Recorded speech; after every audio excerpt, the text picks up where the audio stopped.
The story opens with our male protagonist sprawled on his bed amidst a chaotic mess. My name is Xian. Thought I was just a good-for-nothing lazing around at home waiting to die. I've spent my whole life in bed never imagining I'd transmigrate. Came to a fantasy world that everyone greatly admires, and it's been over 3 years. It's a world where everyone rides their immortal swords to get around. And just like in many cultivation stories, I too have a system. Even have a secret manual called the Dog Brother Secret Manual. Plus another secret, a pair of small demon wings sprouting from my shoulders. But what I lack is the motivation to cultivate. However, this isn't a good solution either. Wasting such a great opportunity will incur heaven's punishment. As he thought this, a scene flashed in his mind, a Dadi with eyes full of killing intent, wielding a chair, chasing and beating him. No, this won't do. If I continue like this, it's not going to work. First, I'll do 10 push-ups to regain some motivation. With that, he struggled to complete 1 push-up. After the second one, Xian's face was pale and drenched in sweat. Before finishing the third, he couldn't hold on any longer and face planted onto the floor, accepting his fate. Forget it. I'll accept the retribution. I've tried my best. What a pity for a powerful cultivator's life. Travel safely. Farewell. May I not meet any lazy people in heaven. Originally thought that a good-for-nothing like me would just spend this transmigration life cloud-gazing.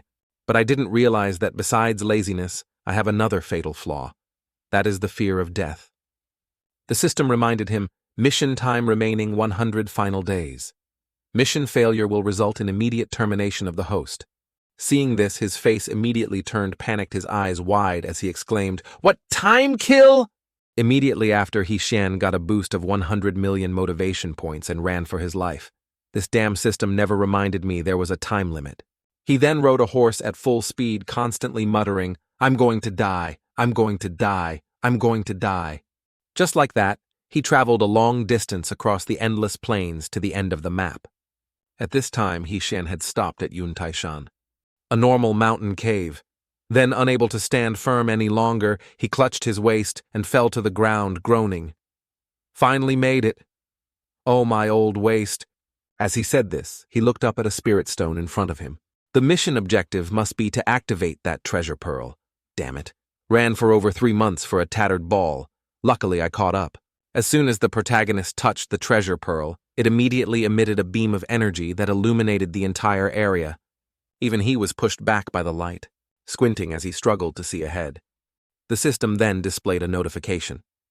Congratulations on successfully activating the treasure pearl. Next, allow me to introduce the situation of the Tiangong. The contemporary Tiangong is in the era of the Yu Huangda Di, and this era is called the Golden Age in the history of Tiangong. Among the 12 peak martial arts masters, randomly choosing one could defeat any leader from other periods in Tiangong. However, the entire Tiangong was still destroyed in the year 1473 of the Jade Calendar, and all 12 peak martial arts masters died in battle. The masterminds behind the scenes were 9 mysterious figures who suddenly appeared from the west, calling themselves the Black Sin Organization. And you are currently in the Jade Calendar, year 773, 700 years before the Tiangong was destroyed. Your mission is to increase the potential of the 12 peak martial arts masters. Let them surpass themselves and develop into grandmasters above grandmasters to save the common people in 700 years from now. The introduction reward is complete. Congratulations on completing the first mission and receiving the reward. Holding the reward in his hand, Xian was surprised to see it was the Da Shengge, consumable item. It can allow the user to achieve peak strength for a short period, capable of defeating Buddha. The system then announced the start of the second mission. Mission objective: go to Huaguoshan and find Sun Wukong in his rookie stage, and increase Sun Wukong's potential value by 30%. After the announcement, the screen began to display an image of Sun Wukong enraged with bullet-like eyes, growling a few times. Seeing this, the protagonist angrily threw the system to the ground and shouted, "How can you call this the rookie stage? And is it necessary to travel half the map just to watch a video? Can't I just do it directly on the system? I really suspect your system is playing dirty tricks on me. Do you know how I survived for 3 months? This is driving me crazy. Luckily, the first mission was delayed for over 3 years, and this mission will probably be similar. No need to worry about solving it immediately. This is truly the most terminally procrastinating cancer patient Wolf has ever seen. But the system said no to that and displayed another notification. Time limit to complete the mission 3 days. Seeing this, Xian couldn't remain calm anymore, flew into a rage, gave the middle finger and shouted, "Damn system! Are you deliberately targeting me?" There's no time to stand around talking anymore. He immediately attached an engine to his rear and sped forward, muttering 2 words repeatedly. Dead, dead, dead. Scene changed to 3 days later in the outskirts of Huaguoshan. A crowd of people had gathered surrounding something. In the middle of the crowd was our protagonist, with a terrified expression, speaking in a trembling voice. "Esteemed immortals, let's talk things over slowly. Please, by all means, don't resort to violence." The people surrounding Xian all looked at him with sharp, murderous eyes. An old man from one of the 3 major righteous sects. The master of Tianmen Liu Yuan, at the late-stage nascent soul cultivation level, asked curiously, "What is a mortal like you doing in this Shan Mai district?" "I was just picking herbs and carelessly wandered into this place. I hope the immortal master will forgive me. Just a mere mortal dares to enter an area full of demon beasts." "You don't know your own limits." "Scram quickly." Right. This lowly one will scram immediately." "Hey, wait a minute. I have a better idea. Why don't we drain this brat's essence blood and refine it into a blood chi pill? Perhaps it can attract 2 more demon beasts." Hearing this, Xian lost his composure, his eyes wide and mouth agape as he exclaimed, "What, drain all my essence blood? Clothes. Aren't your clothes those of righteous people? How can you do such a thing? Besides, doesn't the cultivation world have a rule that cultivators can't harm ordinary people?" Hearing this, all of them couldn't help, but burst out laughing. "Little brother, you're truly naive and adorable. What rules are you talking about? The big fish eating the small fish is the only rule in the cultivation world."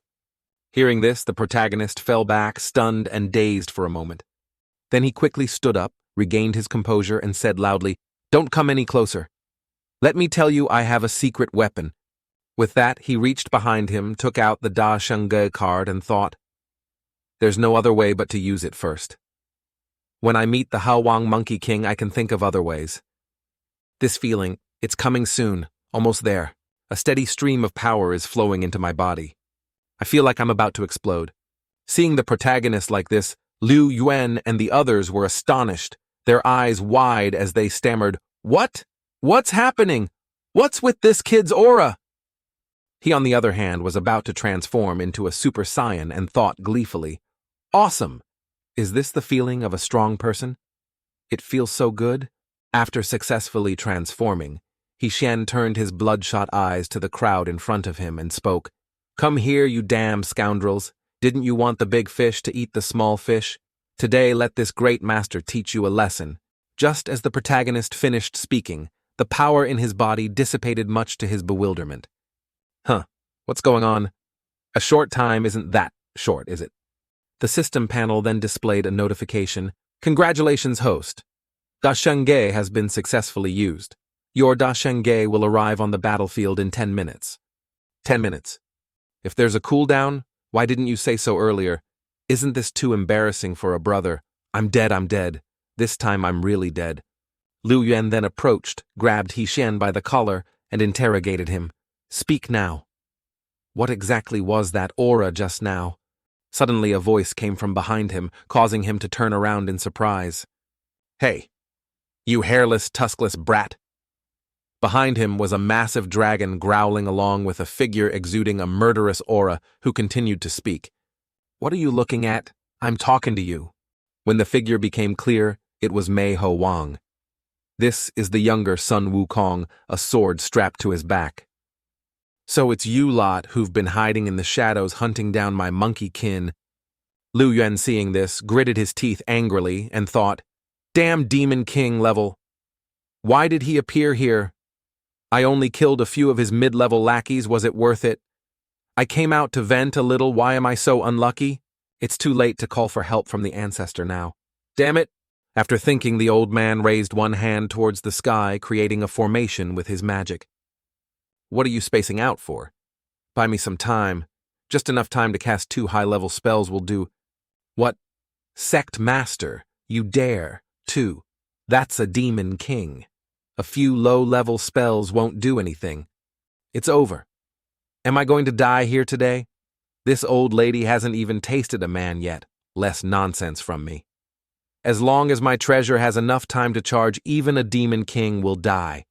Wang, standing nearby, heard this, calmly picked his nose and looked at him with half-closed eyes, replying, "Oh, really? That's scary." With that, he lay down on the ground, letting the other monkeys massage him. "Very confident, kid. All right. This king will wait for you.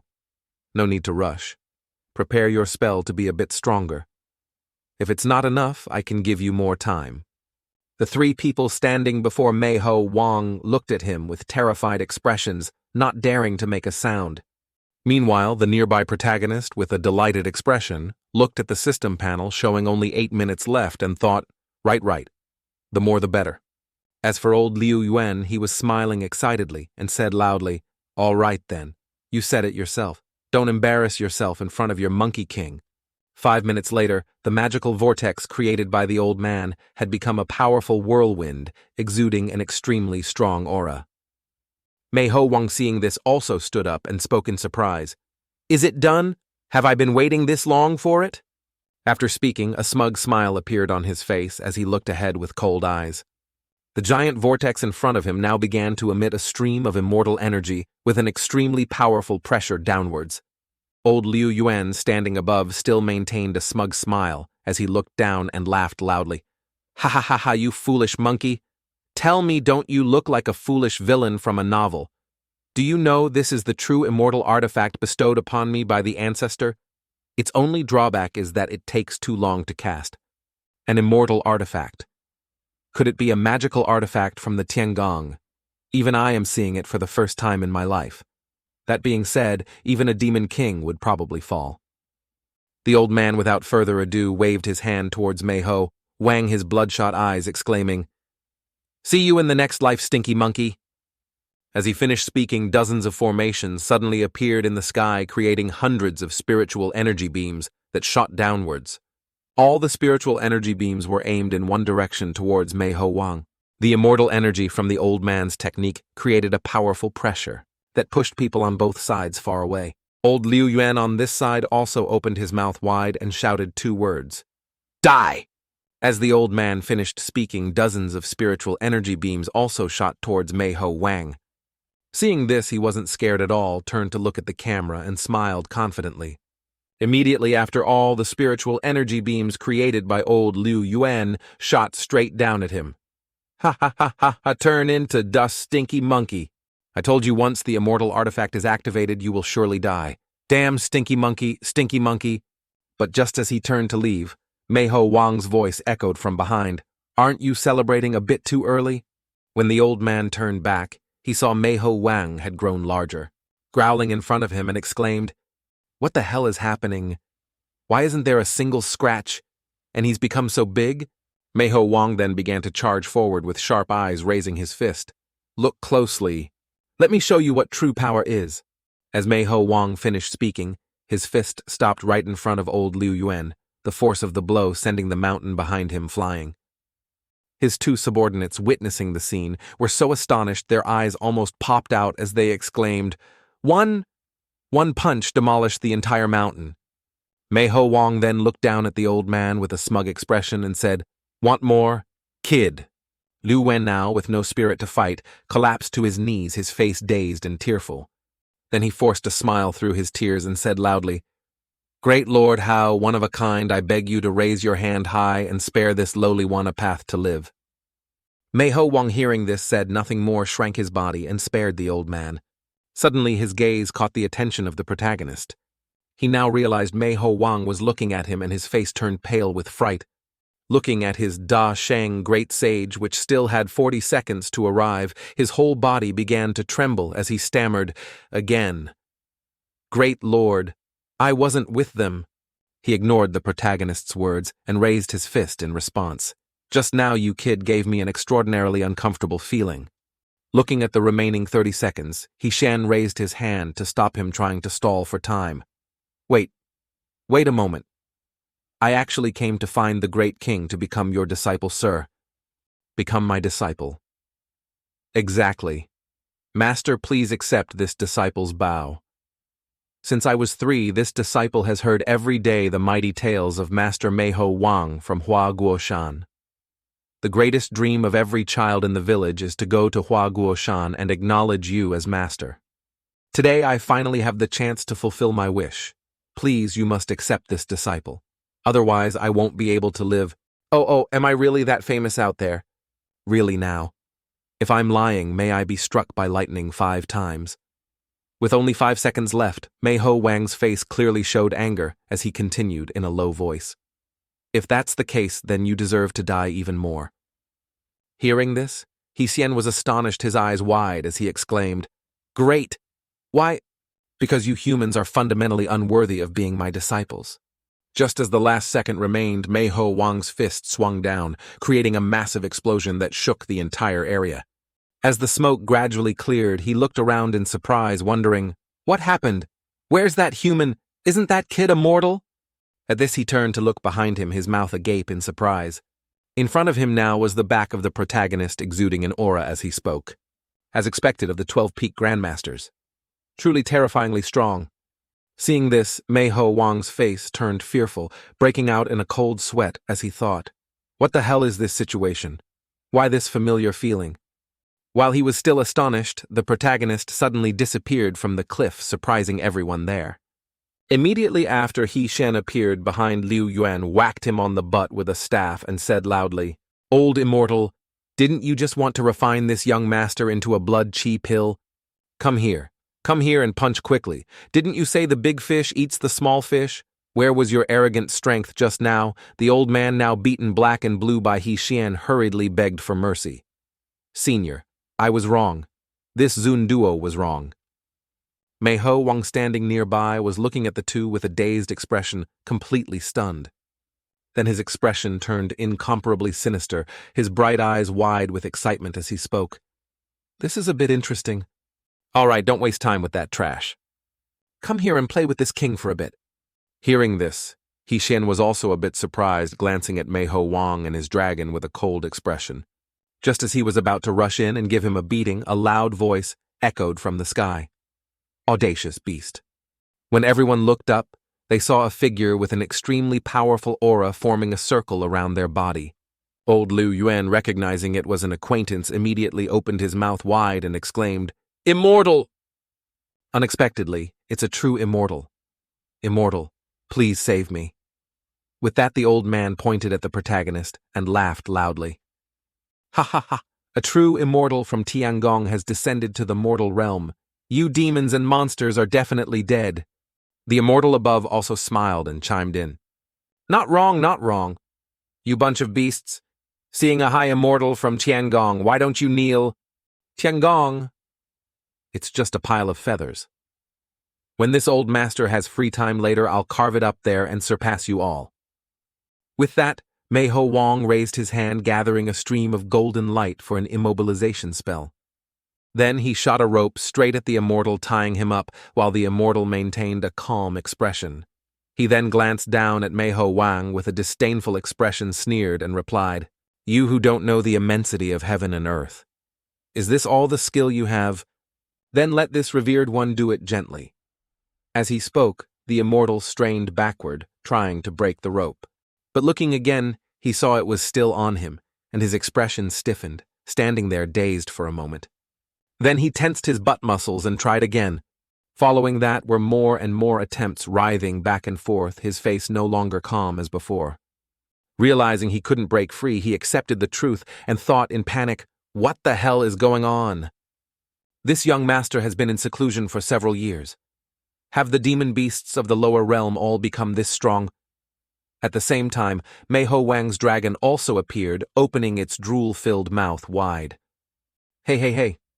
I was just passing by and wanted to act tough, that's all. Before the immortal could finish his sentence, the dragon had chomped him down, leaving nothing behind, only a voice echoing out. Fellow Taoists showing off down there, be extremely careful. Liu Yue, standing below, witnessed the scene, his face drained of blood, sweat pouring down like rain as he stammered. Hi! Is the high immortal gone just like that? Isn't this too perfunctory, author? At the same time, on the dragon's side, after swallowing the immortal's body whole, it also evolved to everyone's astonishment. Wang standing nearby saw this and smiled with a hint of surprise. It can break through too.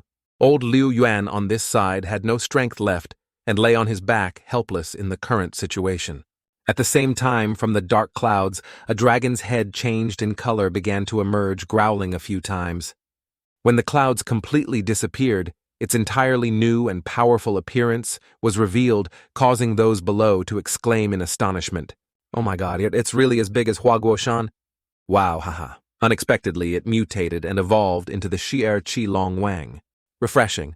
Damn, this feels so good. Now I'm the master. Even that stinky monkey is no longer. Just as the dragon thought this, a giant golden-banded staff appeared above its head, crashing straight down. Seeing this, it didn't know what to do but exclaim in panic and confusion. What the hell is that? Immediately after, at Huaguoshan's location, a large-scale explosion erupted, shaking the entire surrounding forest. The first 12-winged flying dragon in history also vanished at the age of 765, leaving only a pool of blood at the bottom of the pit. Witnessing the scene, Wang and the others were stunned for 5 seconds before speaking in trembling voices. Huaguoshan has also vanished. Where are we sleeping tonight? The protagonist standing nearby could only scratch his head and force a laugh, replying, "Ha ha ha, my bad." This is the first time using this Ruyi Jingu Bang. The size isn't easy to control. Oh dear mother. Even if I added more staff, my grandparents couldn't handle it. After thinking, he turned to He Xian and spoke firmly. Relying on weapons doesn't count as being a hero, you know? If you have skills, let's fight hand-to-hand. Hand-to-hand combat. All right then. What do you want to compete in, strength, speed, or endurance? You choose whatever you think you're best at. This revered one can do it all. Got plenty of ideas. You just have a slightly more powerful weapon. What are you showing off for? Then this king will use my unparalleled speed to abuse you.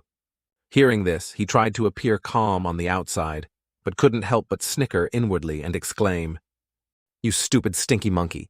I am your future. What I'm best at, I'm not even sure myself." At this moment, Wang in front of him exuded an aura and continued to speak.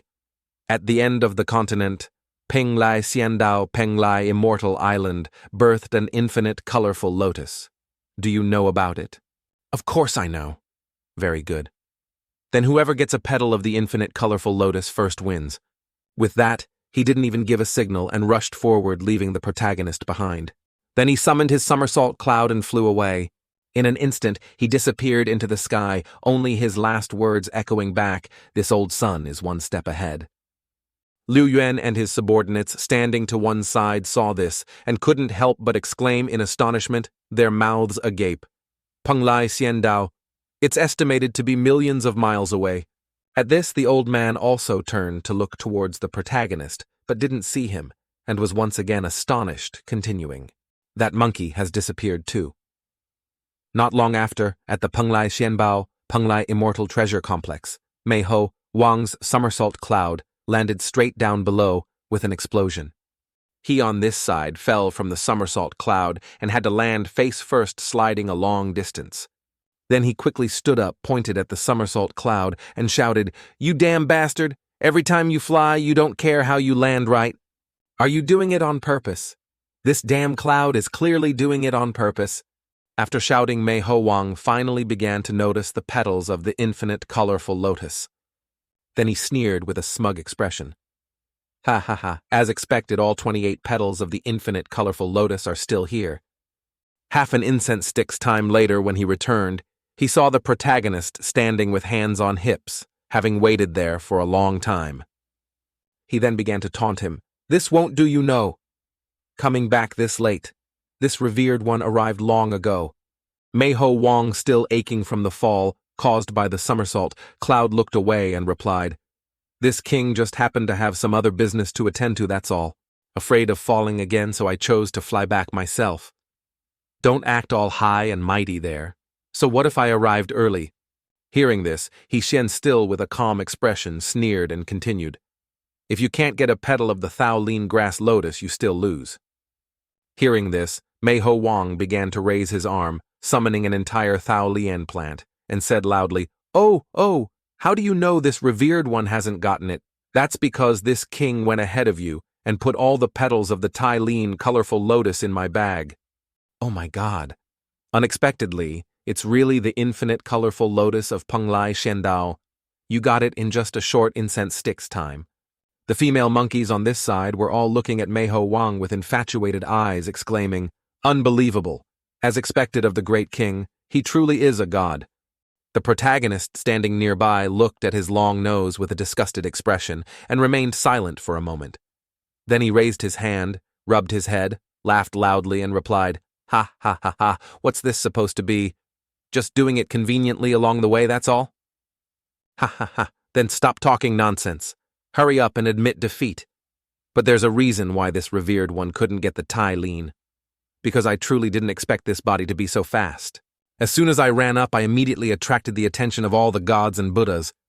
To ensure safety, I had to stop quickly. Not going to get the Tai-Lin. Those standing nearby heard this and looked at him with wide, astonished eyes, half believing and half doubting.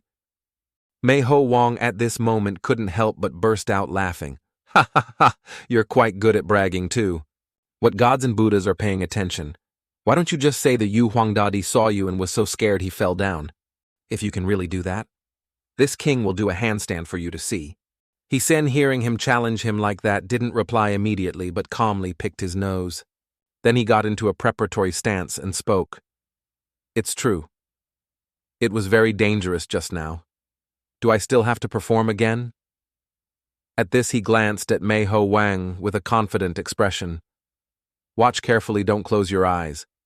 With that, He Shen shot forward like a flash of light, causing the ground to sink where he passed. He Xian was now running in circles around a nearby piece of land, causing a circle to appear. His speed increasing rapidly, created a giant vortex with the power to destroy everything in its path. Everyone witnessing the scene was wide-eyed and speechless. At the same time, a bloodshot eye appeared in the sky, gradually opening. Following it were hundreds of other eyes wide open looking down below. Wang, witnessing this, couldn't help but exclaim in astonishment just 2 words. Damn it! He Shen then stopped running and landed in front of him. His expression now was not much different from the others, as he thought, is unleashing full power like this too exaggerated? Luckily, I have a trick to deceive the eyes. Next time I can't use it carelessly. Too dangerous. At this moment, the young Wang felt an emotion he had never experienced since jumping out of the stone. Then he realized what this emotion was called, the emotion of disappointment. Ding ding. Congratulations, host, for successfully increasing the young Wukong's potential by 5%. Current potential value 15%. Wang now sat dejectedly on the ground, a disappointed expression on his face as he spoke. I lost. But I'm not convinced. You definitely relied on those luxurious items on you. Winning without using martial arts. If you say so, can I lend you my equipment to try on? That way you won't have any more excuses, right? Ha ha ha, all right. Then give it here, watch me beat you into a pile of crap. At this he suddenly stopped, blushed, and unexpectedly remembered something. Then he turned back to the protagonist and continued. How about I spare you today first? We'll fight again some other day. Little brother, let's go. Hearing this, he was a bit surprised, glaring at him with a confused expression, question marks appearing above his head. His subordinates standing nearby were also surprised and spoke up in unison. Boss, this is a golden opportunity. That's right. If you exchange equipment, he's definitely no match for you. Boss, Hua Guoshan is gone. Boss, you must take revenge. Otherwise, how will you face our ancestors? All right, I know. So annoying, it's killing me. Give me the equipment. I'll go over there and change. Seeing him change his mind so quickly, He Xian frowned, looking at him with a probing gaze, feeling that something was very strange about this. A moment later, Wang hid behind the rubble and began to take off his clothes, placing them on the ground. Then he hurriedly took off the rest, urging himself, change quickly, if I'm discovered I'm dead. But as he looked up, he saw the protagonist already standing there, covering his mouth and giggling. He was stunned for 5 seconds, his eyes wide, not knowing what to say, and thought, "Screwed. I'm screwed." He then ran away, clutching his stomach, pointing at him and bursting into laughter. "Ha ha ha, you. Come back here. Stop for this old master." But as he finished speaking, Wang realized something immediately stopped and turned his head to look beside him. In front of him were his subordinates, staring at his naked body with surprised, speechless expressions. All their eyes were focused on a tattoo of cute teddy bears on their boss's bicep. Even the 3 Lu Yuan and his men standing nearby couldn't help but exclaim in astonishment, Is this the Demon King's tattoo? Oh, mother." Wang, now enraged, scolded all of them. "What are you laughing at? Is there something so funny? On what basis can't a Demon King have a cute tattoo? Hey, boss, calm down a bit. No one is laughing at you. You're just being too sensitive." Wang then, feeling wronged, curled up on the ground, tears streaming down his dejected face. On what basis can't a man like cute things? How can this old master face anyone when I go back? How will they still obey me? After half an incense stick's time, Wang had finished putting on the protagonist's clothes and stepped onto a nearby rock. Then he closed his eyes tightly, trying to calm himself. Don't think anymore. Focus entirely on the battle. The next second, his entire body exuded an extremely powerful aura, rushing towards He, who was standing nearby. Wang then glanced down at him and laughed loudly. "Ha ha ha ha! As expected, it's an equipment issue. Go die." With that, he, at a speed several times faster than before, rushed straight towards the protagonist without hesitation. Then he raised his Rui Jingu Bang and began to swing it down with a loud roar. He, standing opposite, didn't mind and raised his fist with a calm expression. "What should I name this punch? Let's just call it a normal punch." Wang, seeing this, spoke disdainfully. "A move with 100,000 openings, how can it defeat me?" As he finished speaking, their moves clashed, causing the surrounding ground to shatter into small pieces. Even from a distance in the air, the shockwave was clearly visible. In that instant of the contest, everything like flower, desolation, suffering, consciousness, trust, writing unknown things, communication, reason, hope, and hundreds of thousands of other things simultaneously appeared in Wang's mind, causing him to clutch his head in pain and scream. The young Wukong seemed to have seen through all truths. But it was like losing everything. Returning to the present, he was lying at the bottom of a giant crater created by the protagonist's normal punch. Wang below now opened his eyes wide with a dazed expression, his body covered in wounds. He, standing at the edge of the crater, saw him wake up, smiled, and said, "Can't understand it, right? What you just experienced is called Tao principles. It's a kind of realm power." Hearing this, he immediately jumped up and hurriedly asked, "How can I achieve it?" "Your martial Tao is too obsessed with perfection. Whether you're pursuing the strongest weapon or an eternal immortal method, you've ignored the fact that the great Tao is not yet complete. Only by abandoning perfection and simultaneously accepting reason and chaos can the true great Tao artistic conception be born. At that time, martial Tao will no longer be just mere skill but art, a realm." After hearing those words, Wang's entire body seemed to fall into a certain void, constantly muttering, "The great Tao is not yet complete." What does it mean for the great Tao to be incomplete? In the mist, Wukong only felt something inside him collapsing, and with it appeared a large, tightly closed door. Inside was something he had never imagined. It was a new path. Wukong's potential value successfully increased to 30%. Congratulations, host, for completing the mission. The system rewards you with a peak character card Naja. Seeing this, He accepted it with tears of joy. Unexpectedly, every mission reward is a peak character card. So happy, my safety is finally guaranteed. At the same time, Wang approached, knelt before him, and pleaded, "Great Lord is my benefactor. Please accept me as your disciple. Please." "Accepting a disciple isn't impossible, but you must meet one condition of mine. Just say it. No matter what it is, I can meet it. Very simple. From now on, you are not allowed to interact with anything cute anymore." Hearing this, his expression changed, and he stood there dazed for a moment. Then he looked at the protagonist with a dissatisfied expression and exclaimed, Hey! What kind of request is that?" "Hehe, As long as you swear I will accept you as my disciple. Becoming a true man or a strange wife is your choice. Faced with these two extremely important choices, Wang's face turned purple, his hands and feet trembling, speechless. Then he slammed his fist on the ground in pain and replied, "Forgive me, great lord. I cannot. I also know that strong people shouldn't have strange hobbies, but I can't resist. I can't resist, you understand." Sen, seeing his expression, couldn't help but try to cover his mouth and giggle. Then he approached, put him in a headlock, smiled, and continued, "Just kidding, you fool. We have the right to like anything as long as it doesn't harm anyone. Damn it. Those bastards who dared to laugh at you.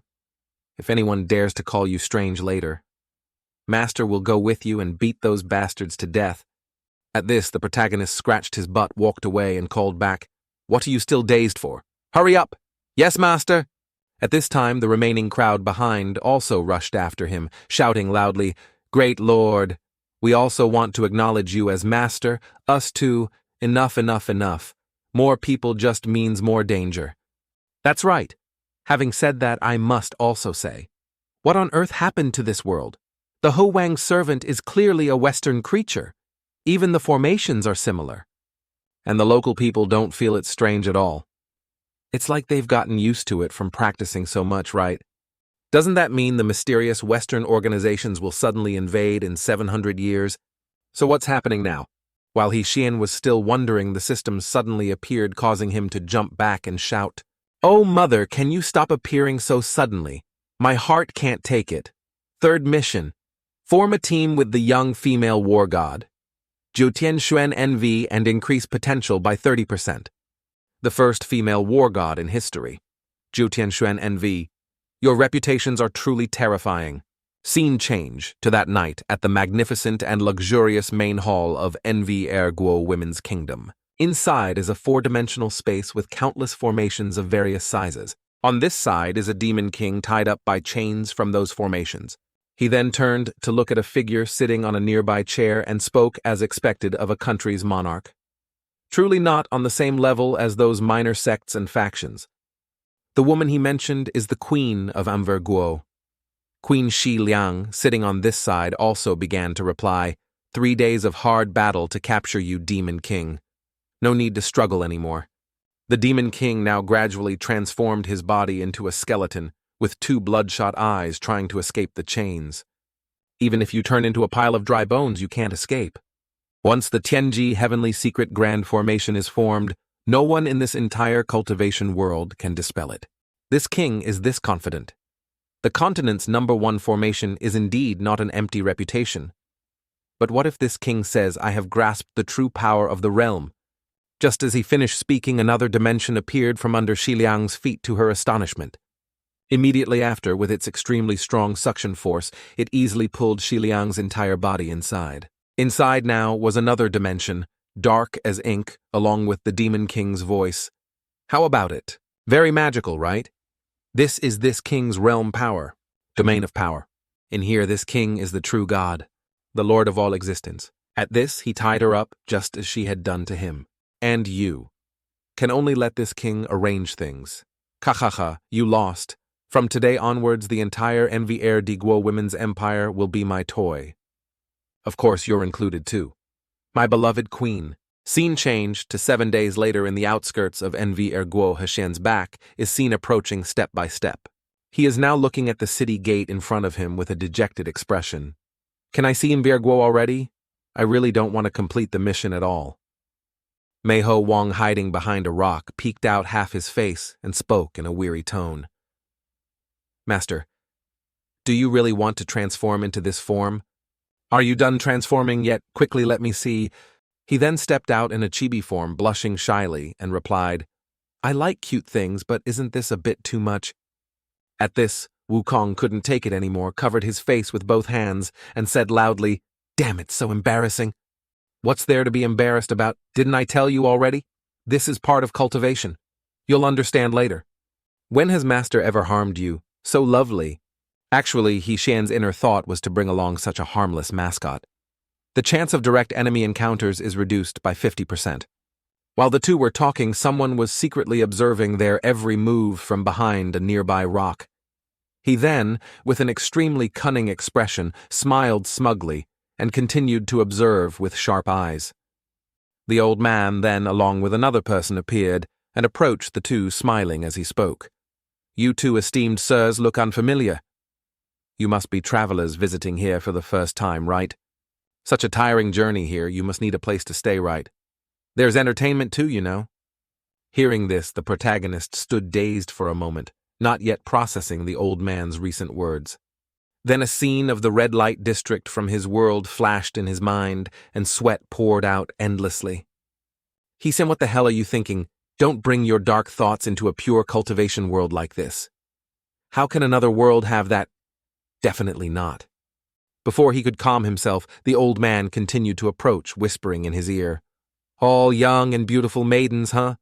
Hearing this, all the dark thoughts in Xian's mind were 100% confirmed, along with his dazed, questioning expression. He then quickly darted away, waving his hands in refusal. No need. I'm not of age yet." The old man now revealed a sinister expression and continued, "To be frank with you, esteemed guests, Guo is already in the hands of our great lord. All the beauties in this entire province can do as you wish." Hearing this, Xian was a bit surprised, stopped, and wondered. In his hands? The old man then took out a treasure pearl, presented it to him, and replied, "If you don't believe it, take a look at this." At this moment, the treasure pearl in the old man's hand began to project images of girls with full figures in various poses, as if calling out to the protagonist. Seeing this, his expression turned astonished, frowning in disbelief. "If you're not satisfied enough, if you want more excitement, we have that too." The more he spoke, the more smug his face became, with an evil aura surrounding his body. "As for the extent, there's nothing we won't do that you can't think of." Wukong at this point couldn't listen anymore, gritted his teeth and shouted angrily, "You damn scoundrels, bastards!" As he finished speaking, his fist landed squarely on the old man's snout. The old man, one cheek swollen, said in surprise and haste, What are you doing?" Wukong then jumped on the old man, grabbing his throat with one hand, raising his other fist. "What am I doing? Of course I'm carrying out heaven's will." Just before his next fist landed, Xian, standing to one side, quickly spoke up to stop him. Wukong stopped quickly. "Ha, my apologies. My disciple doesn't understand things and has offended you. We'll leave right now." At this, he carried his disciple, dashed off, waved goodbye, and said he wouldn't see them again. The old man, sitting on the rock behind, looked at the old man in front of him and asked curiously, "Just let them go like that?" The old man, now recovered from the wound on his face, looked at the protagonists retreating back and replied, "Forget it. That weakling isn't the person we're looking for." A while later, after the two had gone quite a distance. But Wukong was still fuming about what just happened and didn't even look at the protagonist, frowning as he looked ahead. The protagonist, standing nearby, also noticed this, turned to look at him, smiled, and said, "What's wrong?" Angry, "No. If what he said is true, his boss has occupied the entire Guo. With such powerful strength, do you think he really needs to go out on the streets to solicit customers? I think they're spreading information in a small area, waiting for someone to take the bait." Hearing him say that, Wukong didn't think much of it and asked dazedly, "Is it true Guo is probably just bait? They have other bigger plans. But no matter what, we have to kill those old scumbags. So don't alert the enemy by rash actions." Wukong now also knelt before the protagonist and said loudly, "It was my mistake, master. This disciple actually misunderstood you as a timid mouse afraid of trouble. I even dared to suspect that your previous strength was just an act. This disciple deserves death. Please punish me." Xian, hearing this, blushed with embarrassment, covered his mouth, waved his hand, and replied, "Ha, how could that be? How could master be such a person? All right, don't waste any more time. Let's go into the city. Quick battle, quick victory. I'll listen to everything master says." While the two were happily talking, a voice echoed from behind, "Hey, you two perverts over there! All your accomplices have been defeated. Where do you think you can run?" Xian, hearing this, turned his head with a dazed expression, not understanding what was happening. He then noticed two puppets with familiar shapes and thought, "It's those two from before. What kind of magic is that?" At the same time, the system panel also displayed a notification, "Congratulations, host, for finding the target. The young Jutian Envy lied. Seeing this, his expression changed, his eyes wide as he turned to look at her, sweat pouring down like rain, as he stammered, She's Jutian Envy. Envy, standing nearby, was enraged, gritting her teeth, staring at the two of them and continuing, using women as toys. You scumbags have pushed this young lady to her limit. With that, she also held her sword and dashed towards the protagonist. He on the opposite side saw this and exclaimed in panic, his mouth agape, Big sister, can you listen to my explanation for a sentence or two? At the same time, Wukong behind him, suffering from severe combat disorder, replied with an excited expression, Master, what is there to explain? At this, he also charged straight towards Jutian Envy, his bloodshot eyes raised, his fist up. Just before Wukong's fist landed, Jutian Envy was one step faster, swinging her sword and slashing him multiple times. But immediately after she realized something was wrong, quickly turned her head to look behind her. That's a clone. The real Wukong now began to charge from another direction with a smug expression, saying, Good reaction, woman. At this, he raised his fist, which was enveloped in a stream of true ki. Unfortunately, it's too late. With that, Wukong landed an extremely powerful blow, sending Jutian Envy flying and crashing into the ground, creating a large explosion. As the smoke gradually cleared, it revealed her lying motionless at the bottom of the large crater. But Jutian Envy wasn't so easily defeated, and now struggled to sit up. Wukong, standing nearby, saw this, his expression turning excited as he said loudly, Very good. You can still move after taking a direct punch from me. Then let this king... Before he could finish his sentence, he was punched in the mouth by Jutian Envy and sent flying. Next, he took the full force of her Lishang Jian Wu, departing sorrow sword dance technique, causing blood to splatter in the air. Wukong, seeing this, couldn't help but be astonished, one eye wide, as he thought, Damn it, she hit me even with such a short attack time. So fast. Just as he finished thinking, he was knocked down, sprawling on the ground. Wukong then gritted his teeth, endured the pain, and struggled to stand up, looking towards Jutian Envy. She, standing opposite, was also touching the wound he had inflicted, silent. Hishan on this side was astonished, his mouth agape, worrying and thinking, This woman is too strong. In just 2 rounds, she could injure Wukong so badly. Thinking of this, he placed his hand on his forehead, trying to calm himself. Calm down, calm down. Now is not the right time to use the card. After thinking, he quickly ran to Wukong's side and said, Monkey, are you okay? Can you do it? This woman is extraordinarily strong. If it were before, it would be really difficult. But now I have Master's great Tao realm. This disciple will definitely win. Hearing this, Hishan immediately stopped, glancing at him with an astonished expression. Then he lost his composure and exclaimed, What? You mean you've learned realm power? Yes, Master. Seeing his disciple affirm it, he decisively raised his hand in refusal and replied, How can that be impossible? It's true. Although I can't be like Master casting, it should be no problem. If you don't believe it, just watch carefully. With that, Wukong immediately used all his strength, tensing up his bloodshot eyes full of killing intent. Then his mouth began to mutter. The great Tao was originally incomplete. Understand chaos. Accept chaos. Jutian Envy, standing in front, witnessed this and was astonished, her mouth agape, wondering, What's this aura? Wukong then clasped his hands together and recited a final sentence. Fuse with chaos. As soon as he finished speaking, he exuded an extremely powerful aura, causing the surrounding ground to crack. At this moment, Wukong had successfully fused the 2 powers, creating a glowing orb in his palm. Hishan, standing nearby, was so astonished his face contorted as he thought, Holy cow, it's really great Tao power. This kid only saw it once. This comprehension ability is too heaven-defying.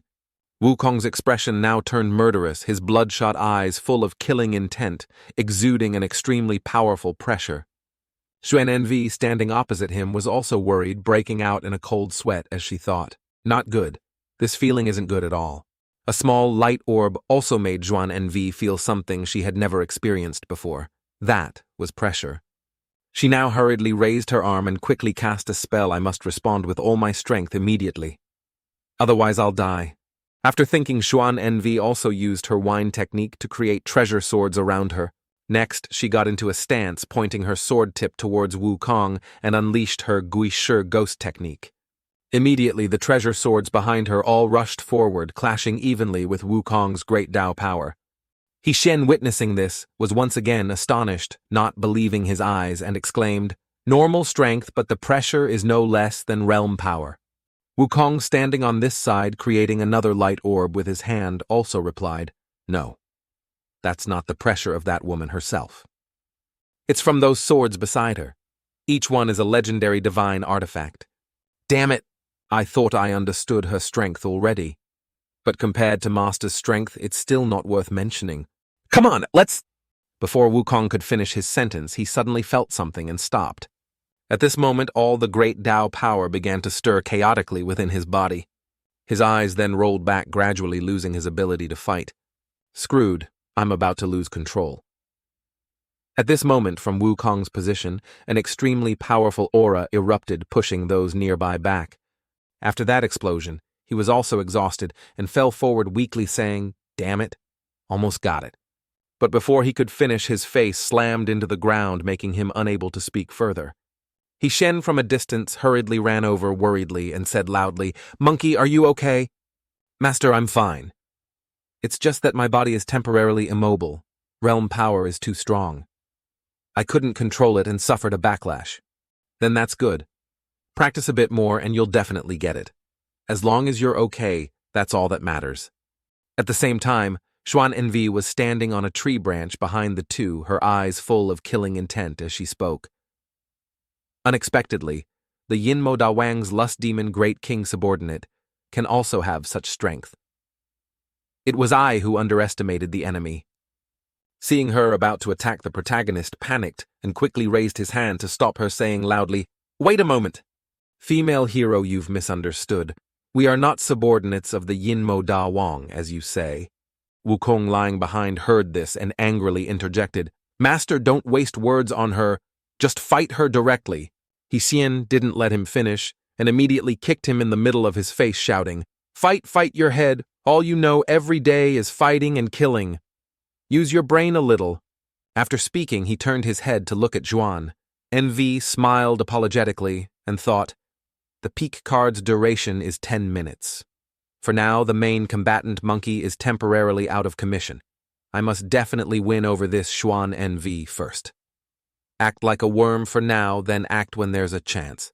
After thinking, He Shan looked up at her and continued, "Female hero. Actually, we are also righteous people like you. We intended to come to Envy Erguo to save people. You must have such intentions too, right? Of course. You say you're not their accomplices, huh? Then where's the proof?" "Proof, indeed, I don't have. But I trust a beautiful female hero like a flower. Majestic posture. Refreshing sarcasm like yours. You surely wouldn't do something as laughably sinful as suspecting us, right?" After seeing Jutian Envy say nothing, he continued to talk endlessly, shamelessly, flattering her to the heavens. After hearing those words, she was a bit flustered and replied, That's a matter of course. This young lady has always preferred to mistakenly spare someone rather than mistakenly kill someone. But if you have no proof, it's not reasonable for me to spare you. Female hero, don't panic. We have a way. How about letting us enter the city with you? If there's anything suspicious, you can kill us directly."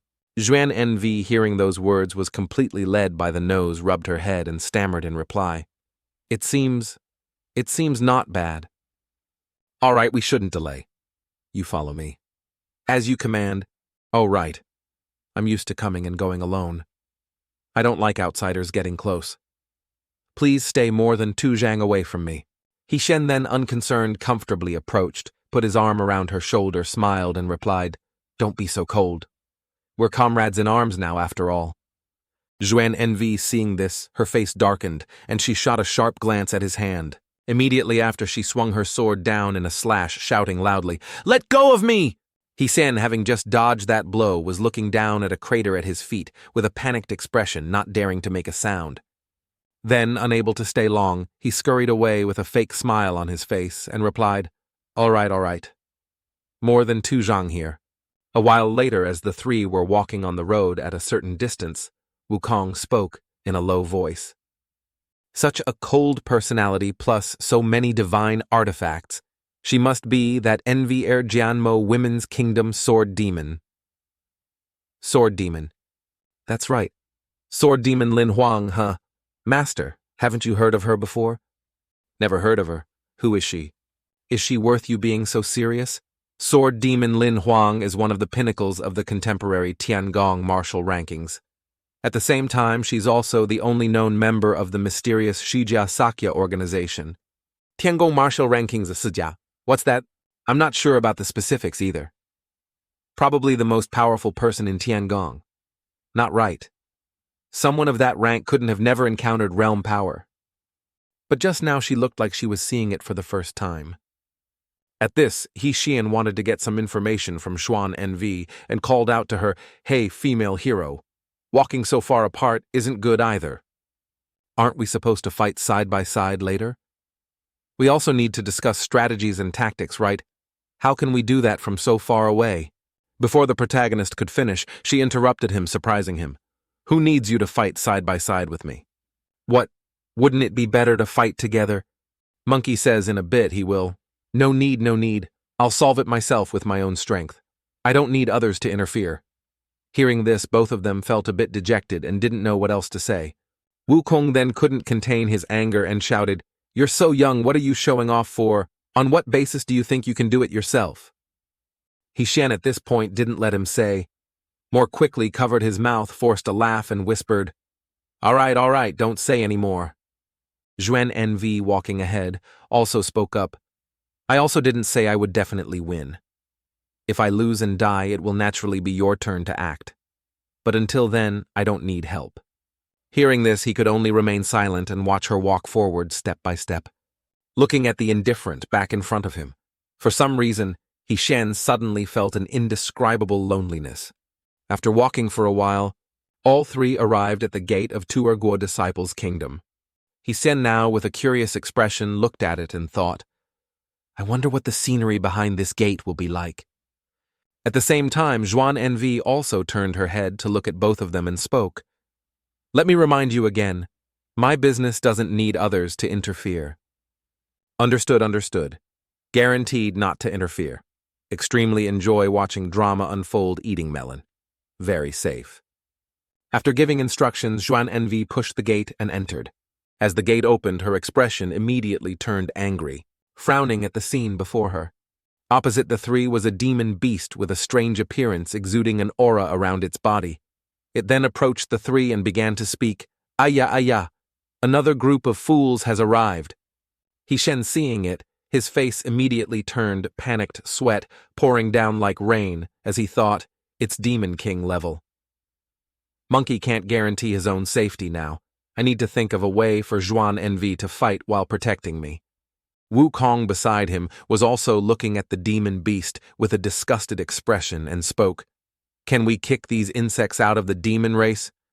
Damn, it's so disgusting, I want to die." While the two hadn't yet recovered their senses, Jutian Envy, holding her sword, quickly dashed towards the demon beast. Hey, big sister. Don't charge forward so fast. I haven't even thought of a plan yet. What if the Demon King attacks from behind?" At the same time, the demon beast also opened its mouth. Then it shot all the energy beams with terrifying destructive power straight down at Jutian Envy. Immediately, those energy beams from the demon beast crashed into the ground, creating dozens of large explosions. As the smoke cleared, it revealed dozens of craters of various sizes on the ground, caused by the explosions. The demon beast now continued to open its drool-filled mouth and said loudly, "Ugly human! Another one out of 1,000 dies at my hands." While the demon beast was still smug, Jutian Envy's sharp, murderous eyes appeared from within the smoke, staring at it. Next, she shot past the demon beast's head like a flash of lightning, leaving a large hole there, not stopping so easily. Jutian Envy continued with a few more strikes, making the demon beast's entire body look like a beehive. Its body then exploded in mid-air, splattering a large amount of blood everywhere. The protagonist, standing nearby, witnessed this and was stunned, not believing his eyes. Just one strike. The Demon King vanished too. At the same time, applause echoed from the sky along with a hoarse voice. Aya, what a pity. Hearing this, He Xian's group all turned in surprise to look in the direction of the voice. In the sky now was a figure with an extremely powerful aura surrounding his body who continued to speak. My most adorable and smug little pet. Just one slash from you and it was instantly killed, as expected of the sword demon's bloodline. Jutian Envy, standing below with a slightly surprised expression, asked curiously, "Do you know my father?" "Not just acquainted. He and I are sworn enemies. If I can't beat the old man, this lowly one will take out a blade and slash. How about it? Am I very shameless, right?" At this, he raised both hands to the sky and burst out laughing. Ha ha ha ha ha, domain power. Open. The three He Xian's group standing below witnessed this with a shared expression of astonishment and exclaimed, "This is realm power." The Demon King then looked down at the three, smiled smugly, and continued, "Let me tell you, in this domain, this king is an absolutely invincible existence. Just moving one finger is enough to take your life." At this, he waved his hand, controlling his spiritual energy ropes to bind Jutian Envy's body. Then he glanced at the other two behind her with excitement on his face. A mortal, a heavily injured Demon King. This combination, you can't handle it.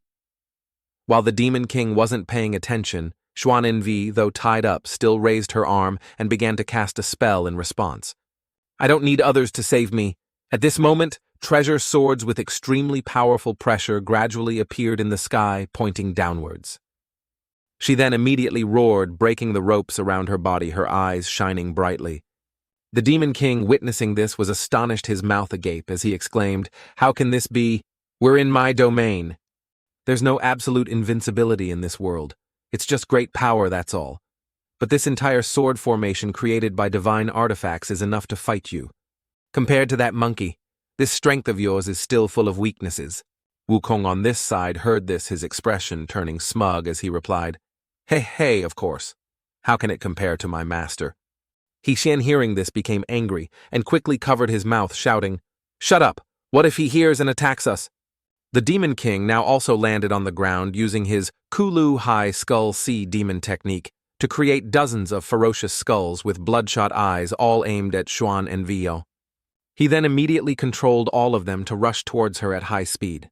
Jutian Envy, seeing this, wasn't scared at all, frowned and replied, "What's the use of having a large number?" With that, she raised her sword and used her Jian Qi, Yingdi Fei Wu cherry blossom butterfly flying dance, created countless cherry blossom petals. Then she struck them all towards the skulls of the Demon King that were rushing towards her. The two sides' techniques clashed immediately, creating a series of large explosions in the air. He Xian also felt this and asked Wukong beside him, "Both sides are very strong. Hasn't Monkey recovered yet? Not yet, Master. Damn it. To ensure safety, I should probably prepare to activate it right because the protagonist can't die." As he used the Naja card, the system also displayed a notification. Naja card activated. Your Naja will be on the field in 5 minutes. Still, 5 minutes. Could it be that the system evolves every time a mission is completed? Returning to Jutian Envy's battle now, she was looking up at the skulls with disdain and spoke. So many openings. With that, Juan swung her sword, easily destroying those skulls. The Demon King now continued to raise his arm, gradually creating another skull. "At this moment, I'll give you this grand gift." With that, the skull in his hand grew larger, its bright eyes looking towards Juan. She on the opposite side had also dealt with the pile of skulls and rushed towards him. Then she began to stop and raised her sword, continuing, "Quantity doesn't equal. Then I can't lose even more." As soon as she finished speaking, a giant sword immediately appeared from the sky, crashing straight down onto the Demon King's skull. He, standing under the sword, also felt something unusual but didn't know he was facing that abnormality. He Xian and the other standing nearby witnessed this and couldn't help but exclaim in astonishment, "Oh my God, it's really no less than the Rui Jingubang. They're all divine artifacts after all." Jutian Envy now also coldly and decisively swung her sword down, shouting 2 words, "Huang Luo!" Immediately, her giant sword also plunged straight down at the Demon King, causing a large explosion. He was suddenly ambushed and couldn't resist, only able to scream. A while later, as the smoke gradually cleared, it revealed the Demon King lying motionless in a large crater in the middle of the courtyard. A moment later, He began to struggle to stand up, speaking in a weak voice. Damn it, it's not over yet. Jutian Envy, standing before him now, pointed her sword at his face with sharp eyes and ordered, "Raise your head, look into my eyes." With that, a formation appeared in her eyes, causing the Demon King to be hypnotized. His body was now bound by two giant swords beside him. Jutian Envy within his space was approaching step by step, her bloodshot eyes speaking. If we're really talking about an absolute domain, my illusion technique is probably more accurate. Every second here is equivalent to a day. The mental pressure you have to endure is 100 times greater than outside. In a flash, 10 seconds passed, and the Demon King couldn't take it anymore, collapsing backward. His expression now turned gaunt and weary, lifeless. Jutian Envy then also felt it was enough and gradually dissipated it. Xian and the other, witnessing this, couldn't help but exclaim in astonishment, whispering to each other. What's going on? Why does it feel like the enemy just lost the will to fight? It seems to be the rumored bloodline secret technique. It's said that only the peak individuals of the clan have this perverted ability. Exactly. Those eyes of hers are definitely it. Jutian Envy now looked down at the Demon King in his pitiful state at her feet and continued to speak. Admit defeat. In your current state, you're no longer my opponent. As expected of the sword demon Enver, I long ago predicted I couldn't be your opponent. But have you ever thought why this king time and time again chose to fight you in Envy Erguo? Hearing this, her expression turned astonished, her eyes wide as she stared at him. The Demon King at this moment had regained his momentum, raised both hands to the sky, and said excitedly, "Of course it's because of the formation, you fool." At this moment, a giant formation of the Demon King began to appear in the sky, along with lightning striking down. It didn't take long for him to create a formation under Jutian Envy's feet. Next, he immediately activated the National Protection Grand Formation, creating another formation from the sky, gradually pressing down. Jutian Envy was now also pressed down by its pressure, unable to move, only able to grit her teeth and endure. Ha, didn't expect it right. Verguo was bait from the beginning, and all their actions were to trap you in this grand formation. Using the strength of an entire nation, even the sword demon's descendant can't do anything. Jutian Envy's eyes now shone again. She roared and escaped the formation he had created. Then she gritted her teeth and replied, sweat dripping down her face. Then you underestimate me too much.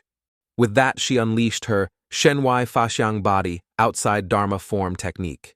Qianshou Jianhuang, Thousand Hand, Sword Emperor, created a Dharma form with dozens of arms holding weapons. The two young men standing nearby were once again astonished and said loudly, "What is this? I've never seen this Dharma technique before." But the nearby Demon King wasn't scared at all and smiled smugly. Jutian Envy also saw this, flew into the air and continued to speak, so calm. "Are you confident enough to fight my Dharma form?" Joking. "Sword Demon, if you play your trump card, how can I—" "Then why are you so calm?" "Calm, huh? Of course it's because I've prepared thoroughly. Actually, this king has always been waiting for you to play this trump card." Hearing him say that, Jutian Envy's expression turned surprised, frowning as she asked, "What did you say?" The Demon King didn't reply immediately, but just smiled and began to cast his spell. Although he said nothing, Jutian Envy also realized the problem, her expression immediately turning fearful and dark. Could it be? At this moment, the ring on her finger was gradually glowing in front of her fearful face. Immediately after, long, sharp bones pierced out from Jutian Envy's chest, along with a formation of the Demon King surrounding her. Xian and the other, witnessing this, were also astonished, their mouths agape, speechless. The Demon King on this side was joyfully clutching his face and giggling. Ha, success. As expected, success. Ha, didn't expect it, right? This king actually managed to find the weakness of your trump card, which is your true body. After the Dharma form is created, if the true body suffers any damage, it will also collapse and suffer a backlash. With such a powerful Dharma form protecting you, weaknesses are considered nothing to fear. But what if this king's attack is from the inside? Xian, hearing this, thought back to the two puppets in the old man's form that Jutian Envy had quickly defeated and realized. Jutian Envy put them into her storage ring. That was a trap. The Demon King on this side approached Jutian Envy step by step and continued.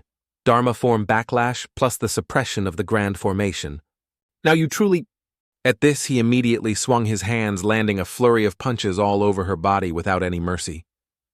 The more he punched, the more excited he became, saying loudly, You like using special magical artifacts to turn bad people into toys for punishment. How's my intelligence? Great young lady.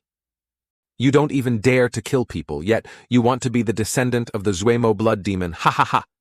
At this moment, the Demon King pressed her head down to the ground disdainfully and continued, Can't even last a moment anymore. Not stopping there, he continued to punch until he was satisfied.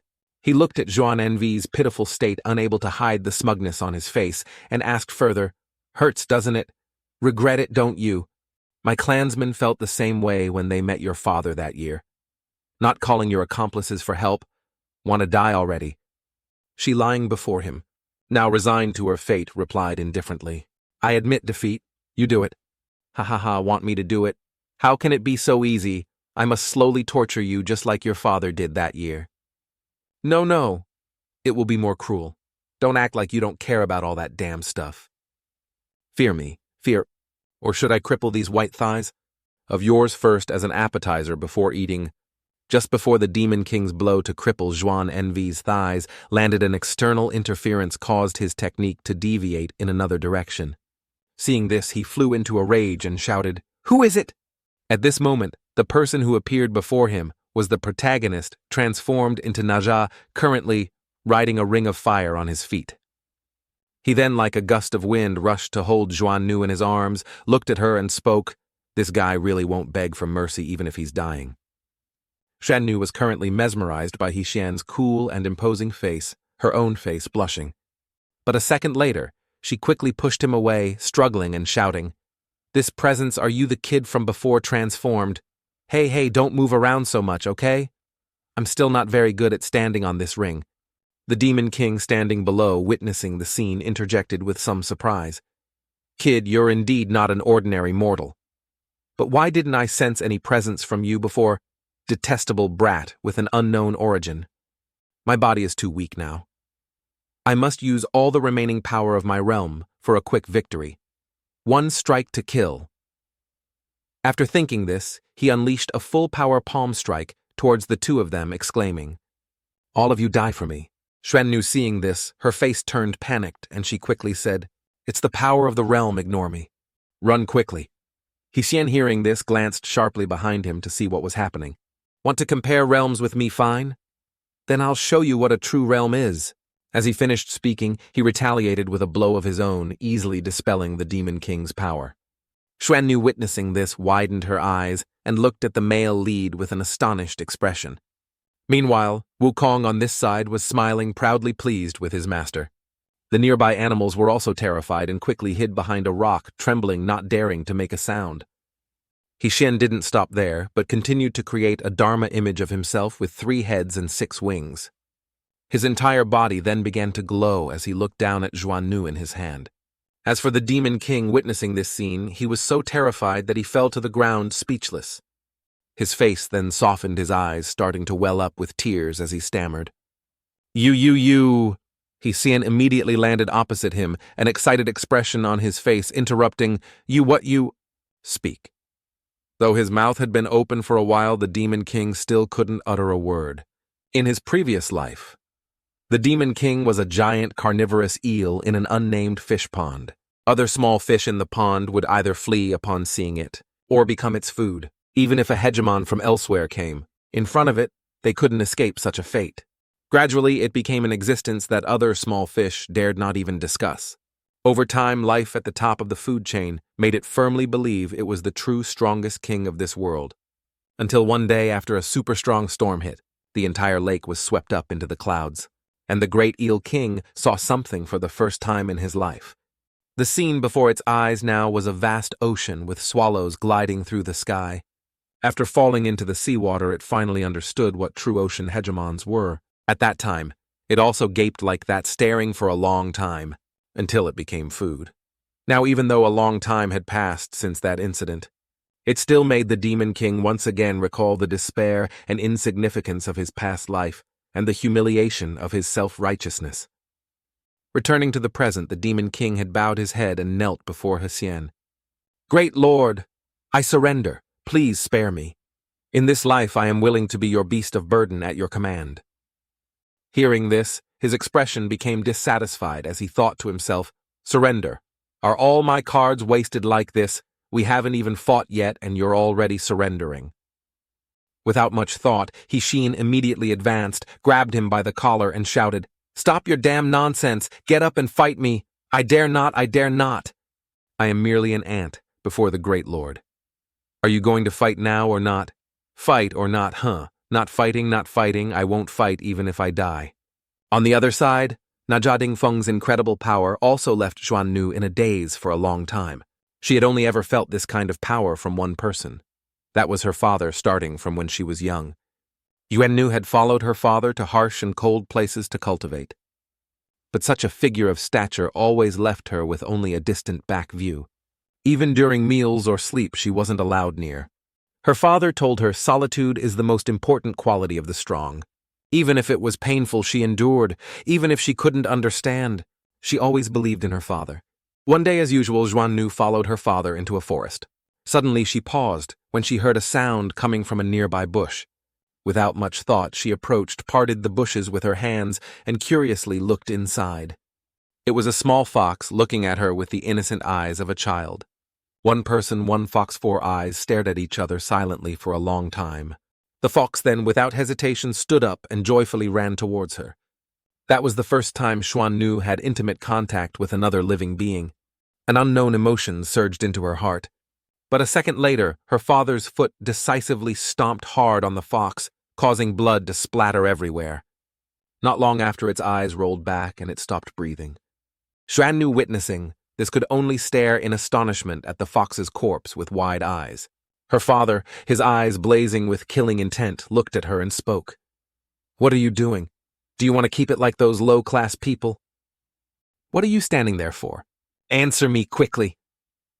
The corners of Xuannu's eyes began to tear up in fear as she bowed her head and replied, "Forgive me, father. You must remember, solitude and coldness are the best paths to greatness. No, it should be said the only way is correct." After that day, little Xuannu no longer dared to get close to or involved with any living creature. Day after day, year after year on the vast cursed ice, the small figure was always alone. Her father's words were indeed never wrong. She had indeed quickly grown stronger. It just seemed that something had been lost unconsciously. And now, looking at the unusual man before her, clearly the low-class personality her father spoke of possessed power no less than her father's. For the first time in her life, Xuannu felt doubt towards her great father. So she made a momentous decision right then. She approached Hsien, who was struggling, blushed, hesitated for a moment, then spoke up to ask, causing Hsien to stop and turn his head to look at her. Zhennu, her face still beet red, glanced away shyly and continued, "Can you accept me as your disciple?" Hearing that, the male lead's jaw dropped in shock as he asked back, "Huh, what did you say?" At the same time, the system also displayed a notification. The worldview of Jutian Xuannu has undergone a major change. Potential value increased to 35%. Congratulations on completing the mission. Immediately after, the system rewarded him with an extremely cool Yan Wong peak card. Holding the reward in his hand, Hsien's face was still bewildered, not understanding what was happening. The scene changes to an island floating in the sky called Wang Du Di Fu, capital of the underworld. At this moment, inside the palace city, two figures are talking to each other. This platinum-haired young man is holding a gem in his hand, showing it to the person in front of him. Upon seeing it, his face turned fearful, and he broke out in a cold sweat incessantly. The young man then used his oppressive aura to squeeze the gem hard, causing sparks of electricity to radiate around it. Instantly, the gem shattered, erupting with an extremely powerful energy that sent the demon flying backward. As the energy gradually dissipated, the gem was revealed with cracks around it, no longer intact as before. "Oh my God. Young master, you managed to crack the dragon pearl just by using your aura. It's truly astonishing. This is the hardest natural material in the underworld. With this level of magical power, even in the heavenly palace, you could rank among the top 100 martial masters. Ha ha ha ha ha, how could that be? How could a tiny piece of trash like me compare to the great figures in the heavenly palace? But at least I won't be punished anymore, hehe." At that moment, Yan Wong appeared behind him and spoke in a deep voice. "What are you laughing about? Are you very happy?" Seeing him, the young man's expression immediately became fearful and timid, shrinking back. "Father, no, it's not like that." Yan Wong then reached out and took the precious pearl from his son's hand. Next, he looked at it with a disdainful expression and continued, "Is this the capital you dare to be so smug about?" Saying this, he merely squeezed lightly and crushed the precious pearl with an emotionless face. "Is that all? Do you still feel you're very skilled now?" Hearing this, the young man didn't dare say anything more and sadly turned his head away. Yan Wong, seeing his attitude, glared and raised his fist. "This king is asking you." As he finished speaking, his fist swung straight into his son's face with a devastating blow. Taking that blow sent him flying backward, crashing into the wall with a loud thud. Not stopping there, Yan Wong continued to approach him. Then he swung his hand, grabbed his neck tightly, and lifted him into the air. "Let me remind you, trashy talent like yours, even with utmost effort, is only third rate. Without effort, you wouldn't even reach ninth rate." Saying this, Yan Wong threw his son down, turned his back, and left, giving an order. 10 days of confinement. Wake up." "Useless scum." The young man lay on the floor, not daring to say anything, watching his father's retreating figure with a sad expression. At the same time, at the temporary encampment in the mountains, on this side, 2 soldiers were standing, relieving themselves and talking. "Really now? What kind of rule-breaking is this even to pee? We have to be 3 zhang away from the camp." "Speak less. The reason our Longqi army is invincible under heaven is because of our strict military discipline, isn't it?" While the 2 were talking, they paused upon hearing a sound coming from a nearby jar. The 2 then curiously approached the jar, wondering, "What's this sound?" From inside the jar, dozens of misshapen cloth masks were protruding. One of the 2, seeing this, recoiled in fear and exclaimed, "What the hell is this?" The other, with an unfrightened expression, gritted his teeth and replied, "What's there to be surprised about?" Saying this, that person picked up the jar and looked closely at it. Probably some idle heretical cult made this. Pointless. Before the soldier could finish his sentence, a stream of demonic energy cut through his body, giving him no time to react. The last one, standing on this side, witnessing the scene, was further terrified, his eyes wide open, speechless. Now surrounding him were giant demons with blood-red eyes staring at him. Looking at the extremely grotesque creatures before him, he couldn't help but exclaim in panic, "This! What kind of monstrous thing is this?" A second later, the unfortunate soldiers' terrified scream echoed throughout the entire forest. Time flew by. 10 days later. After rescuing the king and the people of the New Air Kingdom, He Xian had to flee throughout the night. That was because the entire village wanted to repay him, but He Xian couldn't handle it alone. On the way, for some unknown reason, the little monkey king not only couldn't recover, but also fell into a deep sleep. In other words, during these days of travel, there were only 2 people, He Xian and Jutian Envy. The male lead now turned to look at Envy beside him and started a conversation. Envy, good disciple. Besides practicing martial arts, do you have any special talents? No. I only know how to practice martial arts. Then do you have any happy memories from the past? Forgive me, I only practice martial arts every day. Then tell me a bit about things you're interested in. We can talk. Practicing martial arts. The conversation ended there, duller than ever. For the following days, the 2 of them silently moved forward in an awkward atmosphere. "Oh my God, monkey, please wake up quickly. This is embarrassingly awkward for me. This kid won't have any problems, right? But his aura is completely normal. Is he just unconscious?" What was even stranger was that since using the card twice, a vague source of power suddenly began to appear in He Xian's body. This energy truly felt like a close relative, no, even more familiar, as if it belonged to him. At this moment, the system also displayed a notification, "Target range reached." Looking at the temporary encampment in front of him made the male lead a little surprised and curious. Why is Yan Wong in a mortal's military tent? Upon entering, what struck his eyes were the dried corpses of soldiers piled up and scattered on the ground. Witnessing this scene, He Xian couldn't help but exclaim in astonishment. Did a war happen here? Zhennu quickly approached from behind and placed her hand on the body of a nearby corpse. "The yin energy is too dense. What's going on? Even if ordinary people die, it wouldn't be like this." At the same time, Shen's system displayed an arrow pointing in another direction with a notification. Yan Wong's residence. After walking a bit more, both of them stopped in front of the only tomb in that forest. Inside the tomb door, a stream of yin energy was radiating along with a sign that read, "This is the residence of Yan Wong." Seeing this, Shen's face turned terrified, his jaw dropped, and his eyes rolled back. The kid, frightened by tomb-raiding novels from his past life, now thought of the horrors below and trembled as he spoke. "Could it be in this tomb? You're kidding, right?" No, I don't want to go in." "But if the mission isn't completed, my little life will also be lost. Mommy, I want to go back to Earth." Xuannu, standing on this side, looked at the male lead's pale face and asked with some curiosity, "Master, are you scared?" Hearing her ask, Xian was startled and paused for a moment. Then he tried to act like he was fine, patting his head and forcing a smile in reply. "Ha, how could that be? Your master is so strong it's boring, so I usually like to act as if I'm very old." "Just ignore me." Xuannu, being honest and unsuspicious, heard this and praised with some admiration. A master is indeed a master. His way of doing things is too hard to understand. After saying that, she unhesitatingly stepped into the tomb, leaving the male lead behind. "Then let me go measure." Hey, walk a little slower. Don't get too far from me."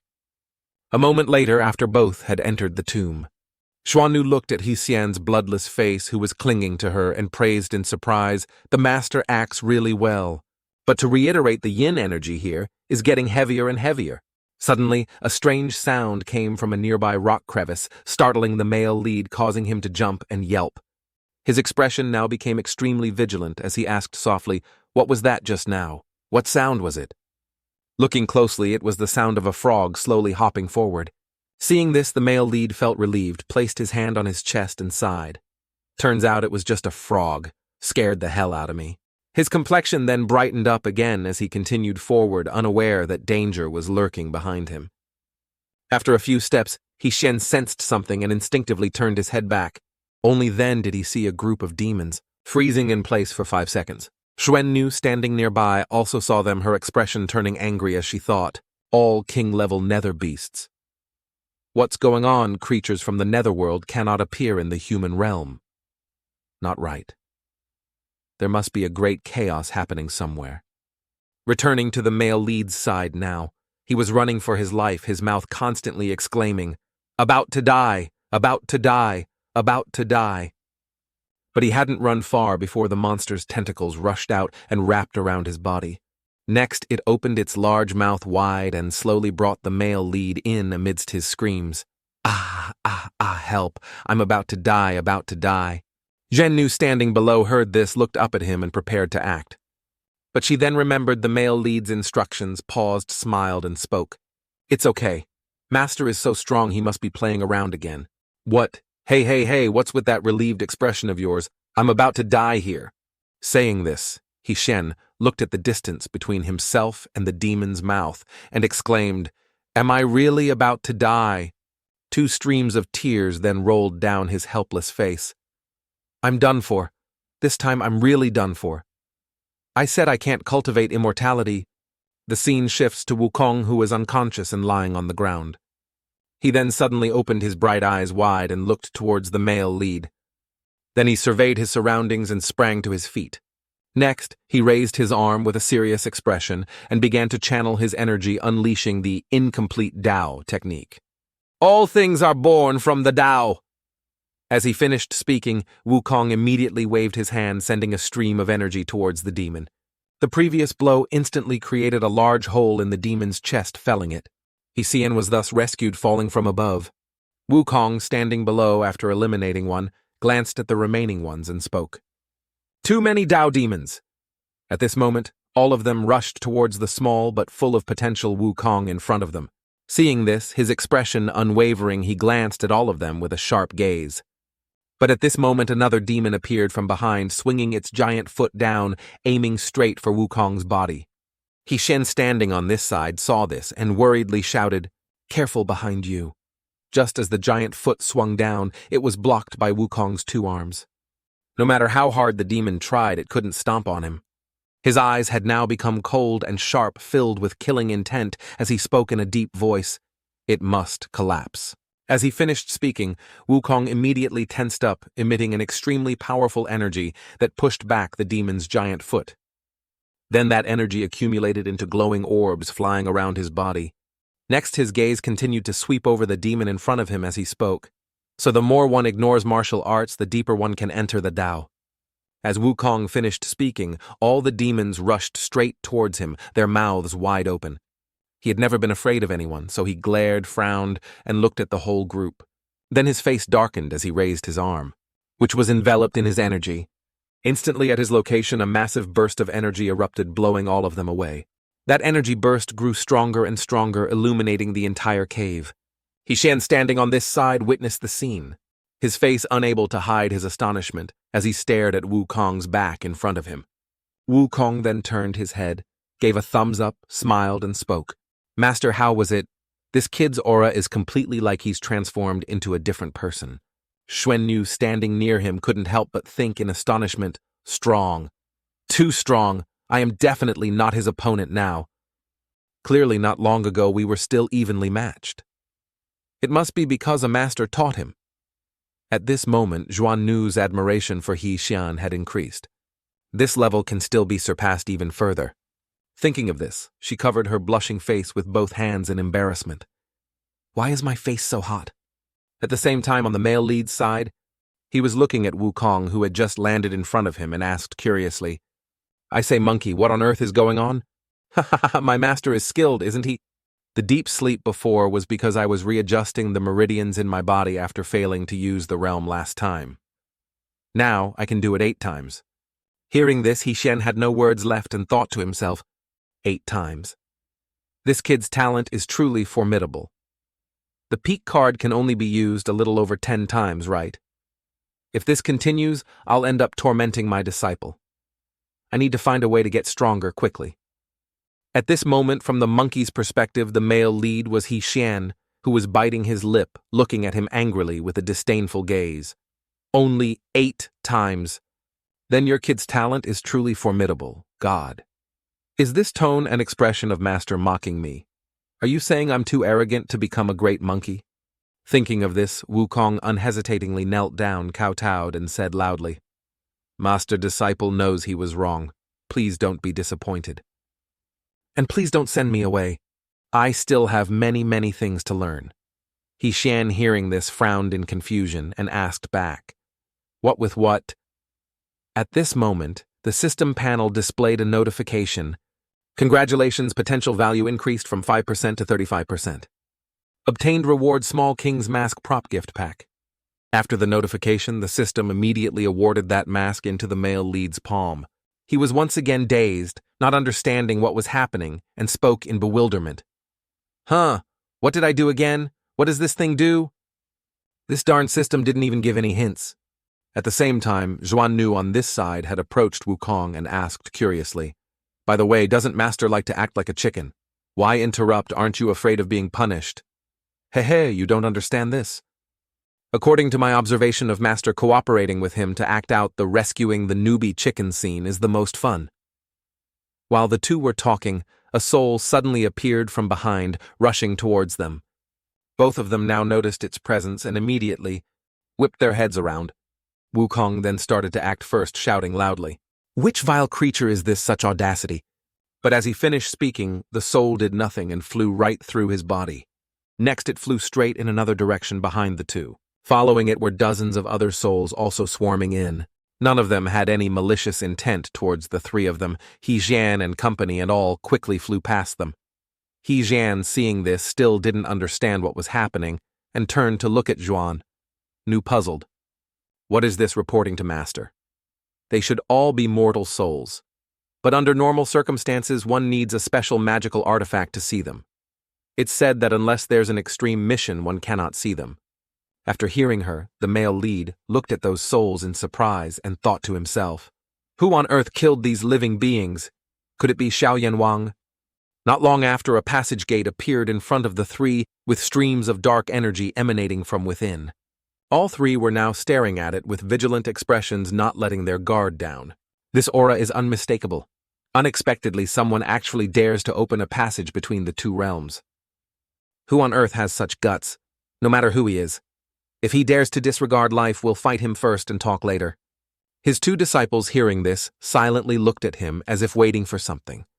After a while, all three remained in that posture, only that the two disciples' faces had become solemn. Xuannu, unable to wait any longer, spoke up curiously. Master, why are you motionless? Wukong, standing beside him now, also understood the male lead's hidden meaning from his frozen expression. Then he immediately volunteered to go inside and spoke. Master, don't compete with me. I'll be the vanguard. I like being the vanguard the most. Very good, very good. Worthy of having Wu enlightenment in your name. Saying that, Wukong also confidently and leisurely entered the passage gate. Hishen then continued as the last one to enter, carefully looking around and speaking. Don't go too fast, wait for me. Saying this, he instinctively looked to one side of him with a very vigilant expression. In front of him now was a female demon with a giant body and thorny roots wrapped around her lower half. Witnessing that terrifying sight made Hishen's soul fly to the clouds as he fell backward and exclaimed, Damn it, it's really the cursed old woman. After saying that, he also backed up close to a cliff behind his two disciples. Master, don't be afraid. It seems to be in a deep sleep. Hearing that, his whole body still trembled like a leaf as he asked back, Sure. Are you sure it's not Xuannu and Wukong? Then began to approach the feet of the cursed old woman. Then they placed their hands on a random root beneath her feet. Instantly, Xuannu could feel the mournful cries of resentful souls within. Wukong then also turned to look at the male lead and recounted what he had seen. Xuannu then also interjected, This guy must be afraid of attracting the attention of the upper realm, so he sent a group of spirit beasts to sneak into the human realm to help him kill people and collect souls. But aren't spirit beasts in the human realm very prone to falling into a state of madness? Just use a special magical artifact to set up a small barrier beforehand and it'll be fine. It can make a proud king-level creature become its slave. The power of this monster is immeasurable. No, this big guy is also helping someone carry out their deeds. Wukong, hearing this, gaped in astonishment, his eyes wide. What? Helping someone carry out deeds, that's right. See the coffin hanging in its belly? The one lying inside is their true boss. Then how did you see it? I don't feel anything special. Because I recognize that its master is an old acquaintance of my father, a great figure who was once the 10th on the heavenly realm martial ranking. The two young men, hearing this, were completely shocked and exclaimed, What, the 10th of the heavenly palace martial ranking? I didn't mishear, did I? You said he's the 10th great figure in the heavenly palace martial ranking. That's right. I recognize the special totem on the coffin. Xian, standing behind, heard this and quickly spoke with a panicked expression. Then what are you standing there for? Let's scram quickly. Just as he finished speaking, a voice suddenly echoed from somewhere. Want to run? Try running and see. Hishen, hearing this, his soul flew to the clouds as he darted to hug Xuannu's body and exclaimed, Mommy, who is that? Didn't it lose consciousness? Master, it's not this big guy. It's the sound behind her. Don't panic. Wait for old son Wukong to go check first. Saying that, Wukong immediately approached, looked down with an astonished expression. There really are people. In front of Wukong were the figures of two people tied up before someone. It seems like it's not just one person. The two people tied up on the vines are Heibai Wuchang with bruised faces. The one who had just taken care of them stood in front, smiling smugly and disdainfully speaking. The left and right arms of old Yan Wong only have this level of skill. Boring to death. Don't fantasize about escaping anymore. With your strength you can't escape. Bai Wuchang on this side, with a fearful expression, quickly said loudly, That guy is really a monster. A monster, do you understand? 30 years ago, nearly 2 entire cities of common people died unjustly. It was all his doing just to relieve boredom. Do you really think such a person would be grateful to you for helping him come back to life? Stop dreaming. He'll be the first to kill you. While his soul isn't fully gathered, yet turn back while you still can. The three-eyed one, after hearing this, showed no remorse on his face. Instead, he smiled excitedly and continued, Do you really think I revived him to receive his gratitude? It's all just for chaos, my dear. Bai Wuchang, hearing this, asked back with some surprise and curiosity. What do you mean? To make the world return to the beautiful moments of 30 years ago. What's my tiny life worth? A worthy death, my dear. Ha ha ha, just thinking about it is wonderful. This bastard is crazy. Xiaohe, let me buy you some time. Quickly go report to the great king. It's best to still inform the heavenly court. But in our current state, how can we escape, rest assured? My trump card hasn't been used yet. You just need to run, that's all. As he finished speaking, Bai Wuxiang instantly broke free and leaped into the air. Then he channeled his energy and unleashed a technique. 100 Ghosts, Secret Art, 33, Glass Paradise World, Seal. Instantly, the three-eyed one's entire body was frozen by Bai Wuxiang's technique. He Wuxiang also took that opportunity to untie himself and escape. Then looking at Bai Wuxiang beside him with a worried expression, he quickly said, "Stop quickly. Run quickly. If you don't want me to die in vain, stop talking nonsense." He Wuxiang, hearing this, was suddenly surprised, gritted his teeth in astonishment. But then he quickly regained his composure and replied seriously, "I understand." After saying that, He Wuxiang began to channel his energy using the crimson flowing light ghost shadow technique to create streams of spiritual power around his body. Next, without delaying another second, he shot off like the wind. After flying for a distance, he turned his head to look back with a worried face. "Xiao Bai, you absolutely must not die. I'll bring you back right away." But just as He Wuxiang finished his thought, the three-eyed one had at some point appeared behind him, raising both hands with an excited expression. Even Bai Wuxiang, standing on this side, didn't know when he had escaped, gaping in astonishment. The three-eyed one then immediately swung his hand, delivering an extremely powerful blow to He Wuxiang's body, causing him to crash down onto the ground below with a tremendous sound. Bai Wuxiang, standing on this side, witnessing that, could only helplessly call out the two words, "Xiaohe." As the smoke gradually dissipated, it revealed him lying motionless in a large crater on the ground. The three-eyed one then also leisurely approached him whistling. He Wuxiang, now barely breathing, looked up at him weakly, begging, "This will cause so much suffering for so many living beings. I beg you, please stop. I beg you." He paid no attention to his words and maintained the excited smile on his face, laughing loudly. "Ha ha ha, noisy fellow." Saying this, the three-eyed one immediately swung his arm, which was imbued with his true energy, straight down onto He Wuxiang's body. "Go die." But when he was just a short distance away, he suddenly paused, struggling to move his body. The three-eyed one's body was now stopped by some invisible force, standing motionless. "What's happening? Why can't my body move?" Bai Wuxiang on this side also sensed something, and immediately whipped his head around. This aura, could it be? Just as he sensed. From afar, Yan Wong's son was approaching, rubbing his head. At the same time, on the male lead side, the system also displayed a notification. "Congratulations, host, you have found the target. Is he Xiao Yan Wong?"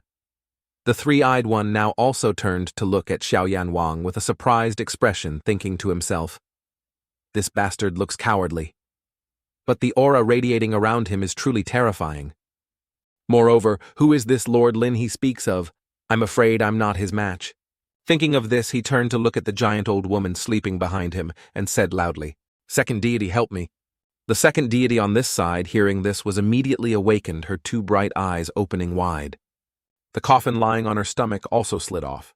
The second deity then looked up at the sky and roared, causing the roots around her body to be released, emitting an extremely powerful, dark energy.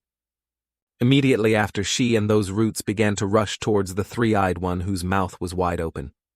In an instant, the second deity's body transformed into a stream of energy and entered his body. On his face now, half of the second deity's face had also appeared, speaking in unison loudly. "My wife and I, too, become one, becoming peerless in the world." After the introduction, he began to lift his foot and step towards Xiao Yan Wong, with an extremely powerful aura radiating around him. "Ready to die yet?" But before he could be cool for 2 seconds, both he and his wife froze with bewildered expressions. Their faces then turned panicked as they exclaimed, "Why can't we still move? How outrageous! Which deity are you exactly? Boo-hoo, don't play with me like this, okay? Who on earth are you? I'm really just an errand boy in the underworld. It's all Lord Qi's doing." Saying this, Xiao Yan Wang began to raise one of his fingers, creating a wave of spiritual power. "If you don't believe me, I'll show you." Just as the young man finished speaking at the three-eyed one's location, a giant Qi Lin clearly appeared, holding him tightly. This damn thing is it, the legendary Qi Lin divine beast. I've grown this old and have only heard about it in fairy tales. This wave of spiritual power, even if we two deities combine, we are no match. We must find a way to escape and wait until the great senior revives. After thinking, they began to beg. Big brother, I know I was wrong. Can you spare me? Sorry, but that won't do. My father has given the order. Your father isn't here. Give me a chance. No. Father, the old master, is everywhere. Shen, standing nearby, now placed his hand on his chest and took a breath. The power of the 10th on the martial ranking is truly terrifying. Luckily he was, by the powerful Yan Wong. No. The power of that great lord hasn't even been used by a fraction. Otherwise, except for Master, everyone else would have to stand still. I affirm that. As for Master, I'm not sure either. Damn, it's that terrifying. Is he only the 10th? Wukong, standing on this side, was already full of fighting spirit, warming up his limbs with an excited expression, and spoke. Master, this person is too strong. My hands are itching too. That's good. You try against him once. Remember to be careful. Understood. As he finished speaking, Wukong immediately went full throttle, rushing straight towards Yan Wong with a belligerent expression. The young man on this side also noticed him rushing over and began to become vigilant. Just as Wukong entered Yan Wong's attack range, he was immediately bound by an ink dragon technique from him. Wukong, seeing this, frowned, gritted his teeth, and silently acknowledged Yan Wong's ability. Indeed, this guy is very strong. But I'm not as useless as before. As he finished speaking, an energy orb gradually formed in his palm. Next, he immediately clasped his hands together and used a great Dao power blow to destroy Yan Wong's technique. The young man on this side, seeing this, covered his face. His jaw dropped in astonishment as he exclaimed, "What is this source of power? Too terrifying." Wukong didn't stop there, but continued to rush forward with a serious expression. Yan Wong now also began to raise one of his fingers, creating a wave of spiritual power, and continued softly. So sorry, Zhuan family. Divine beast summoning Zhuan Wu barrier formation. At this moment, from within his wave of spiritual power, a giant Zhuan Wu black tortoise appeared, roaring a few times. Wukong, pained by its roars, couldn't bear it, fell to the ground, clutched his head, and exclaimed, "My head!" Pain, pain, pain, pain. Zhuan Nu on this side, witnessing the scene, couldn't help but exclaim in awe, "All of them are rare divine beasts in the world. Each one is extraordinary. Heaven is truly unfair. How can someone with a mountain of divine artifacts criticize others? Speaking of which, one has supreme comprehension. One has supreme talent. Only my master has nothing." Just as the male lead said this, a wrath from high heavens descended, striking him straight on the head as a warning. Returning to Wukong's side now, he was frantically punching the shell of the Zhuan Wu that was protecting Yan Wong. Half an hour later, that shell was still intact, shiny, without a single scratch. Seeing he couldn't break it, Wukong couldn't help but shout angrily, "Come out and fight me fair and square, your excellency, Demon King. How can this humble one be your opponent? I surrender. Surrender. What kind of man are you? No skill at all. This was all bestowed by my father. Without it, I am nothing." Bullshit. Do you take old Sunmi for a fool? Summoned beasts are due to one's own talent. How can they be bestowed by others? That's also because of father's genetic inheritance. It has nothing to do with me. Open your mouth, it's father. Close your mouth, it's father. How old are you, kid? That's the truth. If father hadn't allowed it, I couldn't have acted. Aya, this bastard is annoying me to death. Get out for me. Zhuan Nu, standing on this side after hearing their conversation, couldn't help but burst out laughing. Haha, what kind of person summons a bunch of divine beasts and then calls himself trash? Genius isn't enough to describe him. That's right. Why do I also feel this guy was PUA'd by his father growing up? PUA. What does PUA mean? How can I make you visualize it? You can understand it as a type of control magic. After explaining, Xian's expression became serious as he looked towards Wukong. Need to confirm a bit. Xian then raised his arm high and said loudly, Monkey, stop first. Take me there. Wukong, hearing this, also stopped and turned to look at him with a puzzled expression. Then he also followed the order and brought the male lead before Yan Wong. Haha, little brother, I have something else I'm curious about. Your strength is so great, why are you always so modest? It's not modesty. Compared to my father, I'm just like worthless trash, not even worth mentioning. Your father said that, isn't that a bit too harsh? No, father is just doing it for my own good. Then may I be so bold as to ask a question? Have you ever been to places other than the underworld? No, never. Father told me to limit contact with outsiders. I already have no talent. If I'm disturbed by others and delayed, it's even more hopeless. Hearing this, Xian could only helplessly place his hand on his face and think, oh God, it's really the PUA type, beyond saving. Wukong at this moment interjected curiously, Master, why are you telling him these things? Give me 1 incense stick's time, I promise to break his cage. Wukong, don't say anymore. This little brother is too embarrassed. It's my fault for mistaking you. Truly offensive. Please, Your Excellency, be magnanimous and don't hold it against me. Ahem, Senior, you're exaggerating. It's okay. If there's nothing else, I'll take my leave first. Okay, please proceed at your leisure. Both of them then returned to their positions, watching Yan Wong's retreating figure grow smaller. Hsien now turned to look at Zhuan and asked curiously, Zhuan, are you sure your concealment artifact won't be discovered? Master, rest assured. This is something Father gave me. Father said that apart from those in the top 10 of the martial ranking, no one can see through it. Ayya, your father has so many treasures. Wukong, standing behind, also rubbed his head and asked curiously, Master, then why exactly do we have to follow him? You're not planning to take another disciple, are you? I of course have my plans. This person's personality is so insecure. Even using the peak card might not increase his potential value. The key to increasing his potential definitely lies with his father. There's something else I want to say, Master. Is there something wrong with your body? Hearing him ask it made him a little surprised and curious.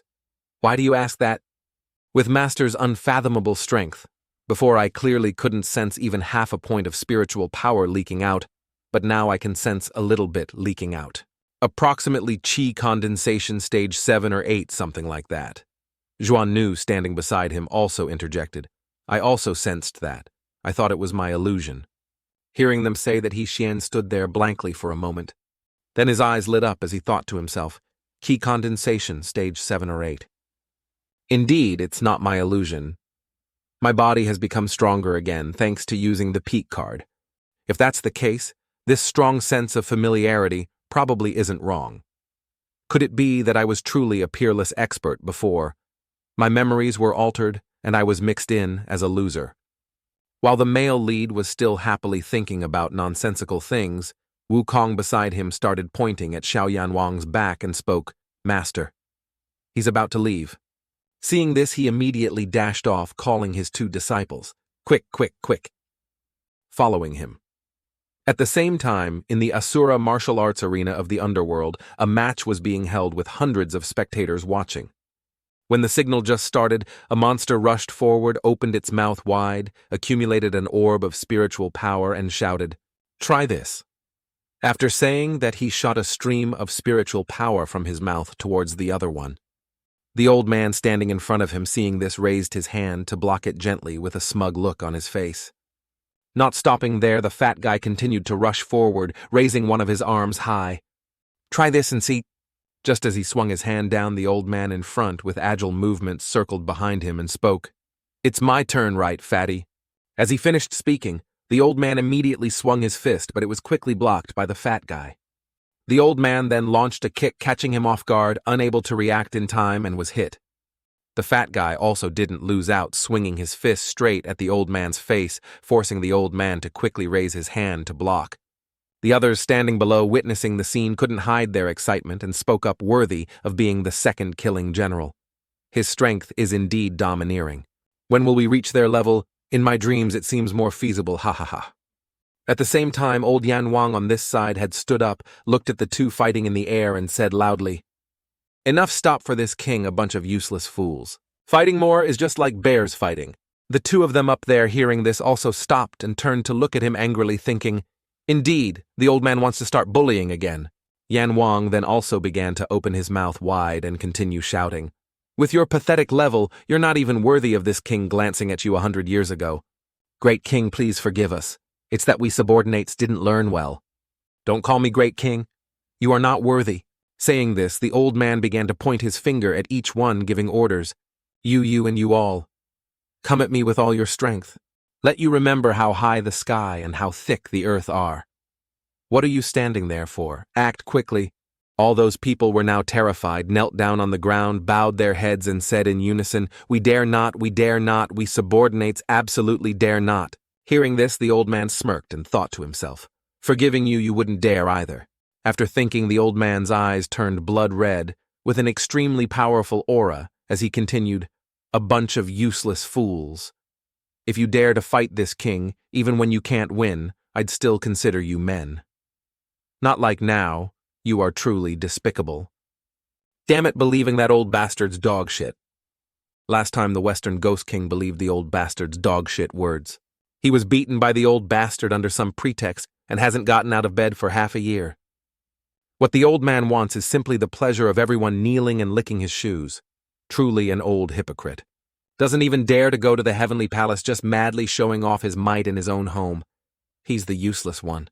At the same time, Yan Wong from outside had also returned and announced, Father, your child has returned. Seeing this, the old man also glanced over and asked curiously, Finished your business? Yes, finished. Indeed, there was a demon king causing trouble, but he has been put in prison, sir. Put in prison? Didn't I tell you to bring his head to see me? Ah, didn't father say to put him in prison? Isn't this the earth prison token you specially gave me? Hearing this, the old man couldn't argue back and became furious, gritting his teeth. Then his eyes turned blood red as he looked at Yan Wong and said in a deep voice, Are you implying this king remembers incorrectly? No, I didn't mean that. Not giving him time to explain, the old man had already raised his fist and interjected. Then let me ask you, would this king give a wrong order? As he finished speaking, he swung his fist and punched his son mercilessly in the face. Taking that blow sent Yan Wong flying far away, crashing onto the martial arts arena, causing dirt and stones to fly everywhere. As the smoke gradually dissipated, it revealed the young man lying motionless on a pile of rubble. Not stopping there, Yan Wong continued to approach his son step by step with a cold expression. The subordinates standing behind, seeing this, trembled like leaves, not daring to make a sound. At this moment, the old man had also reached him and looked down at his son.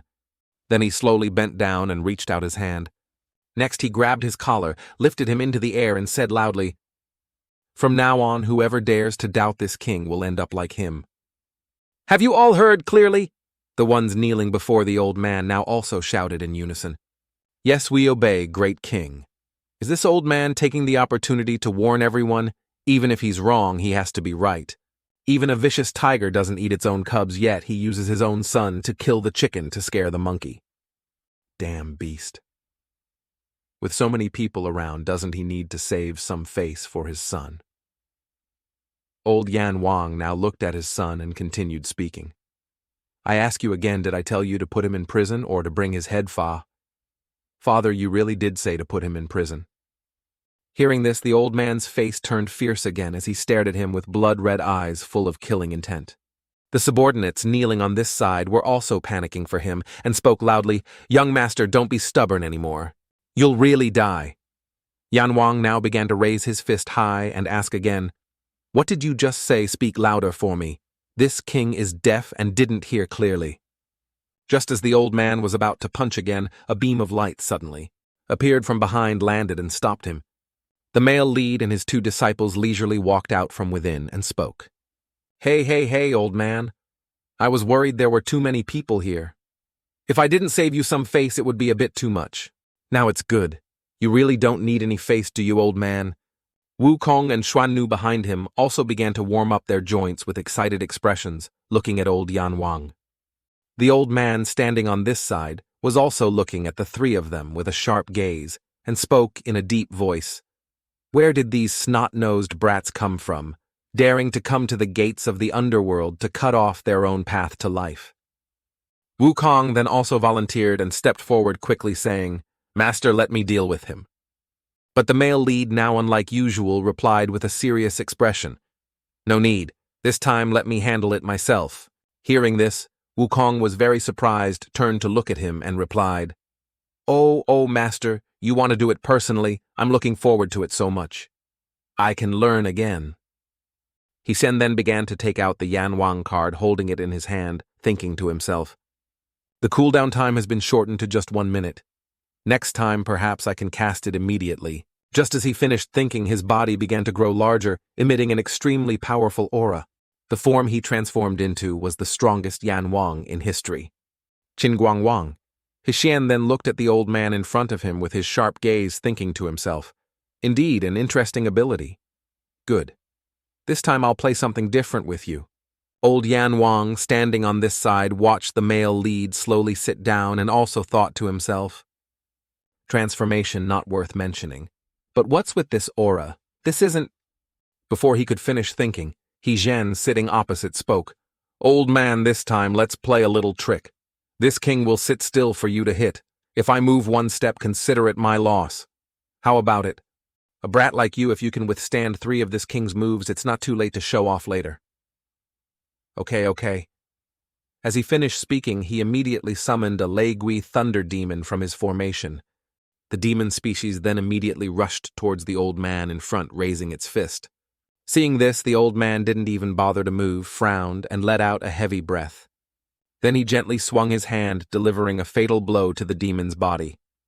It immediately rolled over, vomited blood, and lay on the ground. Old Yan Wong then turned to look at the male lead and spoke disdainfully. Is this the skill that makes you so arrogant? He on this side, without any worry, smiled excitedly and replied, It's not over yet. Just as Hishian finished speaking, the Lei Gui behind him had already started to get up again as if nothing had happened. Old Yan Wong then also said nothing more and turned around, getting into a stance, ready to fight it. The Lei Gui was now more ferocious than before, roaring as it rushed towards the old man. Old Yan Wong was no less quickly rushing forward, swinging his fist in an uppercut to the Lei Gui's chin. Then he decisively threw another punch to its left cheek. Next, he threw a kick straight to the other side of the demon. When it fell to the ground, the old man became even more violent, continuously throwing dozens of punches all over the Lei Gui's body. Finally, it was old Yan Wong's most excited stage. That was tearing the Lei Gui's body in 2. After defeating it, the old master's face became extremely excited as he turned to look at the male lead and said loudly, Useless, I told you. You couldn't defend either. Senyu and Wukong, standing on this side, hearing this, both looked at the old man with annoyance on their faces. Old Yan Wang then continued to speak boastfully. Just this little bit of power is completely insufficient against me. Heisen, hearing this, didn't rush but smiled calmly and replied, Oh, is that so? Old Yan Wang, seeing his attitude, clearly showed his displeasure and thought to himself, Damn it. Clearly a little brat who still smells of milk, yet always puts on a high and mighty act. Today I will teach you what is called seniority and rules, naturally using your life to pay the price. Sorry in advance, you're old and haven't even hit anyone of mine yet. Don't stand there crowing. Just as he finished speaking, the Lei Gui's corpse, which had been dismembered by old Yan Wang, suddenly recovered at a dizzying speed. Seeing this, the old man couldn't help but be astonished, his eyes wide as he thought, super speed regeneration. How is this possible? This is a super-level talent that only top-tier existences possess. Moreover, this guy is clearly just a summoned beast. At the same time, the other half of the dismembered body was also gradually recovering and sat up. Immediately after, the number increased to 2, both stepping towards old Yan Wang. Damn it, not only regeneration, but also splitting. I've never heard of this summoning talent. Which deity is this exactly? While the old man was still astonished, the male lead sitting opposite smiled smugly and spoke, Hey, I say. Making such an expression is very boring. Our game has just begun. Good, very good. Then this king doesn't need to hide it anymore. As he finished speaking, the old man instantly unleashed all the true power suppressed within his body. Each layer of clothing on the old man's body was now torn apart by a different, more muscular form. Wukong, standing nearby, saw this, his face turning astonished as he thought, the quality of the oppressive aura has completely changed. Now old Yan Wong's entire body had transformed into a completely new appearance with a third eye opened on his forehead. After successfully transforming, the old man let out a piercing roar. Accompanied by those roars were streams of his spiritual power rushing towards the Lei Gui. Standing below, seeing this, it also began to raise its fist, which was covered in dark energy, and rushed towards those streams of spiritual power. The two streams of energy from both sides collided, creating shockwaves that radiated to the surrounding area. While the Lei Gui was still struggling to block the spiritual power in front of it, old Yan Wong had instantly teleported behind it. Next, he raised his fist, his eyes wide, and rushed from behind the Lei Gui. Then he immediately launched a flurry of punches, striking its body directly without missing a single one. But at this moment, the other Lei Gui had also appeared from behind the old man, raising its fist high. Next it swung down with all its might, while old Yan Wang no longer had a chance to defend. But the old man then turned his head, and just by using his gaze, he was able to block the Lei Gui's entire hand. The others standing on this side, witnessing the scene, all gaped in astonishment and exclaimed, "Is this king that strong?" Turns out he was hiding such great power. The old man on this side had also thrown a final punch, sending the head of the remaining Lei Dian Thunder Lightning flying. Wukong, observing from beginning to end, couldn't help but be astonished, gritting his teeth and thinking. Completely different levels. Xuan Nu nearby also shared the same thought as him, looking at Yan Wang with a serious expression. The combined power of me and monkey is no match for him. At the same time, at the location of the headless Lei Gui, flesh buds were gradually growing back. Seeing this, the old man's face showed a smug smile as he thought to himself, "Indeed, the recovery speed is quite slow. Ha ha ha ha, I told you so. What thing is truly immortal? The situation with this thing is just like that. Although my Asura state doesn't last long, it's enough to kill the Zhaohuang beast and then kill its main body." Thinking of this, old Yan Wang rushed towards the recovering Lei Gui and said loudly, "While you're weak, I'll take your life." As he finished speaking, the old man immediately raised both arms, gritted his teeth, and began to swing down. But at this moment, the male lead's voice came from behind, stopping the old man. "Wait a moment." Hearing this, old Yan Wang also stopped and turned his head to look at him with an angry expression. "You want to admit defeat, but it's too late. No, I don't mean that. Old master, you've misunderstood. I just want to ask you, are you ready? Because I'm about to show off my might." Hearing this, the old man's face also became cautious as he stared at him. Wukong and Xuan Nu, standing nearby, their faces turned smug as they smiled and silently observed the situation. Returning to He Xian's side, he continued to speak. "I ask you, what do you think of our summoned beast's strength? Is that all? This king only used half of his power, enough to kill all of you." Hearing this, a gleeful smile appeared on He Xian's face as he continued, "Only half very good." Saying this, he raised his hand, creating giant lightning bolts that descended from the sky. "Come on, come at me." Old Yan Wang, hearing this, became furious and frantically rushed forward. Trying to act mysterious to buy time or to launch a sneak attack, right? "I won't let you have your way." As he ran a few more steps, he saw something and stopped in surprise. In front of him were the remnants left by the lightning bolts that had just struck. He Xian, seeing his expression, smiled smugly and said, "Don't be so tense, okay? It's just a pile of dirt pits."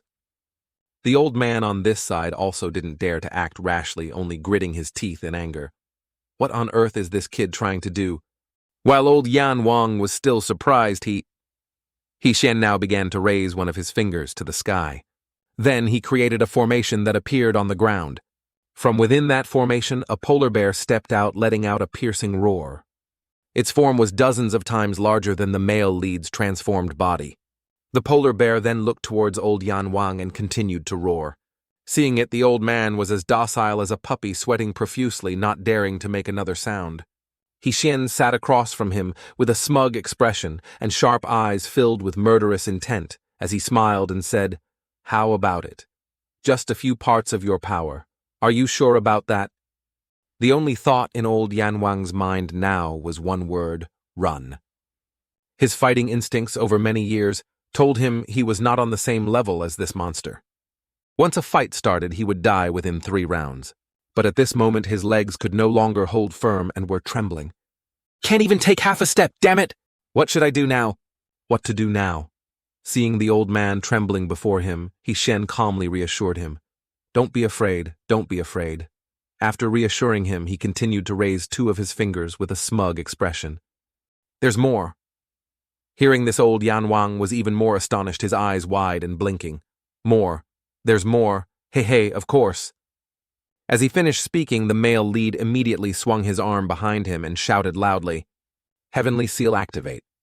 At this moment, at the position he pointed to, a golden formation appeared shining brightly. A second later, from within that formation, an extremely powerful beam of light erupted, illuminating the entire sky. The people standing nearby witnessing this scene all gaped in astonishment, speechless. The power of the light beam grew stronger, causing the ground to sink deeper. A triumphant smirk was now clearly visible on He Shen's face as he looked at old Yan Wong opposite him. Not long after, everyone present was once again gaping in astonishment, not believing their eyes. Before their eyes was a legendary golden dragon with blazing eyes letting out a roar. The male lead now also stood up along with the two beasts he had just summoned, looking towards the old man in front. The golden dragon, with a pair of blood-red eyes full of killing intent, stared at old Yan Wong as if wanting to eat him alive. He Xian's two disciples, standing to one side, couldn't help but exclaim in awe, thinking, even though I was mentally prepared, I still got a fright. Master is too exaggerated. Compared to father, who is stronger, Yan Wong's subordinates on this side were still not over their shock and started talking amongst themselves. Five clawed. Golden dragon. Isn't this an ancient divine incantation that has been extinct for thousands of years? The great king is done for this time. The old man on this side had no words left, just stood there, frozen, crying silently in his heart. He Shen on the opposite side now began to sit down, rummaging for something, and spoke. Calm down. There's more. It's just that this one needs props too. Where is it? Let me find it. You try to wait a bit. Okay. Almost done. After searching for a while, he took out a fragment of something, holding it in his hand with a satisfied expression. Finally found it. This one. As he finished speaking, He Shen became serious, clenched the fragment tightly, and said loudly, Ancestral seal open. Instantly, at a nearby location, a formation appeared, radiating an aura around it. From the sky, dark clouds were also swarming and descending with lightning bolts accompanied by an aura. Not long after, it formed a tornado with extremely strong winds sucking nearby things inside. After a while longer, that tornado had become a waterspout, sweeping away everything it passed. He Shen, witnessing that sight, was also a little astonished, sweating profusely in awe. Is this the peak of that insecure brat? I can't believe it. Everyone present now had turned to stone, staring at the scene before them with no emotion left. Wukong and Xuan Nu, standing nearby, were no exception, their eyes wide as they stammered, Shine. This creature is... From behind the clouds in front of everyone was a giant eye staring straight down without blinking. The most panicked person now was none other than old Yan Wang, witnessing the male lead and the three things he had summoned, all of which were things only seen in fairy tales. The gazes of all three creatures now also caught the old man's attention, and he didn't blink. The old man also didn't know what to do, but stand motionless, looking at the three of them with a bewildered expression. Then he tried his best, but still couldn't lift his feet. Damn it, run quickly. Move damn legs. The old man's entire body was now trembling like a leaf, his face contorted in fear as he looked at the male lead's group. Then he quickly transformed back to normal and forced a smile, speaking, Ha. I wonder which great lord from the heavens descended to the mortal world to provoke this humble one. Quickly retract your divine powers, sir, what can't fight anymore. How dare I? If your excellency raises your hand, this humble one will vanish into thin air, ha. Hearing this, He Shen began to stand up, approached old Yan Wang, and continued, Then that's good. Now I ask you again, how does this king's strength compare to yours? How many parts this humble one was blind before and didn't recognize Mount Tai? I beg your excellency to be magnanimous and let me go like a fart. We not even your excellency's little finger. Ah, no. Can't even compare to your fingernail. As long as you wish, this humble one will become your dog in the underworld. You can command me as you please. Quite good at flattering. Very good. Then if I tell you that this king also has a special ability to summon the bodies of others in the future, and the body I'm currently using is the future body of your son, how would you feel? Hearing this, the old man was a little surprised. His face darkened, and he stood there stunned for a moment. Then he burst out laughing and replied, "Ha ha ha, Your Excellency, you jest very well. That brat is just trash. How can he be even 1 or 2 10,000ths of you? Joking. Whether it's a joke or not, you know better than anyone in your heart." "Right, father." Hearing the male lead call him that, the old man felt an oppressive aura weighing down on his body, gritted his teeth, and bowed his head. "Now do you feel the distance between you and the son you humiliated all day? Same age too. At that time were you even worthy to carry his shoes? Your Excellency, your special trip to my underworld this time surely isn't just to humiliate me, right? Is there any enmity between us? Humiliate you? Are you worthy? This king's purpose in coming here is to take your son away. He's not like you. He's a true genius. Following an old waste like you will only drag him down. As for you, if you don't dare to fight, tuck your tail and scram. I'm not like you. Bullying the weak isn't interesting at all. The life of someone like you is truly pathetic." After hearing those words, old Yan Wong didn't dare say anything more. His face darkened as he clasped his hands and replied, "Understood, Your Excellency. I will scram." Saying that, the old man turned and left with a gloomy expression, having no face left. His subordinates and henchmen on this side, seeing this, showed no pity and cursed, "Serves you right. A person like you who only knows how to bully your subordinates all day. Why aren't you arrogant anymore? Go crazy again. Serves you right." At the same time, Yan Wong, standing nearby, watched the old man approach with a sad expression, his head bowed to the ground. Old Yan Wong's expression on this side was also the same, not daring to look up at his son. But then, the young Yan Wong mustered his courage, looked up at him, and asked, "Father, are you all right?" In response to his question was the old man's fury, shouting straight at his face, "Scram now. I don't need your pity." Saying this, old Yan Wong immediately swung his hand, throwing a punch, but the young man dodged it. No need. The corners of the old man's eyes then gradually filled with tears as he gritted his teeth and whimpered, "Isn't humiliating me like this enough for you, damn bastard?" Hearing this, Yan Wong also didn't know what else to say. His face darkened as he looked at the old man with a surprised expression. Old Yan Wong now continued to bring his face close to him and whispered, "From now on we are like strangers. Don't call me father anymore, damn it." As he finished speaking, the old man immediately turned and walked straight ahead, leaving behind his disowned son. Yan Wong, after hearing those words, felt an unspeakable sadness in his heart and bowed his head. The male lead now also approached him and asked curiously, "Why does he treat you like that? Is there some kindness? My father wasn't like this before." Although he was still arrogant and domineering, he still had a gentle side, unlike now. "Really, I can't see it at all. He practiced swordsmanship with me, played chess leisurely with me, even traveled everywhere. Now thinking back, it all seems fake. If what you said is true, then how did things turn out like this? It's because something unexpected happened once. One day, father and mother went out on an excursion to celebrate my birthday, but unexpectedly they chanced upon a true god-level demon beast. Wukong and Guanyu, hearing this, their faces turned astonished. Unexpectedly, there really is a god-level, although it's only a low-level god-level demon beast, it's still too strong. Father had to discard all the treasures on his body to barely get mother out of trouble. I was sleeping in the camp, so I avoided one calamity. When I woke up, I discovered mother had permanently left this world. From then on, everything changed after such an unexpected incident occurred. Father started to become violent and gloomy, cruel and bloodthirsty. He also started to be violent towards me.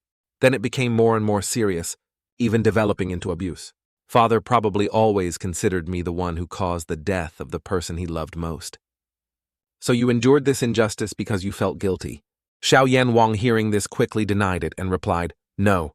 It's just that I feel if I lose father too, then in this world I'll truly be all alone." Xian and his 2 disciples, after hearing his story, all sighed sadly. Yan Wong stood before the 3 and began to speak again. "But now it doesn't matter anymore, the situation at hand. With father's personality, he absolutely wouldn't want any relationship with me anymore. So I don't need to hesitate either. It's time to leave. Let's look at the bigger world out there." Ting ting. Guang quickly escaped the influence of his father. Potential value increased to 33%. Congratulations on completing the mission. The system then also rewarded him with a Peak Holy Fox Daji card. Holding that card in his hand, Xian's mood was not happy looking at it, with complicated feelings. At the same time, on old Yan Wong's side, he was now sitting in front of his wife's grave. The old man looked at the tombstone with a sad expression and spoke Nian Nian. In the end, I still couldn't fulfill my promise to you.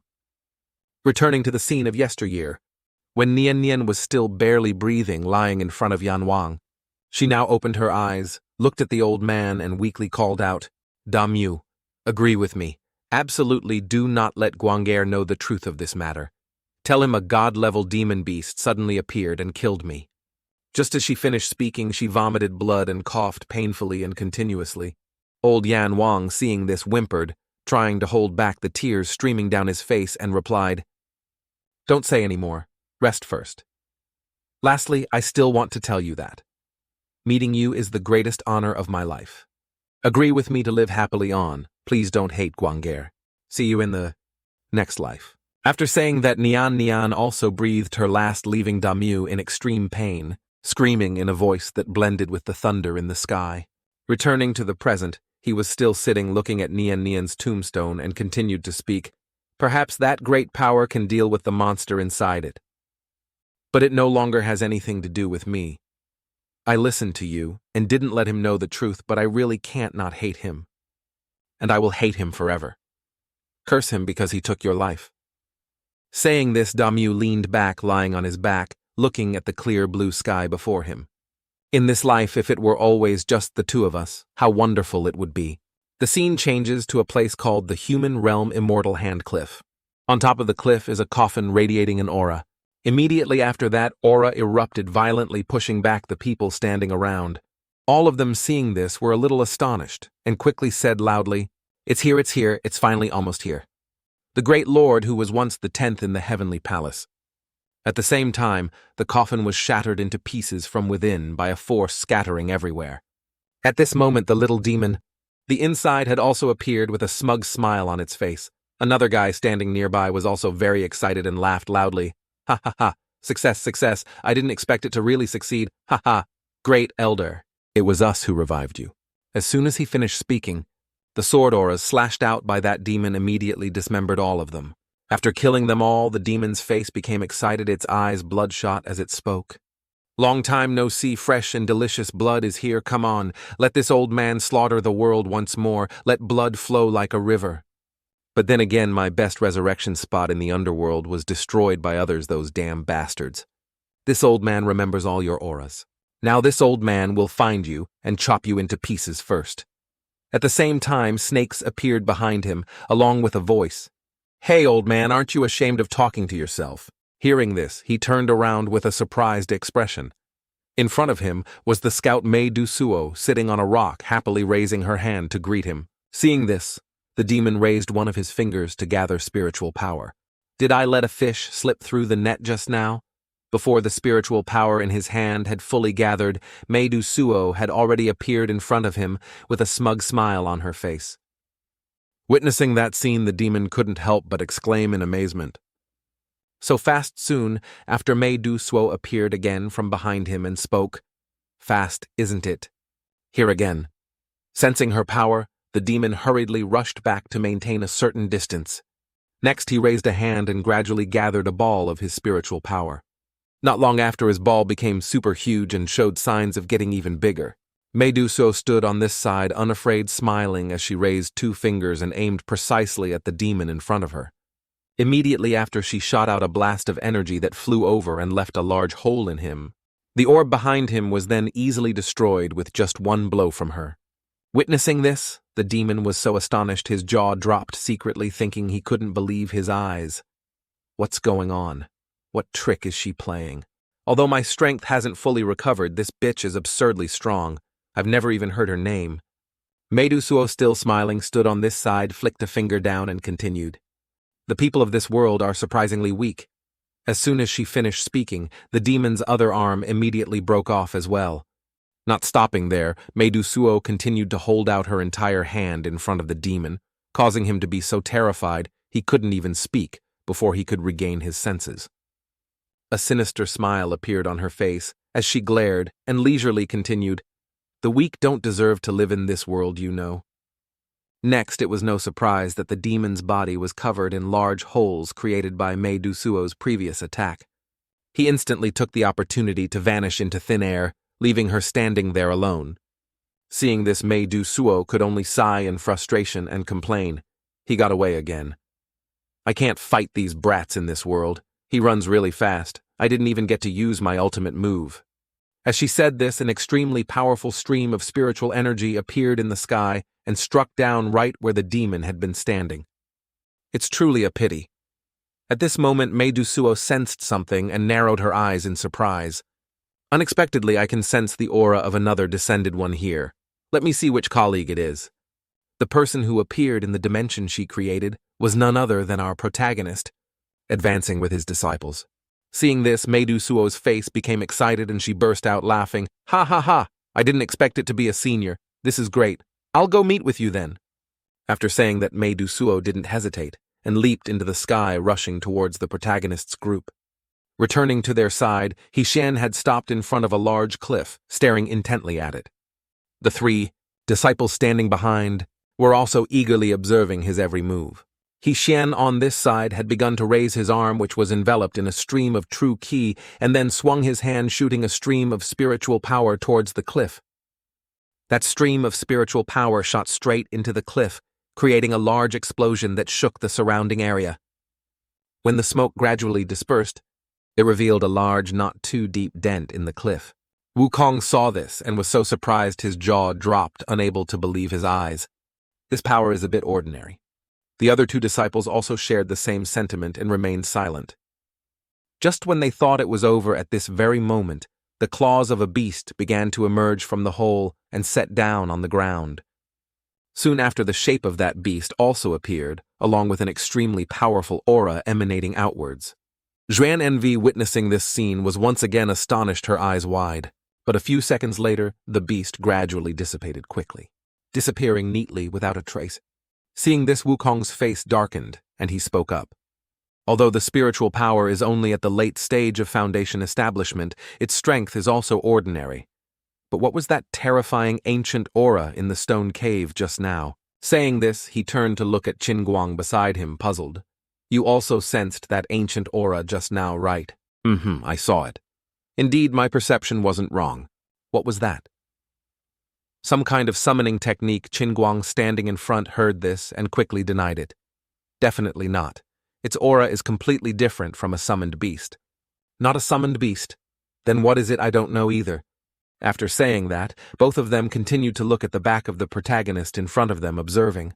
After Hishan used the peak card for the third time, his body could naturally release power. Moreover, the familiar feeling grew stronger. Every part of his flesh seemed to faintly tell him that it originally belonged to him, but that wasn't right. "I clearly transmigrated here, on Earth. I was truly just a university student who suddenly dropped dead. Could it be the hosts? But that's not quite right either.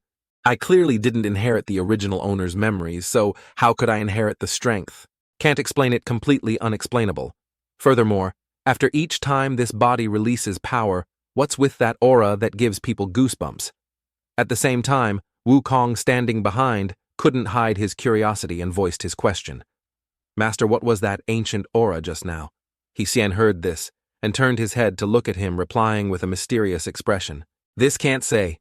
You guys will have to comprehend it yourselves later." Oh, so that's it. This is a lesson from Master. I must learn quickly."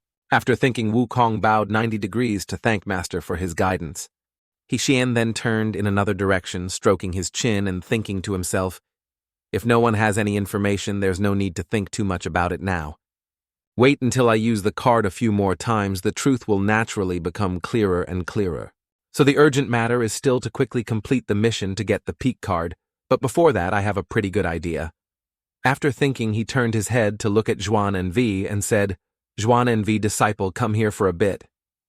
Hearing that, she also started to approach, asking puzzledly, "What is it, Master?" The protagonist then leaned close to her ear and whispered softly, "Listen to me, blah blah blah." After saying that, Hishan asked again in front of her flustered and worried expression, "What do you have it? If I have it, I still have it. It's okay. It's okay. Just listen to me like this, like that. Yes, sir. The two young men standing on this side were looking towards the two of them, curiously talking to each other. What are Master and Jutian Envy talking about? I don't know. After a while, Shen started to turn to look at the two of them and spoke. As your master, I ask you, who do you two think is better? Hearing this, both of them looked bewildered and asked back, who is better? That's right. Jutian Envy and I have discussed it a bit. Whoever is stronger between the two of you will become the senior disciple. Hearing this, Wukong put his hands on his hips and replied confidently, Need you even ask? It's definitely me, old son. Who else could it be? As for Tiangong standing beside him, he was the complete opposite, waving his hand in refusal. Senior disciple, I definitely can't do it. Just relying on words won't do. The senior disciple must have the strongest martial power, so I need you two to try a bit. Yan Wong, didn't you say before that you wanted to become my disciple? Ah yes, master, is the most formidable expert I have ever met. Following you, I will definitely learn many things. Then don't say any more, deal with it with all your might. If you lose, I won't accept you as my disciple anymore.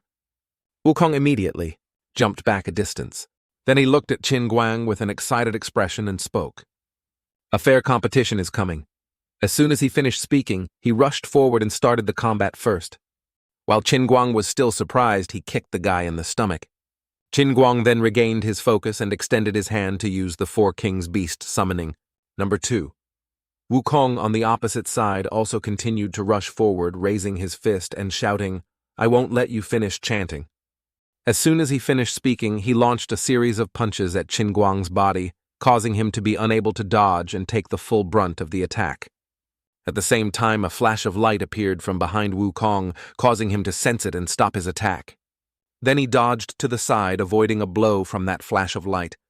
Because he had lost momentum, Wukong then landed on the ground below and retreated a few steps. At this time, the Molong had also been summoned by Tiangong, roaring piercingly in front of Wukong.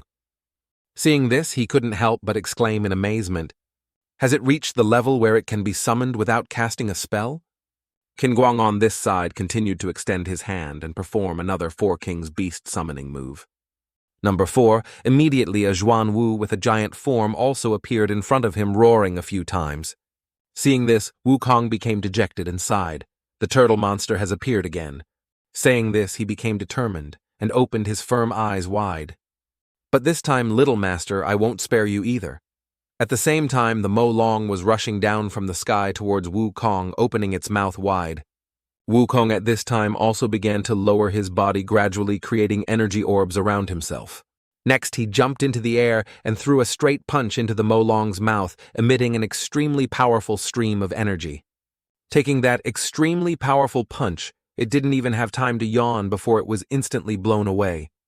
Tiangong, witnessing this scene, couldn't help but be amazed and thought to himself, just one punch defeated Molong? Shen standing on this side was also looking at Wukong, with a serious expression, realizing something. Indeed, the monkey with the enhanced barrier power. He is no longer an opponent that either Jutian Envy or Yan Wong can easily deal with. But what if both of them attack together? Ha ha, poor Wukong. Why does it feel like throughout the whole journey only he is sent out to fight? After thinking, he turned to look at Jutian Envy standing behind him and spoke. Jutian Envy, disciple, you can go into battle now. Yes, master, I'm all prepared. Hey, speak softly or those two will know. Understood, master. As soon as she finished speaking, Jutian Envy brought her face close to a bird made of spiritual power in her hand and whispered, You hear that? Just be careful. After saying that, she raised her arm high and ordered it to fly away. The bird she created is a magical artifact, the divine bird of the father. It then easily burrowed into the turtle shell. Wukong, facing his previous obstacle, was punching his fists together, gritting his teeth and speaking. I admit, the turtle shell was indeed very troublesome before, but it's not like that anymore. These 3 realm boundary orbs are the greatest respect I can show you. You can't win. As soon as he finished speaking, Wukong threw 3 realm boundary orbs, which rushed forward at a dizzying speed. The two of them then could only look at those 3 realm boundary orbs, anxiously waiting to see the result. At this moment, the 3 realm boundary orbs collided with the turtle shell, creating a large explosion in the sky. Ha ha ha, you lost. You definitely can't withstand this move. After the explosion ended, it revealed the Xuan Wu still intact, without any damage, standing tall in front of Wukong. Seeing this, he was so astonished his jaw dropped and he exclaimed, "Hey, hey, hey, what's going on? Why isn't it injured at all? That's not right. I clearly tried to attack it before. I knew in my heart that 3 destructive orbs were more than enough. There's only one possibility this guy is still hiding his true strength. Damn it now, there are only 4 left. Even if I break the shield, he still has 2 divine beasts, so it's useless. Damn it, I underestimated the enemy." After thinking, Wukong gave up and turned towards the 2 protagonists standing below.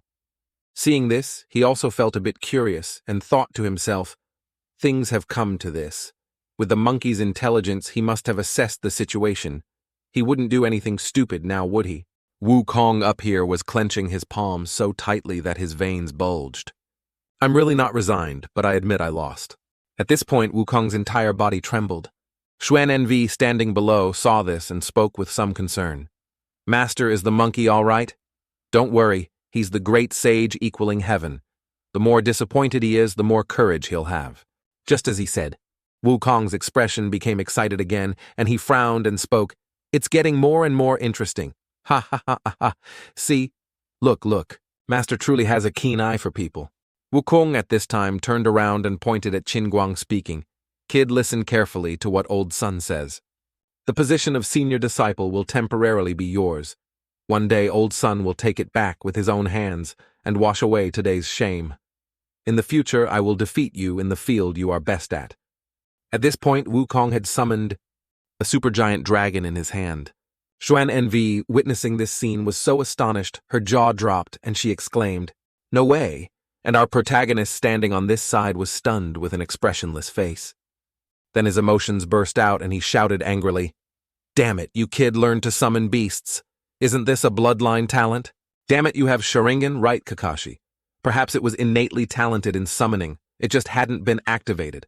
Very good, very good. You can take the protagonist position of this manhwa. I won't fight you for it." At the same time, the system panel also displayed a notification. "Congratulations to the Monkey King for encountering an obstacle. The greater the disappointment, the more the potential value increases by 5%. Yan Wong received great encouragement. Potential value increased by 5%. Seeing this, Xian's face became smug and he thought to himself, haha, indeed, just as predicted. Not long before, when he called Zhuan Er to his place, the words Xian whispered into her ear were, "Does that super-powerful old father of yours give you props that can assist others?"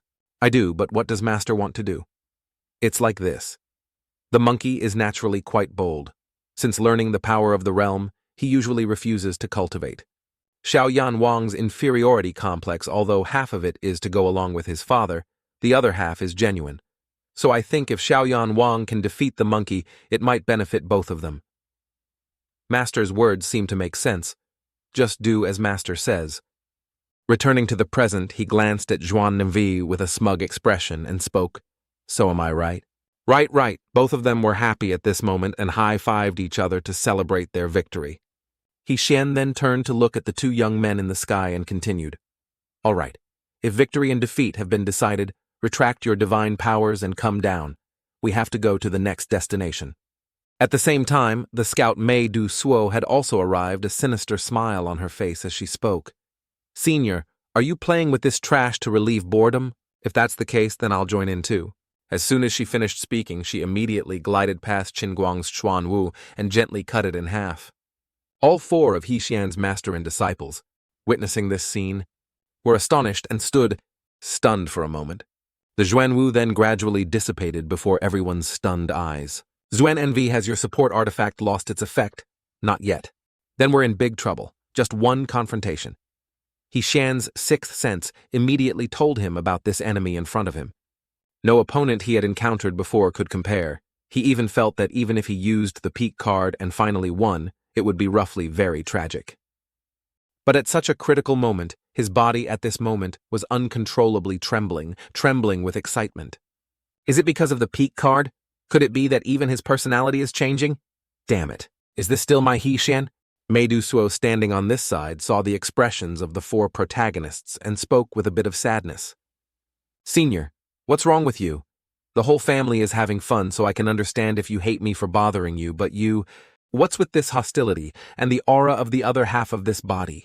The protagonist heard her say that and didn't understand anything, his mind full of question marks. Mei Suo, facing him, put her hands on her hips and continued. Up close, I indeed feel that you seem to be a person of this world already, but the remaining half of the aura clearly belongs to a high-level person from our West. How strange. Can you answer my question, Senior? Hearing this, Xian stood stunned, thinking to himself in amazement. She said it's the West, and her appearance.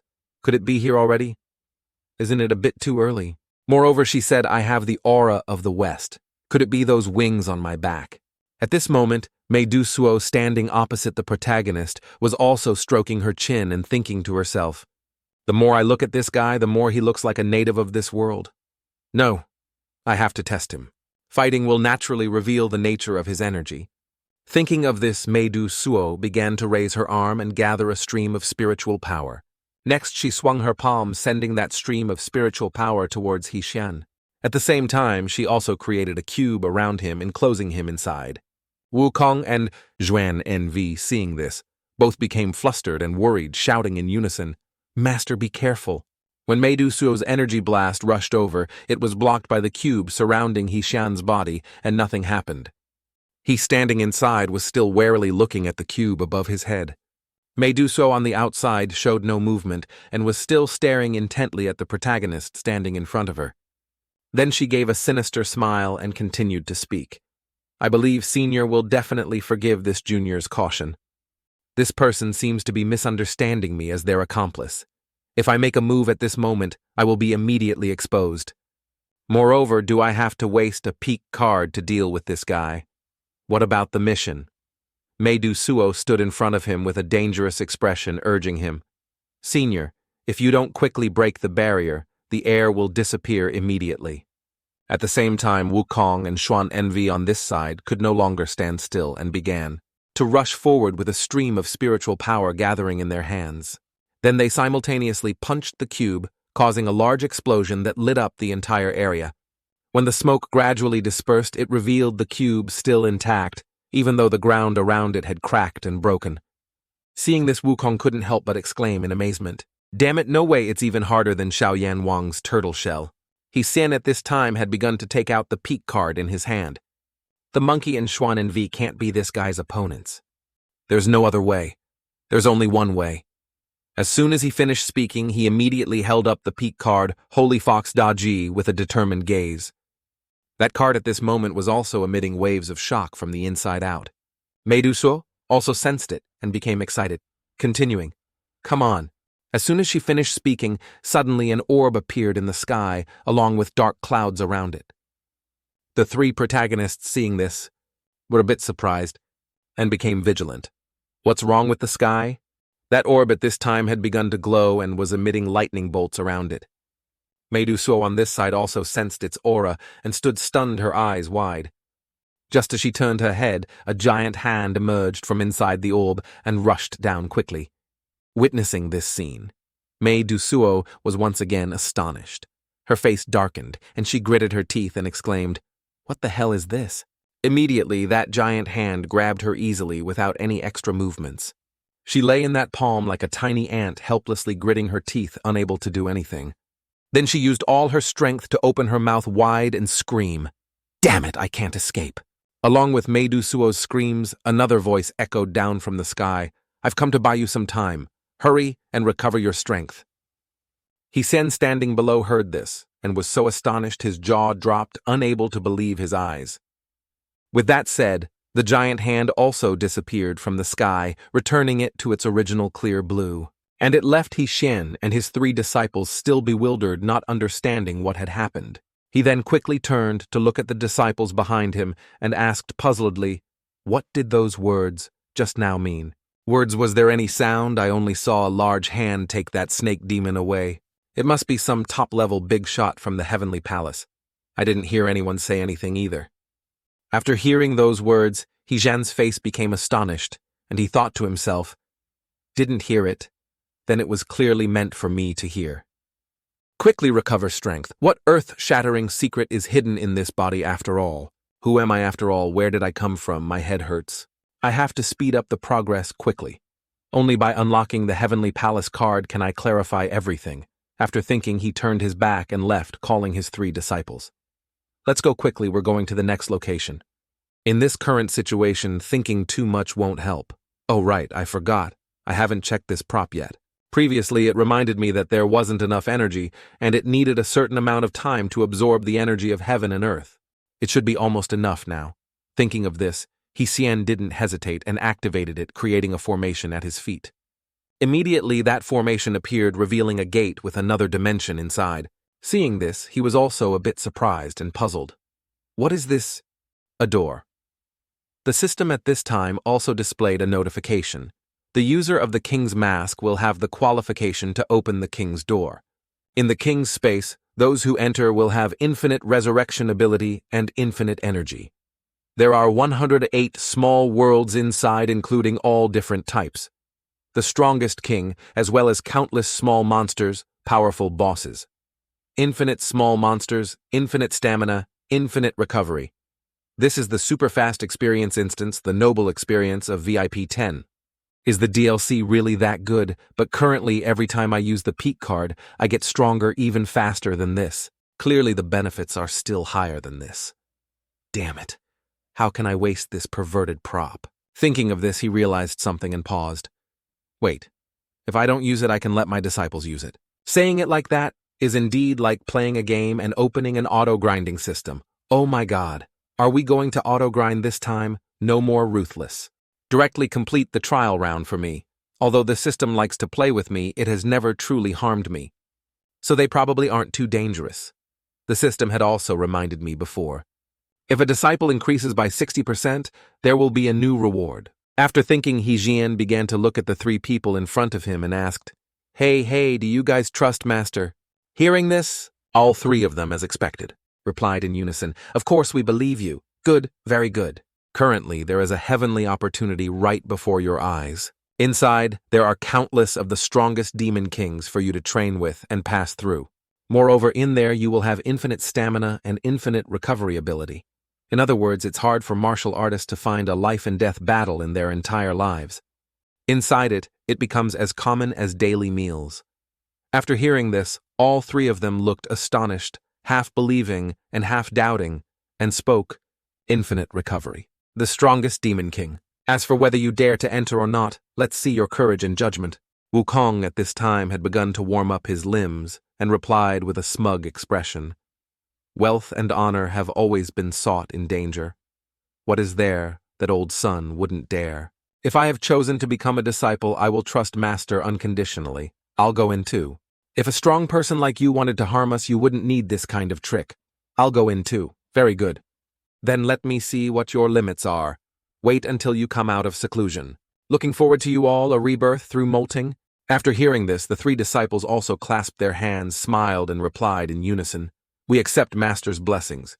As soon as they finished speaking, all 3 of them turned around and went straight inside the king's door. Xian, standing behind, watched the backs of the 3 people with an eager and curious smile. When they come out, I wonder how strong they will become. I'm really looking forward to it.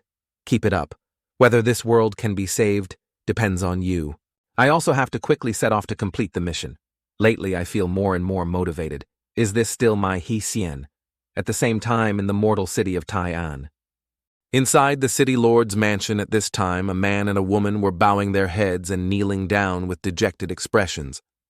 Lord City Lord, you must bring justice to this little girl.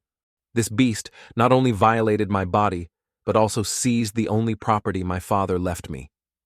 Lord City Lord, please don't listen to her slander. She's slandering me because I abandoned her, so she came here for revenge. That garden was sold to me by her father when he was alive. I have the papers. Those papers were forged by him. Your lordship, please investigate. The lord sitting in front of them was the young Naja, smacking his lips in reply. It's really complicated. Everyone has a point. Who should I listen to after all? Lord City Lord, every word I say is true. If I lie, may I be struck by lightning. What I said is the truth, your lordship. A sinister smile appeared on Naja's face at that time as he continued. It's better this way, you name your price. Whoever gives more money, I'll rule that person is telling the truth, okay? Hearing this, The girl's face turned astonished as she looked at the lord opposite her with disbelief. An attendant walking beside Naja at this time also urged, "What are you still standing there dazed for? Are you deaf? Hurry and name your price. All the remaining money I have for a year has been sent to pay taxes. Taxes have increased too much. It's lucky enough not to starve to death, let alone have any money." Hearing this, that attendant immediately became angry and shouted loudly, "Insolent commoner! Are you blaming the city lord? You've got some nerve, you don't dare, huh? You don't dare. Even if I borrowed 100 livers, I wouldn't dare." Neja, sitting on this side, also turned to look at that person waving his hand and speaking, Hey, you have to be a good city lord. You shouldn't be so fierce with my people. If there's no money, then I have a proposal. If you become my concubine for a month, then I'll rule that you won today's lawsuit, okay?" Hearing this, the girl's face flushed red, and she stood stunned for a moment, speechless. Seeing her expression, Naja couldn't help but hold his stomach and laugh loudly. "Ha ha ha! Do you really think this great master would be interested in a village woman like you? Ha ha ha! It's hilarious." Being teased like that, the girl couldn't help but feel ashamed and turned her face away, tears welling up in her eyes.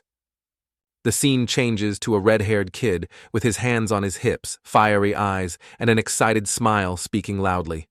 "Sooner or later, there will be a day when I let this title resound throughout the world. Just you wait." As soon as that kid finished speaking, the people sitting and eating in front of him turned to look at him with a judgmental gaze, remaining silent. The man standing next to him felt embarrassed for him and spoke softly. "Little Counter Chief, don't say any more. It's a bit embarrassing." "What's there to be embarrassed about? If you have a dream and don't even dare to speak it, how can you achieve it? In the future, I will announce it once every day to many people in the shop. Speaking frankly is my way." Hijan, who was also eating nearby, glanced at him and interjected, "That's really embarrassing. Let me interrupt a bit. On my way here, I saw a cultivation sect in the outskirts. Why don't you go join them? Talking here every day is useless." Hearing the protagonist say that, the red-haired guy turned to look at him with an annoyed expression. Then he approached his dining table, looked closely at his face, and spoke. "This guest looks so unfamiliar. You're not a local, are you?" Hearing the question, Hishan didn't hide anything, crossed his arms, smiled, and replied, "That's right. I'm a traveler passing through, so if you don't understand the situation, don't give others bad advice. Don't talk nonsense. What does a wanderer like you know about how difficult cultivation is? A normal outer sect disciple's listed price is 300 taels. My father left me this tavern also for only 300 taels. So isn't that just enough? Just enough, my ass. I need to live. Don't I need to spend money? When I go to the sect, am I supposed to live like a poor person? What's more, even if I have enough silver, I have no connections in the sect, no backing. Without a guide, it's definitely a difficult step to take. The damn cultivation sect is definitely as dark as this old city. But no matter what, sooner or later I'll figure out a way to become stronger at the peak of the cultivation world." The protagonist listened to him rambling on and on, his expression showing no surprise, still dazed. Seeing this, the red-haired guy's face also became astonished. His jaw dropped as he stared at him. Then he became angry and shouted, spitting saliva. "What kind of expression is that? Are you looking down on me? Do you not believe I can become a great figure? Damn it. What right does a wanderer like you have to look down on me? What the hell are you? Hey, I didn't say anything. Too sensitive, right? Stop wasting words. Your expression says it all." Saying this, he turned around to look at his accomplice and ordered Big Guy. "Teach him a lesson from me, little Counter Chief. That's not very good. Stop wasting words. If I tell you to fight, then fight. I'll take all responsibility." "All right. Offending young Master Dong without eyes, consider yourself unlucky." Hearing this, the protagonist showed no reaction, rested his chin on his hand, and glanced at him with a bored expression. Just as the big guy was about to make a move, the outer door was suddenly blasted inwards by an extremely strong force. Following it was a scarred-faced man looking inside with a sinister chuckle, saying, "Your family's protection fee seems to be 2 months late, right?" Hearing that voice, the big guy immediately recognized who it was and broke out in a cold sweat, not daring to turn his head. "What's wrong? Are you planning to refuse to pay? Want to fight fire with fire against us, brothers?" At this moment, the red-haired guy standing nearby began to laugh awkwardly and replied, Ayo, isn't this big brother Kuya of the Erlong gang? It's not that I won't pay.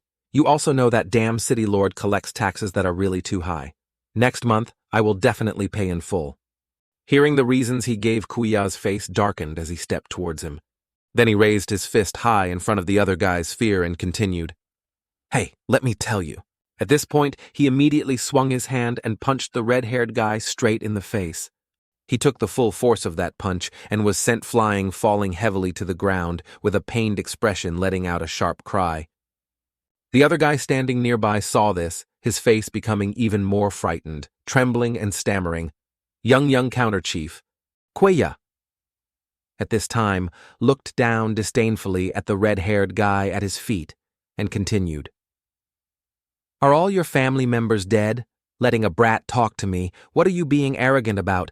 Isn't it just because you have a gang backing you? Wait until I can cultivate in the future, I will definitely beat all of you to a pulp. Hearing this, Kuya reached out and grabbed his neck, replying. Later. Then I'm afraid you won't have a chance. Our brothers are here today to send you to see Yan Wang. At the same time, on the protagonist's side, the system panel displayed a notification. It was detected that the red-haired young man has a special talent. Upgrading potential will earn rewards beyond the DLC level. Seeing this made him glance at the red-haired guy in surprise, puzzled. Special talent. A mortal can actually interest the system. Thinking of this, Xian began to stand up, his bloodshot eyes full of killing intent, gradually advancing towards Kuya. Anyway, the last DLC was indeed too good. After thinking, he slowly opened his mouth and spoke softly. Hey! Just as he said 2 words, Xian immediately rushed over, grabbed his head and slammed it to the ground. So embarrassing. The only way is to wrong you. The entire tavern also cracked and shattered into pieces with a loud noise. After an earthquake from behind the thick smoke, Kuya lay motionless on the rubble. The entire tavern at this time had also been more than 80% damaged, with only the walls still swaying, not yet collapsed. The protagonist saw the consequences he caused. His face turned pale, and he broke out in a cold sweat, thinking to himself, oh crap, I overdid it again. This time it's over. There's nothing left to lose. After thinking, he approached the red-haired guy, sat down and spoke. It's really embarrassing. I don't have experience, so I didn't control my strength well. I'll compensate according to the price. He then stared at him with a flustered expression and quickly replied, No. No need, Lord Immortal Elder. I am very honored that you destroyed my house. How dare I ask for compensation? Previously, this humble one did not know the Immortal Elder's identity and offended you greatly. A crime deserving 10,000 deaths. At this point, he swung his hand and repeatedly slapped his own face along with sounds of deserving death. Seeing this, Xian could only chuckle and think to himself, are cultivators in the mortal world respected like this? Is this the arrogant and unruly kid from just now? All right, hurry and get up. I still have something to ask you. Hearing him say that, he didn't hesitate and immediately sat up straight, obediently listening. Now tell me what happened with that damn city lord you guys were talking about. After asking, Xian turned his head to look at the mission in the system panel and thought to himself, the system reminds that the target is in the city lord's mansion. It's very likely the city lord they were talking about. After thinking, he continued to ask, From your tone earlier, it seems he's a bad person reporting to the Immortal Elder. It is like that now, but it wasn't before. 2 years ago, our city of Tai'an, under his rule, had abundant conditions and a stable society. The people were wealthy and happy. Since the beginning of this year, I don't know why he suddenly became numb and dull. Although he didn't commit major evil deeds, he was indifferent and didn't care about the suffering of the people, even disregarding their lives. He increased taxes heavily just for his own enjoyment, making the lives of the city's people worse and worse, causing them to start complaining and lamenting. People even suspected that he was controlled by some evil spirit. Hearing this, Xian couldn't help but be surprised and asked again. Evil spirit, if not, how could such a big change happen? It's impossible to explain. That's right too. Oh, Immortal Elder. We venture to ask a question. Are you inquiring about the city lord with the intention of eliminating the threat to the people?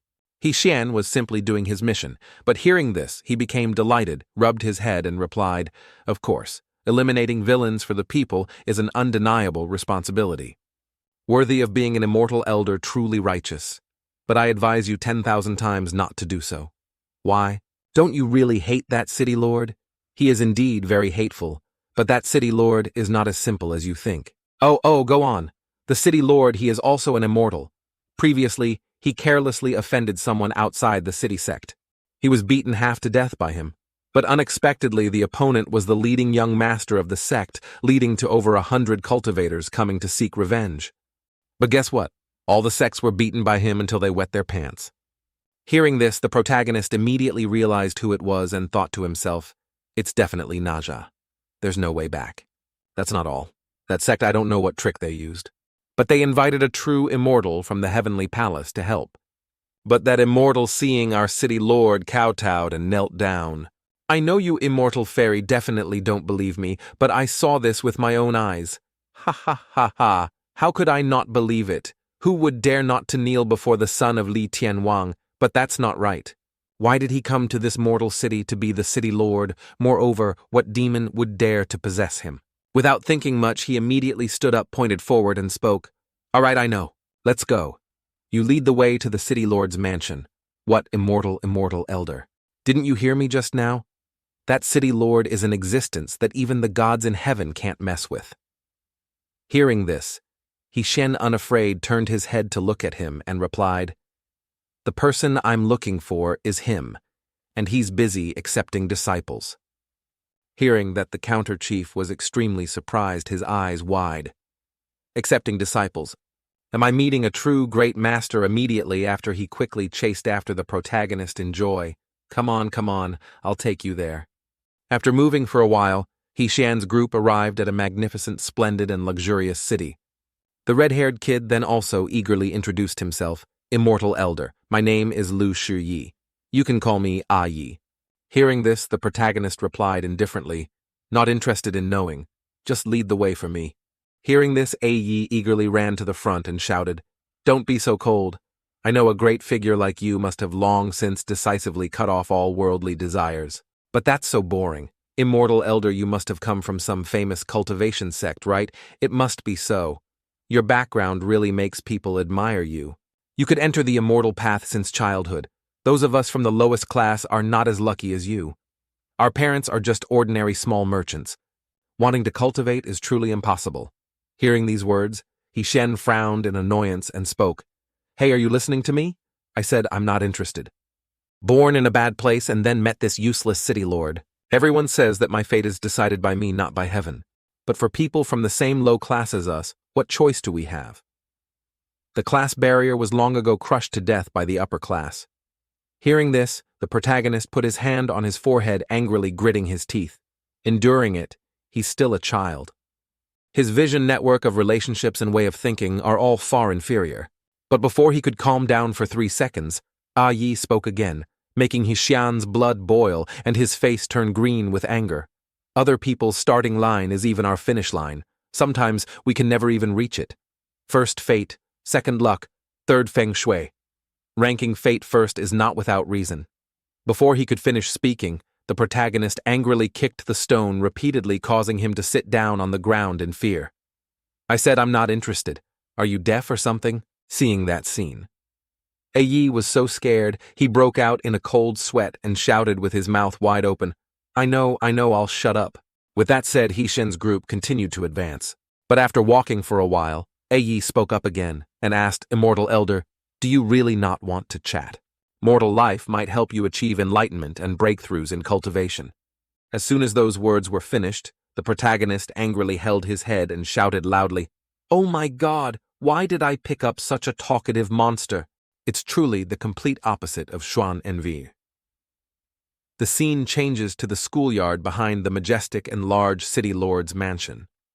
At this moment, a beast with a burly body and gleaming eyes was standing opposite a small boy in green. A moment later, it fixed its murderous gaze on Naja and growled, Little Naja, your father sent you to the mortal world to train not to be a meritorious official. Hearing this, Naja showed a disdainful expression and snorted coldly. That's what those commoners deserve to endure. Upon hearing those words, it became enraged, its entire body emitting waves of killing intent. Commoners, previously, although you were arrogant, you wouldn't say such things. If I weren't standing in front of you right now, I would really suspect you were possessed by some evil spirit.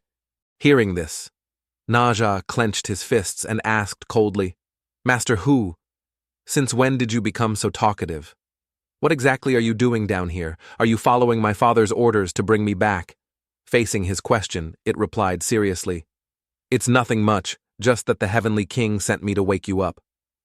Hearing this, Naja fixed his sharp gaze on it, a thrilled smile appearing. Is that so? Then that's great, because this disciple has long wanted to find an opportunity to truly spar with Master. Hearing this, it unleashed powerful streams of spiritual energy towards Naja, shouting loudly, Then do as you wish. In an instant, those streams of spiritual energy transformed into silk threads, forming a cocoon that trapped Naja inside. Immediately after, it gritted its teeth and growled, Let me show you my latest breakthrough, this sealing technique that even the Heavenly King praises endlessly. With that said, it opened its mouth wide and let out a piercing roar. In an instant, thousands of chains flew fiercely towards the cocoon. Not stopping there, it continued to unleash powerful streams of energy. Instantly, those streams of spiritual energy strengthened the thousands of chains, making them harder.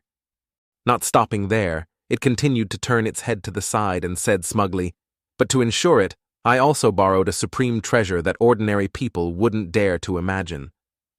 With that said, Master Hu touched his two fingers together, gathering spiritual power in one place. In a flash, it took out a 7 treasures exquisite pagoda of the Heavenly King, which was emitting powerful streams of spiritual energy. And as time went on, the exquisite pagoda emitted even more powerful streams of spiritual energy, looking extremely majestic. Next, it moved the exquisite pagoda behind it into a defensive stance. Not stopping there, it continued to throw the exquisite pagoda up, causing it to enlarge rapidly. Without a moment's hesitation, Master Hu immediately controlled the exquisite pagoda to descend upon the cocoon, trapping Naja.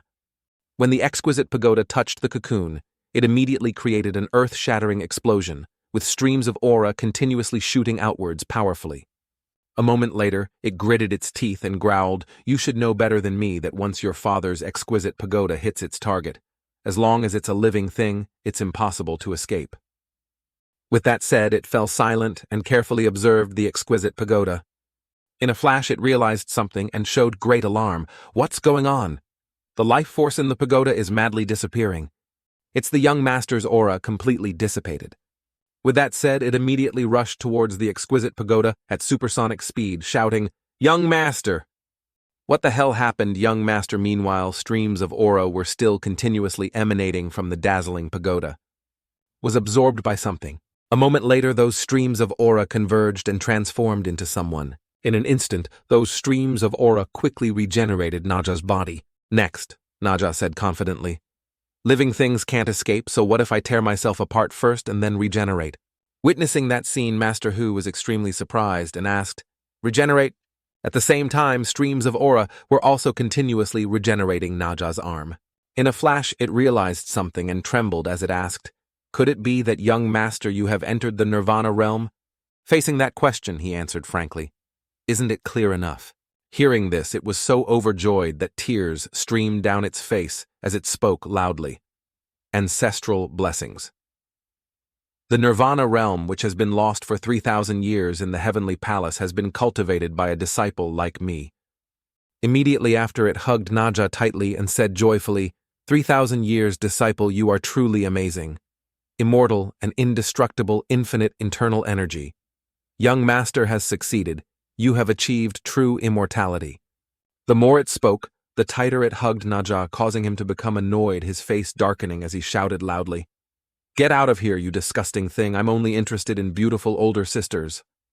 Hearing this, it immediately released. Naja clasped its hands together and continued, Jade Emperor, blesses Buddha, blesses all members, bless. Young master, this matter should not be delayed. I will go and report this good news to the Heavenly King. As soon as it finished speaking, it transformed into a beam of light and flew into the sky at the speed of light. After Master Hu left, Naja put on a smug face and picked his nose. So noisy. The Nirvana realm is indeed terrifying, but for a genius like me, what does it count for? It's just a small matter. Wait a few hundred more years until I grow up, and the entire heavenly palace will naturally be my era. Cultivation is truly too simple for this young master. It's not as fun as finding little older sisters to play with. Let's go home and play with the little older sisters. After observing all those scenes, He-Shen spoke up. His arrogant personality is exactly like the monkey's. It's easy to deal with, just punish him once. Suppressing it a bit will increase its potential. Next, the protagonist took out a card with a picture of a beautiful fox girl and held it between his two fingers. It's just that this name later meets the monkey. It's likely that they are like fire and water, both believing themselves to be supreme. Let's go, let's begin.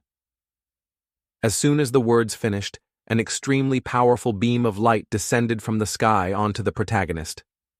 Immediately after, the clouds also gathered in one place, making the scenery here extremely majestic, causing Naja to be so frightened that he turned his head to the side to observe.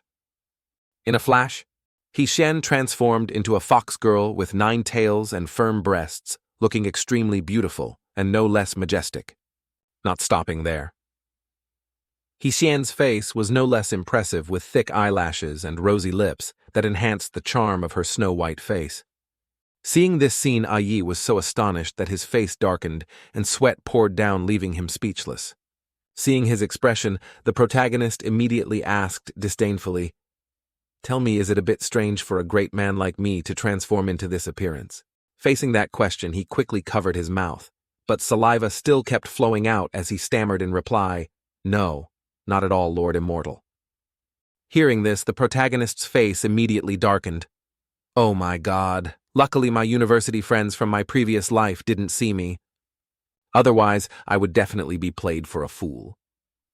At the same time, Naja also approached He-Shen, his entire body emitting waves of cold, killing intent as he spoke in a cold voice. "Where did such an eyeless little thief come from, daring to sneak into my house?" Hearing this, the protagonist immediately turned his head to the side, revealing his seductive face, causing Naja to stand frozen on the spot, his face completely blank. But very quickly his heart was made to beat erratically by He-Shen's beauty. His cheeks flushed red as he exclaimed, "This older sister is so beautiful." Hearing this, the protagonist became angry and forced a smile. Quickly end this damn embarrassing feeling. With that said, the protagonist immediately got into a horse stance and erupted his spiritual power furiously, like Son Goku. And as time went on, those streams of spiritual power spread around more and more fiercely, but Naja still showed no fear. In an instant, something happened that made the protagonist's eyes widen in surprise. When he noticed that the streams of spiritual power had dissipated, He-Shen immediately became alarmed, his face turning purple. "What's going on? Why don't I feel any power?" Immediately, the system displayed a notification. "Holy Fox Daji in its daily state has no power and needs to absorb a large amount of external spiritual power to fill its dantian. Only then can it enter a combat state and unleash its divine power." After hearing these words, the protagonist's face became lifeless, his throat constricted, and he said nothing. But very quickly, He-Shen became furious and shouted with his mouth wide open, "Damn it, is this a late-game hero? Are you playing me again? Why didn't you tell me sooner? Now where do you expect me to find a large amount of spiritual power for you? Give me another card." As soon as the words finished, the protagonist angrily turned his head to the side and thought, "Damn it, the only way is to anger Naja and make him unleash his ultimate move, then absorb his energy." After thinking it through, He-Shen clenched his palm and rushed towards Naja, shouting loudly, "That ugly, stupid brat, take a punch from me." With that said, the protagonist threw a punch at Naja, but he was unharmed and still stood motionless in the same spot.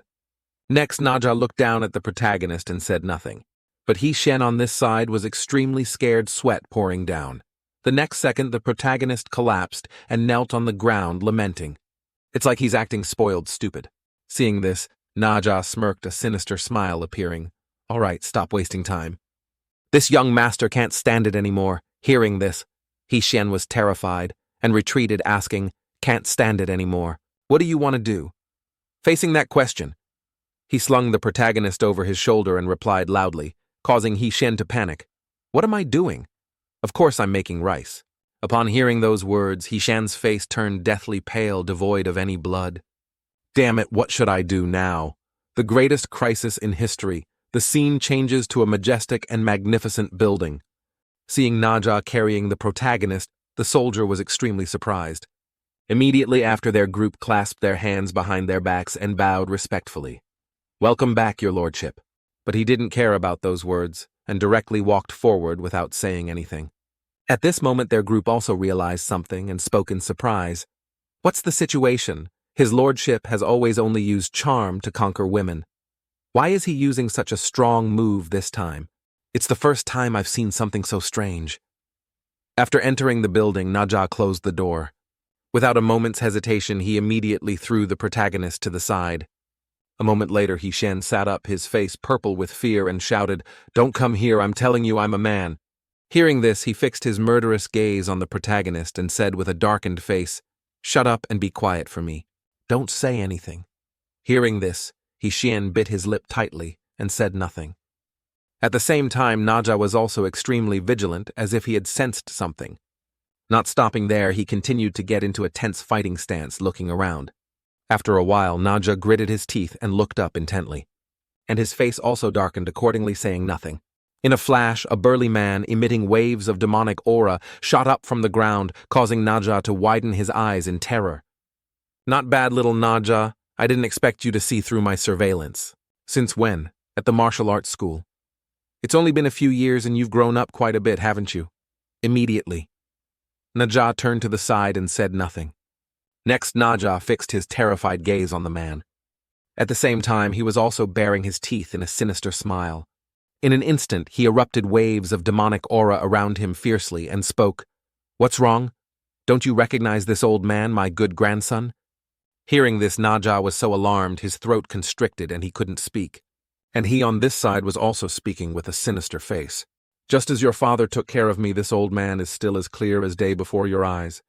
When he realized it was Tulomo Quan, Naja showed great fear. Tulomo Quan once ranked 10th on the shell list. Wasn't this guy killed by my father? Hearing this, he became angry, his eyes blazing. "I really didn't expect you, kid, to actually be able to reach the Nirvana realm. Heaven is truly helping this old man. Come on, proactively hand over the Nirvana essence. Uncle will let you have a complete change." Hearing this, Naja's blood boiled and he gritted his teeth tightly. "Such big talk. Do you really think you're invincible? You're just a general under my father." Immediately, Naja took a stance and erupted his spiritual power around him, powerfully shouting, "Today, I will let you know that the era has changed, you damn old man." After hearing these words, the demon lord showed no fear and still looked disdainful. "Is that so?" In an instant, those streams of spiritual power strengthened Naja's fist as he shouted, "Of course!" As soon as he finished speaking, Naja rushed towards the demon lord at a dizzying speed. But he showed no fear and still stood motionless there, saying nothing. When he noticed that the demon lord was letting his guard down, Naja was extremely surprised, his eyes wide. Taking that opportunity, he quickly darted away, leaving the demon lord no time to react. After running a distance away, Naja shouted loudly, "Heavenly ranking number 10, I open it." Only a fool would fight you. But the demon lord didn't care about those words and still stood motionless on the spot, silent. After a while, Naja continued, "But you wait for me, little master. One day I will avenge today."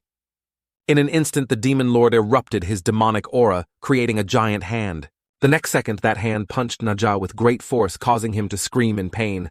Not stopping there, he continued to control that fist and hit Naja again, causing him to flip over. Next, the demon lord erected a barrier of demonic aura, trapping Naja inside, causing him to panic. "What's going on?" After a while, the demon lord approached Naja and spoke. "Why aren't you running anymore? Do you really think this old man would come to catch you unprepared?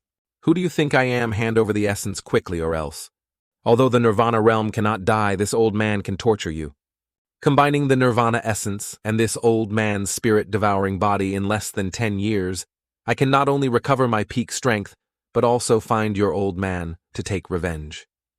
Hearing this, Naja's blood boiled, and he erupted his spiritual power, rushing forward at supersonic speed.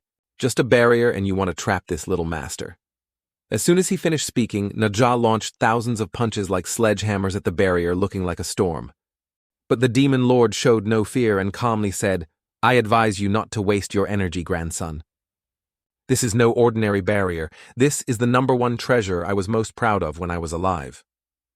The energy inside it is so powerful that it can create a small barrier on its own.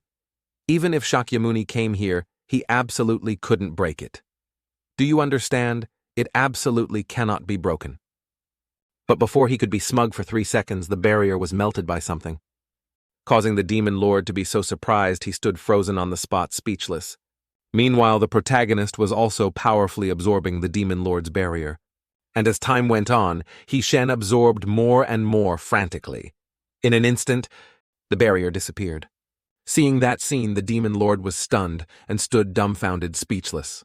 The next second, his face turned ashen, devoid of blood, as he exclaimed, "What the hell is going on?" After absorbing it, the surrounding space became strangely quiet. A moment later, the demon lord's jaw dropped in horror as he exclaimed, "What the hell is this? Who are you? Damn it. Although I don't know what strange technique you used, it's useless. You like absorbing, right? All right then, let this old man let you absorb enough." With that said, the demon lord erupted his demonic aura, creating a dark and ferocious dragon. Then he clenched his fist and approached the protagonist. At the same time, streams of demonic aura were still continuously emanating powerfully, causing the protagonist to be so astonished his eyes widened. The pressure is too strong. A moment later, the demon lord gritted his teeth and growled, "Come on, suck it all up for this old man. Let's see if you can withstand this move." As soon as the words finished, the dragon gathered the surrounding demonic aura, forming a giant orb. Without a moment's hesitation, it immediately shot the demonic aura towards the protagonist. But He-Shen showed no hesitation, extended his hand forward, and erupted his spiritual power. And the protagonist's eyes were also extremely determined. When the two attacks collided, they immediately emitted intense auras. Very quickly, his attack was frantically absorbed by He-Shen. Seeing this scene, the demon lord immediately realized something. This feeling isn't good. In an instant, the dragon's body was also disintegrated by He-Shen's suction force. A moment later, He-Shen had absorbed it, leaving only a little. Immediately after absorbing it, the protagonist fixed his sharp gaze on the demon lord, causing him to be completely stunned, speechless. The next second, the demon lord shouted in terror, "Damn it, even my dragon was absorbed. Impossible, absurd." And Naja on this side was also stunned and speechless. Not long after, the protagonist Naja and the old man stood dumbfounded in one place, saying nothing. After calming down, the protagonist looked at his arm, which was emitting streams of spiritual power. This absorbed energy seems to be able to be actively released. Thinking of this, He-Shen fixed his sinister gaze on the demon lord and smirked. Heh. Then this will be fun. Seeing that expression of the protagonist, the demon lord was so scared that sweat poured down. "What's with this expression of yours? What do you want to do?" But the protagonist didn't care about those words and said coldly, "Come here, be our guinea pig, okay? Let me check how much energy I can absorb after all." With that said, He-Shen powerfully absorbed the demonic aura from the demon lord's body. Causing him to be terrified, his face darkened, and he gritted his teeth. And as time went on, He-Shen absorbed more and more fiercely, leaving the demon lord unable to resist. Not long after, his eyes rolled back in pain as he screamed miserably. After a long while, his face became gaunt, looking extremely horrifying. Meanwhile, the demon lord's body had also withered, causing him to be unable to stand firm and fall face down on the ground, his butt in the air, dying instantly. But the protagonist on this side was still very calmly releasing streams of spiritual power around him. Seeing this scene, Naja immediately exclaimed in amazement, "Just one technique has drained one of them dry. The battle is over. What damage is the room preparing for? Who on earth is this guy? I've never heard his name." Seeing that the energy flask was still not full, He-Shen spoke in annoyance. Hey, it can't be like this, can it? The enemy is dealt with, but I haven't absorbed enough energy yet. Is this absorption amount too heaven-defying? Is Da Ji this strong? What should I do now? The system doesn't even remind me if Naja's potential has increased. It must be that the swaying power is not enough, but this person is already dried up. Where can I find more energy? In a flash, the protagonist realized something and turned his head to the side. No, isn't there still a little bit here? When he noticed He-Shen fixing his sinister gaze on him, Naja showed great alarm. Next, he opened his mouth wide and shouted, "What are you looking at me for? I just did that to you to confuse the enemy. It's just a misunderstanding." Hearing this, The protagonist's entire body emitted waves of killing intent as he said with a darkened face, "Don't be so tense. I'm just borrowing a little bit of your energy to use." Without a moment's hesitation, the protagonist immediately shot streams of spiritual power towards Naja, shouting loudly, "Be good now!" With that said, He immediately absorbed his streams of spiritual power towards himself. Noticing this, he immediately got into a horse stance, gritted his teeth, and resisted stubbornly. In an instant, Naja's eyes flashed as he shouted loudly, "Damn it, I'm not as weak as that 10th-ranked, seriously injured guy. Don't forget, Little Master is now in the Nirvana realm with infinite energy." As soon as he finished speaking, Naja erupted his spiritual power, creating a large and majestic spirit beast. Next. Naja opened his mouth wide and shouted smugly, "Infinite energy, do you understand? Is it you?" But before he could be happy for 3 seconds, the protagonist increased the intensity, causing Naja's face to become distorted, and his body also became limp, as if he had lost his soul. After stopping, Naja's face became limp like mud as he struggled to speak. "Damn it, this woman sucks too much." As soon as he finished speaking, Naja tiredly lay down on the ground, his whole body trembling. Meanwhile, his face also turned pale, his eyes white, and he said nothing. Seeing this, the protagonist panicked and helped Naja up. Hey, don't die, I've stopped." "You're the mission target." At the same time, the system also displayed a notification. "Energy is full." Seeing this, He was extremely surprised. "It's enough.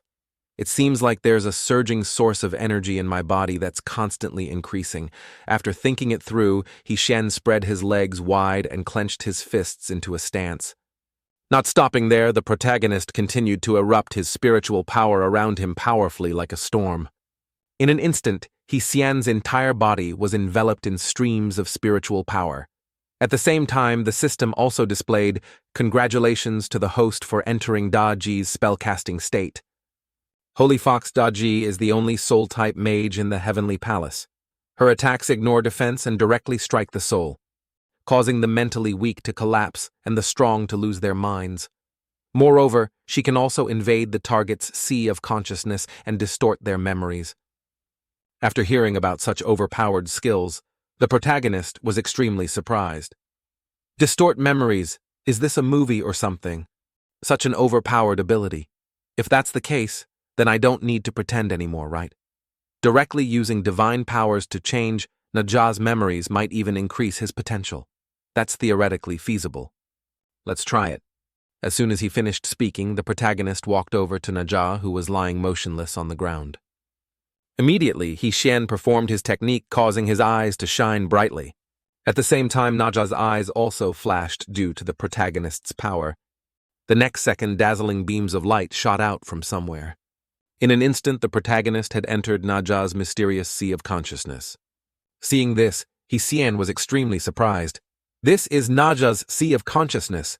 In an instant, something caught the protagonist's attention. Seeing a hideous monster emitting waves of demonic aura, He was extremely surprised.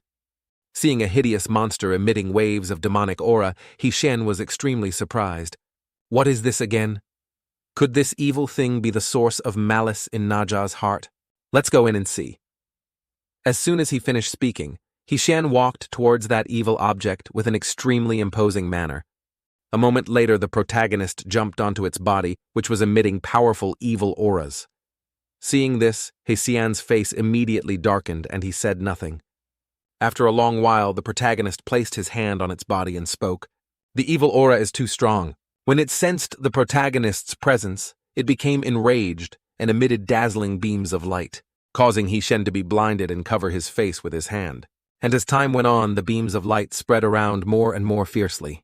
At the same time, He had also escaped Naja's sea of consciousness in a squatting position. Not long after, a girl with pink hair also walked by, catching the protagonist's attention. Noticing He staring at her, the girl uncomfortably turned her head to the side. Seeing such a beautiful girl, the protagonist immediately clasped his hands and exclaimed loudly, "Little sister is so beautiful!" The pink-haired girl at this time, with a dejected expression, didn't dare to look up and said shyly, "I'm very sorry, Lord Holy Master, I refuse." Hearing this, Naja frowned in surprise and asked, "I didn't hear wrong, did I? You must have heard about my strength, right? Many people wouldn't even dare to dream of such an opportunity." Do you understand? The protagonist standing on the side witnessed this scene with a bewildered expression, rubbing his head in confusion. Can't they see me? Am I in Naja's memories now? It's so real, isn't it, returning to their conversation? The pink-haired girl continued to speak. I know you are a noble immortal in the heavenly palace, but my mother taught me since childhood not to take advantage of others. Take advantage of others? What are you talking about? I just want to accept you as my disciple. You waste so much of your precious time and energy, and I can't repay you for anything. This is taking advantage of others. That's not right. Mother also taught me. I've heard people say that your mother is indeed a famously good person. This holy master also respects your choices, but it's truly a pity to waste such talent. How about this? The time I spend teaching you to cultivate, you come and serve me. That way, it wouldn't be considered taking advantage of me, right? So rest assured it's just simple service. I won't force you. I'll let you decide. Think carefully and then come find me at the city lord's mansion. After hearing the whole story, Zen was so surprised his jaw dropped, and he thought to himself, Naja is actually quite good at this time. Much better than later. The original owner's memories are starting to fade. Are we about to reach the next memory node? It seems Daji's ability can only read the deep memories of the target. Then the scene changed to a place inside the city. At this time, 3 commoners were gathered together, whispering loudly and softly. Hey, hey, did everyone hear Enver of Shishir is about to be accepted as a disciple by the city lord? I heard. That weak widow, I don't know what tricks she used to climb to the position of the city lord's wife. So hateful.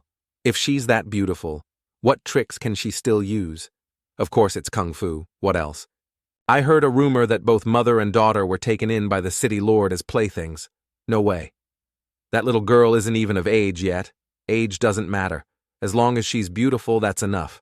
His lordship's desires are just that simple. Hey, what else? Having 2 women like that, just thinking about it makes me hot. Just as those people were saying this, Naja had already appeared above them, his eyes bloodshot, and he spoke in a deep voice. Do you like it that hot? Or should I treat you to some barbecue? Seeing him, all 3 of them immediately bowed their heads and knelt down quickly, saying, Lord City, Lord, spare our lives. Your lordship, spare our lives. This time I'll spare you.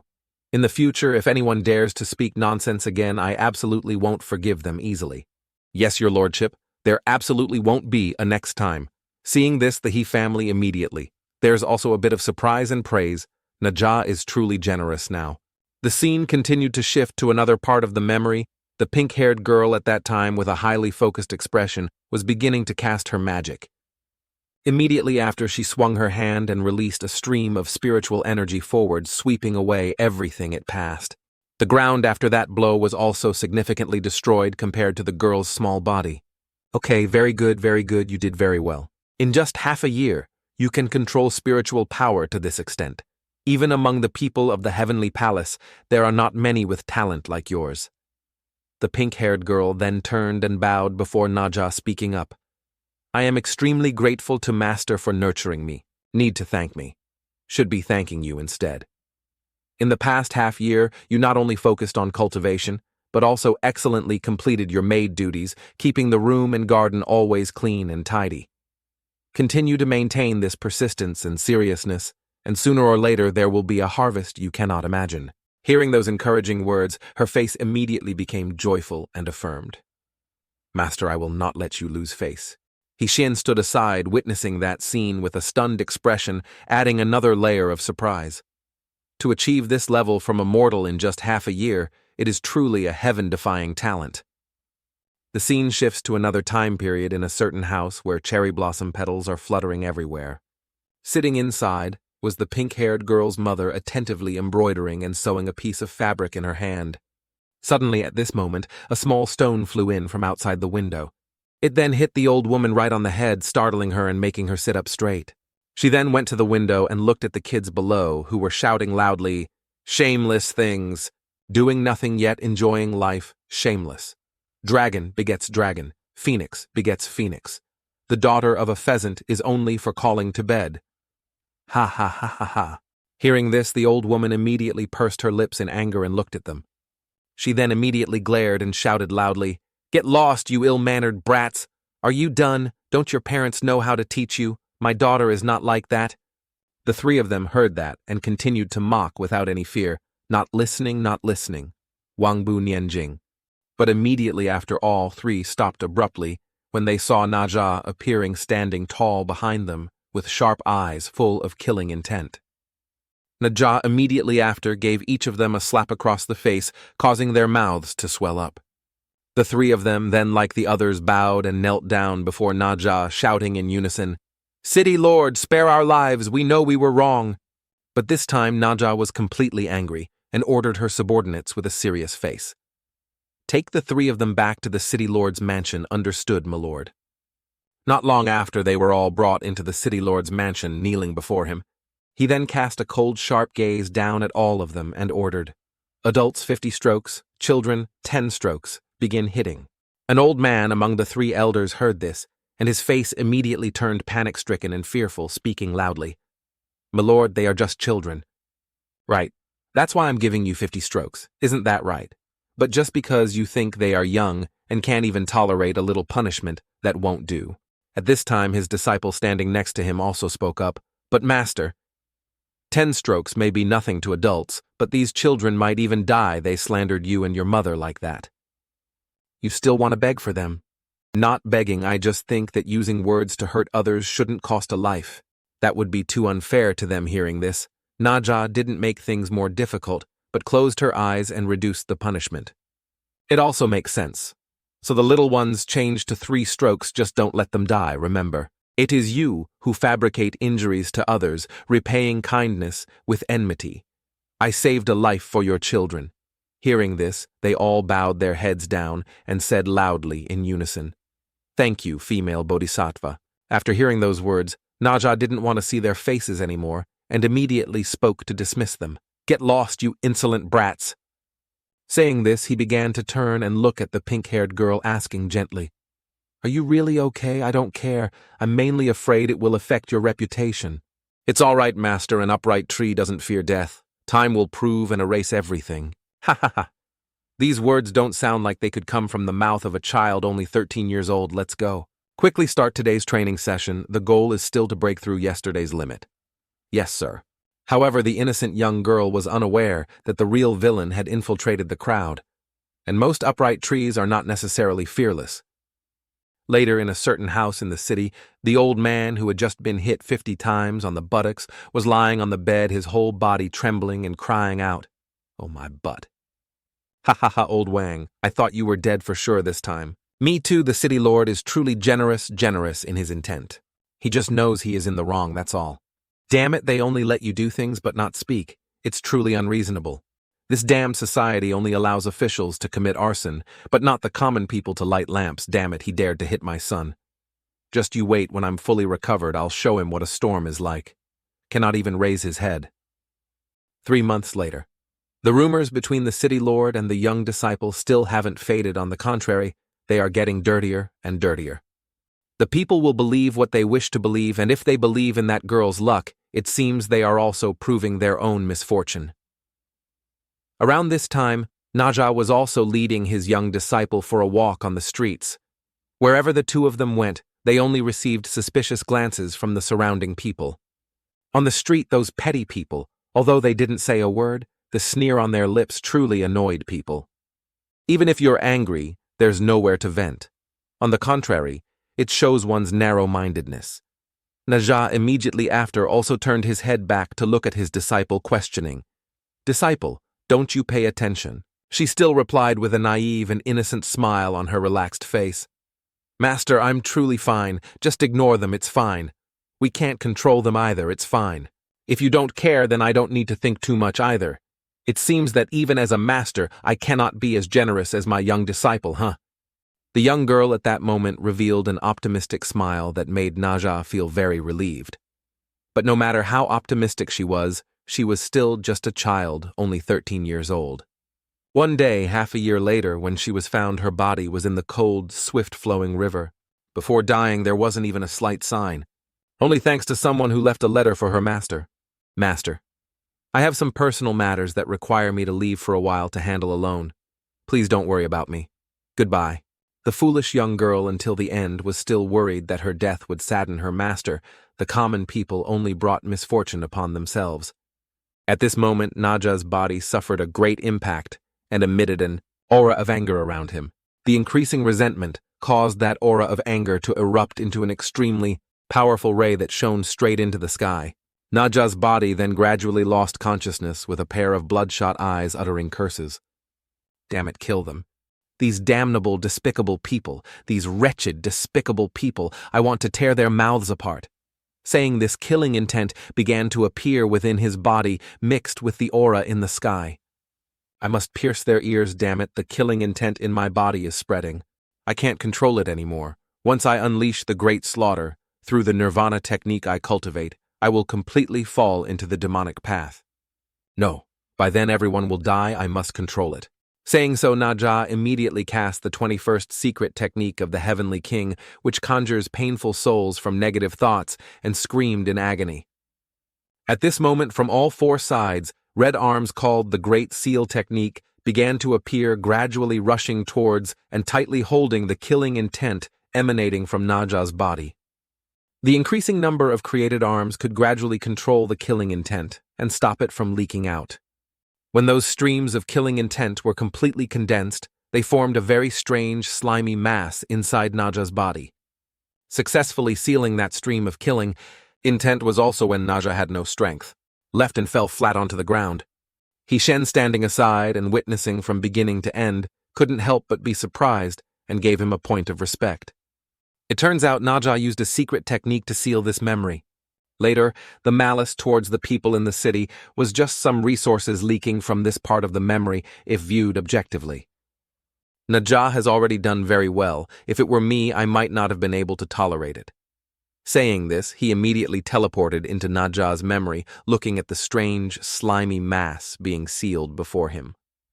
In other words, right now, I just need one punch to shatter this malicious memory and help Naja eliminate a potential threat. Avoid detours in the future and enhance potential. But just clearing other people's memories like this, is it really good to do so? Thinking so. Hishen pondered for a moment, looking at the malicious memory before him.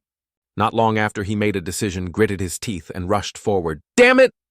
What's the point of thinking so much? Put interests first. Self-improvement is the most important thing. At this moment, Hishen gradually raised his fist, which was enveloped by a stream of his spiritual energy. But just as he was about to punch, he stopped his hand just a short distance from the boundary. No, I cannot do this. If someone makes me lose my memory, I will hate them to death. But if I don't, losing the peak card is a small matter. But the important thing is losing the opportunity for advancement. That is absolutely not allowed. Calm down, must think it through first.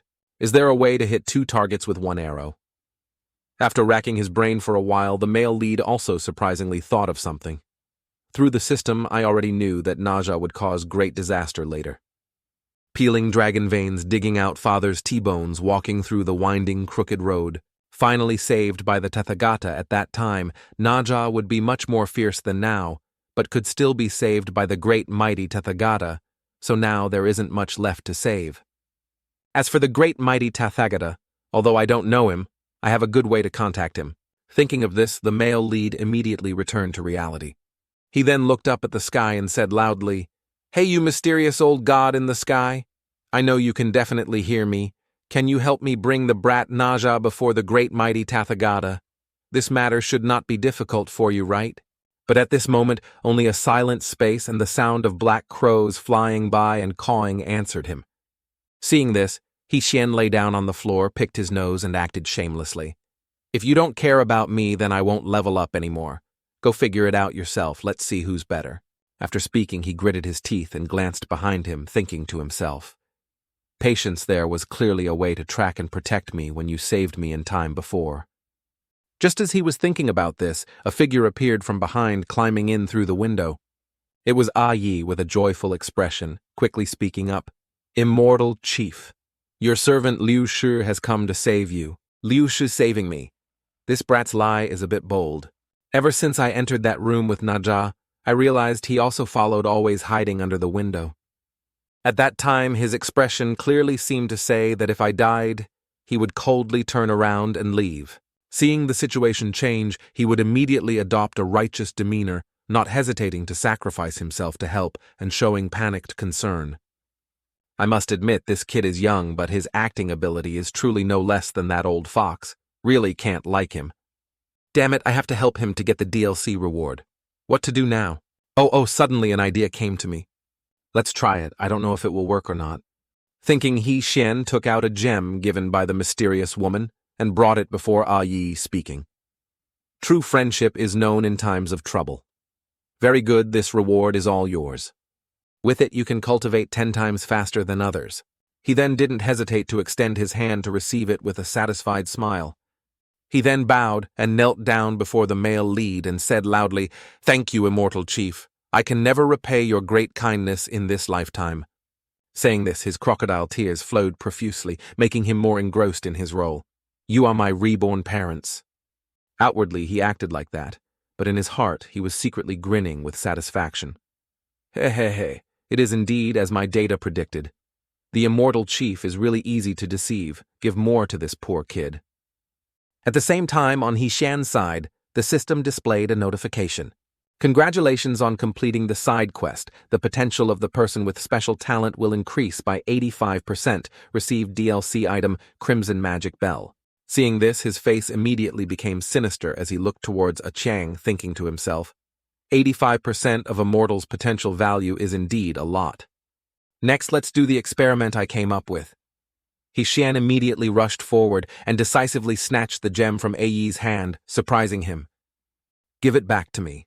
At the same time, the system panel displayed a notification. The potential of the person with special talent decreased by 5%. But at this moment, the magic bell in his hand was still unharmed and remained on it. Seeing this, He Xian seemed to have struck gold and laughed excitedly. Ha ha ha. It is indeed as my data predicted. Even if it decreased, the reward was not taken back. In that case, the whole problem cannot be solved. Got the DLC again, no need to worry about future consequences. After thinking, he turned to look at Yi and continued. Okay, the auction is over. Thank you, brother, for your help. We'll meet again if fate allows. I still have things to do. I'll go first. At this moment, he could only stand frozen and blankly stare at his back, with question marks appearing in his mind. Auction. What kind of situation is this? In this lifetime, Lu Shi could never realize how many opportunities he missed due to his bad impression. Luckily, he wasn't seriously harmed. Oh no, it seems I've also lost a little. 2 hours later, He Xian had transformed back into his own body, sitting cross-legged next to Naja, thinking to himself, calm down, calm down. Judging from the actions of the Heavenly Lord, earlier, this method can definitely pass. I must believe in my own judgment. The only thing I don't understand is how helping him like that didn't affect him at all. So why should I hesitate? While he was still wondering and contemplating from the sky, the Heavenly Lord finally appeared along with a dark cloud approaching. From inside the cloud at this moment, a beam of light began to shine down, illuminating the entire area. Naja was then gradually lifted into the air by that beam of light. He Xian, having judged correctly, once again burst out laughing and spoke, "Haha, I told you so." Before the Heavenly Lord disappeared, a voice echoed down from above. "Third time's the charm. Tomorrow I will have to rely on you. Even if your life is in danger, I will not help you." Hearing this, the male lead's face immediately turned thoughtful, and he pondered to himself, why could there still be something difficult to say? Ding ding, congratulations on completing the main quest so fast. The Heavenly Lord is not, the Tathagata is he has completely eliminated the malice in Naja. Not getting lost for 300 years, potential value increased by 37%. The reward is the Queen Mother of the West level card. Seeing this, He Xian felt helpless and disillusioned, lying flat on the ground and sighing. Isn't she a woman again? It's really troublesome. Oh well. The time limit to complete the next mission is only 5 days. I must seize the opportunity. After running a few steps, he suddenly realized something and stopped abruptly. Oh right, I almost forgot, although Naja is gone. But the people who like to spread false rumors didn't receive any punishment. It's quite strange, isn't it? Half a month later, a new piece of news began to spread quickly. The wider the range it spreads, the more exaggerated it becomes. There is news that ancient cultivation ruins have appeared in Tai'an City, and a large amount of treasures have appeared. And some curious rogue cultivators being idle went inside to explore martial arts and discovered 2 important treasures. Afterwards, an unsolvable situation arose, and cultivators swarmed into Tai'an City like a disturbed beehive. Most of the outsiders are greedy and cold-blooded. Very quickly, Tai'an City had no peaceful days, and a large number of elderly common. People in the city had to leave one after another. When many mouths spoke about Tai'an City. In the end, this place was harmed just because of a rumor. Of course, all of this happened later. The scene shifts to outside Tai'an City. Xian was standing here looking at a cliff in front of him with a bit of hesitation and doubt. Spreading those rumors, I don't know if they will be effective or not. Having 2 treasures supported by the mysterious woman's good disciple is even better. Just follow nature for now. I will still try to use the peak card this time after leveling up. Thinking of this, his face became increasingly eager and he showed a curious smile. I wonder which force will be upgraded. Thinking, Xian exerted his cultivation and tensed up, causing lightning bolts to appear and strike down from the sky. From within his palm at this moment, a ball of spiritual energy had also gathered, enveloped by an aura. The male lead immediately swung his hand and blasted it straight forward with a wind-tearing speed. The power of the level up was truly great. It is completely not on the same level as the previous time. His power is even close to grasping the great Tao power of the monkey. At this moment, the stream of spiritual energy he unleashed was still glowing in the sky and rushing forward quickly. Suddenly at this moment, that stream of spiritual energy suddenly grew a leathery leg that placed itself on the ground below to break. The male lead, witnessing that scene, was also unexpectedly dumbfounded, standing there, shocked sideways with his mouth wide open. His face then changed color and he started sweating profusely, stammering. What is happening? The magic stopped by itself. It didn't stop there. That stream of spiritual energy could now gradually move on its own and continuously change its shape. It immediately after separated into 8 small and cute animals with adorable shapes. Seeing this, Xian was once again surprised and exclaimed, Oh, am I dreaming? One of the leader creatures at this moment looked towards the cliff in front, then turned to look at the remaining 7 and said, How is it, everyone? Is there any good plan for the current target? Feel that first we should mobilize energy to dig a deep hole, then everyone inside will explode. Maximize damage, agree. Feel it too. Then let's decide like that. I'll go fight the first battle, you guys then enter inside and explode. Finishing speaking, the leader creature, like a flash of lightning, darted towards the cliff with resolute eyes, then slammed into the cliff, causing a large explosion that sent dirt and rocks flying everywhere. As the smoke gradually dissipated, it revealed a hole of a certain depth created by the leader creature just now. The other 7 creatures at this moment also unanimously and in unison rushed quickly towards it. The 7 creatures at this moment had reached the mouth of the hole, which was forming 7 different colors flashing in the air.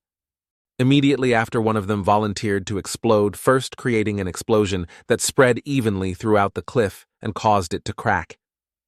Immediately after, the remaining 6 also joined together to explode, creating a large explosion with immense power.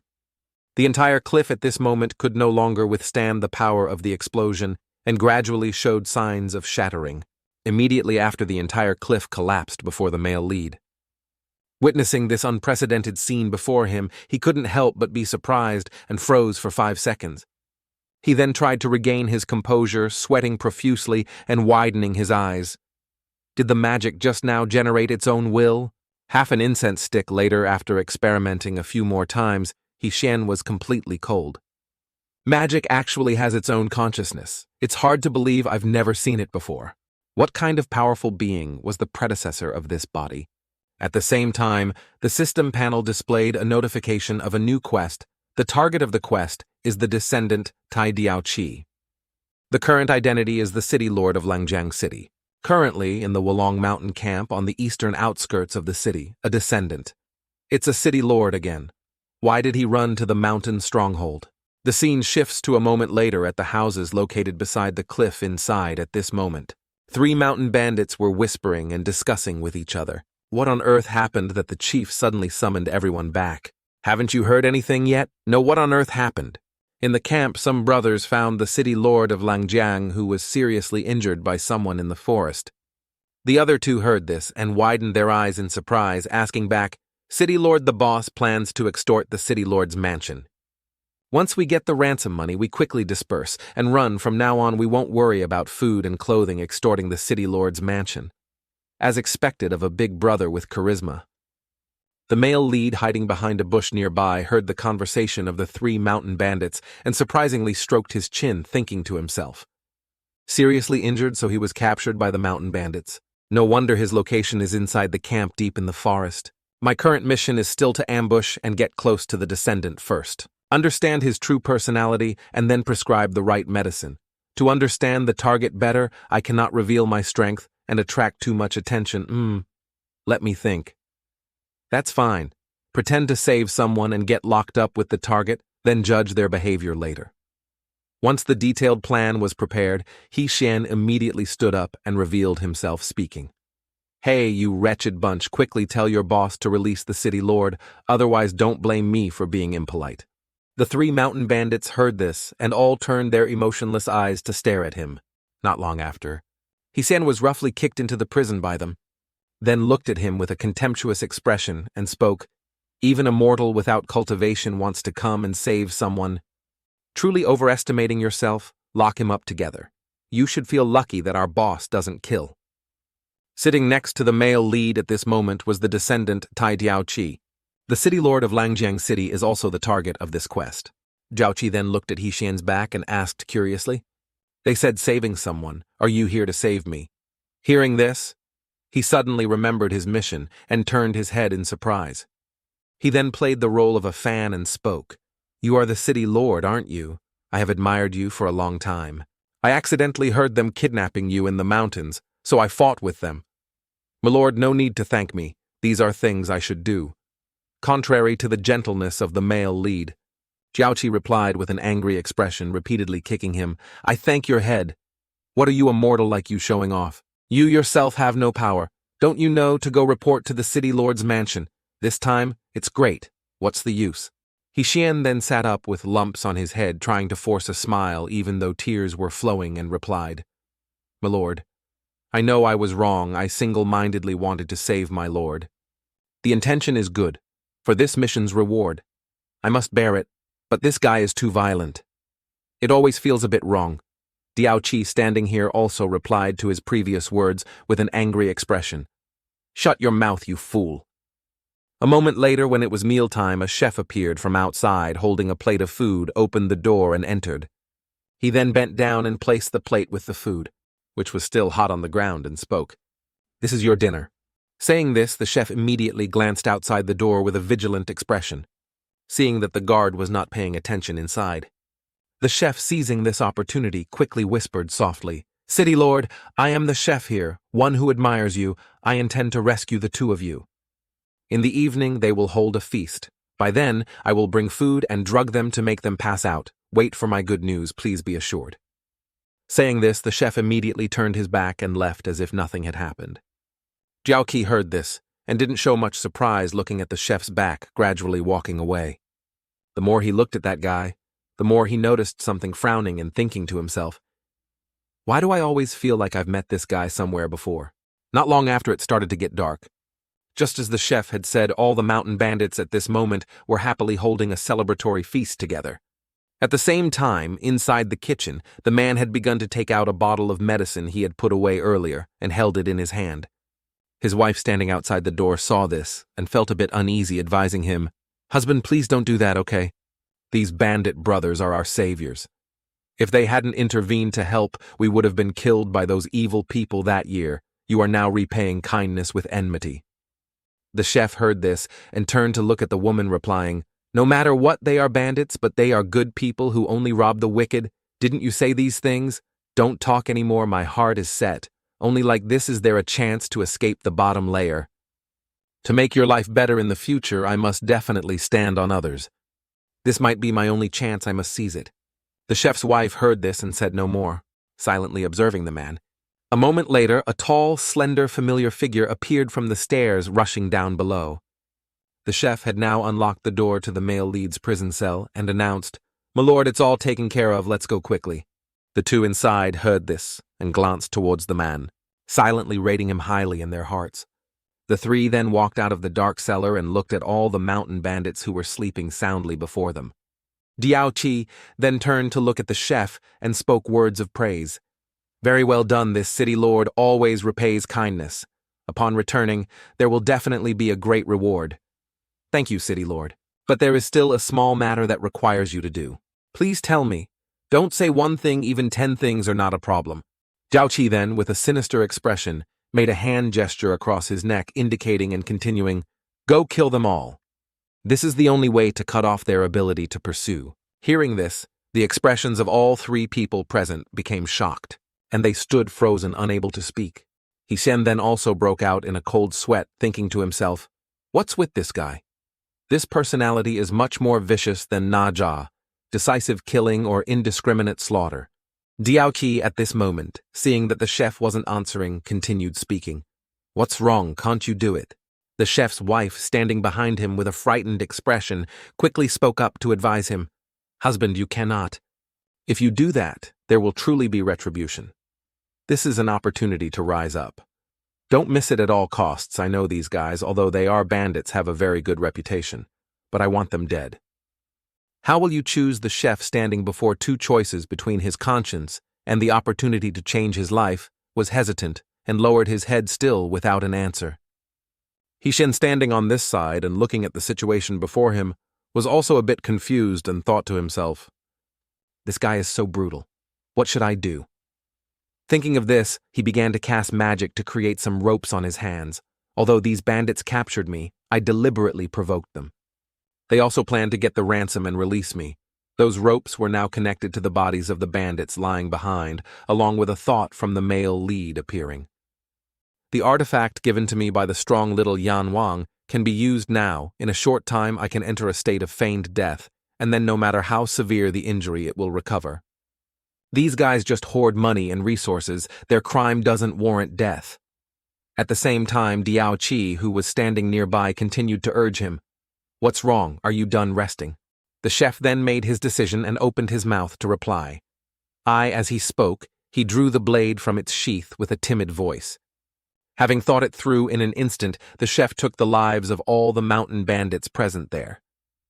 The chef now seemed to have become a different person, speaking up again. "As long as I can stand high, everything can be sacrificed." Langjiang City Lord did not break his word, just as he promised. Immediately upon returning to the city lord's mansion, he brought wealth and fortune to the chef. Not only money, but also women. For him, having struggled for half his life, this was like a dream. A moment later in the city lord's bedroom, he was sitting on his chair, resting his chin and looking at his subordinate in front of him, speaking. "How is it? Have the matters been thoroughly investigated?" "Reporting, my lord, it has been thoroughly investigated." That chef had participated in many court examinations before. Not only did he win awards, but he even met you, but afterwards, because you granted a position to your confidant and refused him, he and his wife then left Langjiang. Then on the road they encountered evil people and were saved by the Dragon Tiger Fortress. When there was no escape, he fell into the hands of bandits and then made a living by cooking. I was wondering why he looked familiar. It turns out I've met him before. This fellow has a future. Such a great resentment, yet there's no hint of hatred on his face. Call him here. This city lord has something to say to him. A while later, the cook had entered Diao Qi's room and raised his glass, taking a drink. After taking a sip, he slammed the wine glass on the table and said cheerfully, "Good wine indeed, it's wine bestowed by the city lord." Diao Qi, sitting opposite him, heard this and burst out laughing, replying, "Ha ha, you adapt quickly. It's only been a few days since we last met, and you've completely adopted an upper-class demeanor." Praised by him, the cook's face flushed, and he puffed out his chest, replying, "That's because I was favored by your lordship. Haha, now I have women and plenty of money. Do you want to take another step further to hold something more interesting in your hands?" "More interesting? What is it? What else could it be? Of course it's power." Hearing this, he was stunned for a moment, speechless with astonishment. Then, unable to hide his excitement, he kowtowed repeatedly and said loudly, "Thank you, city lord. You are truly my reincarnated parents. Don't thank me yet. I still need to test some of your qualities. To follow me in great endeavors, you must abandon common sentiments for women, weakness, and timidity. Please speak, your lordship. No matter what the test is, I guarantee I will complete it for you.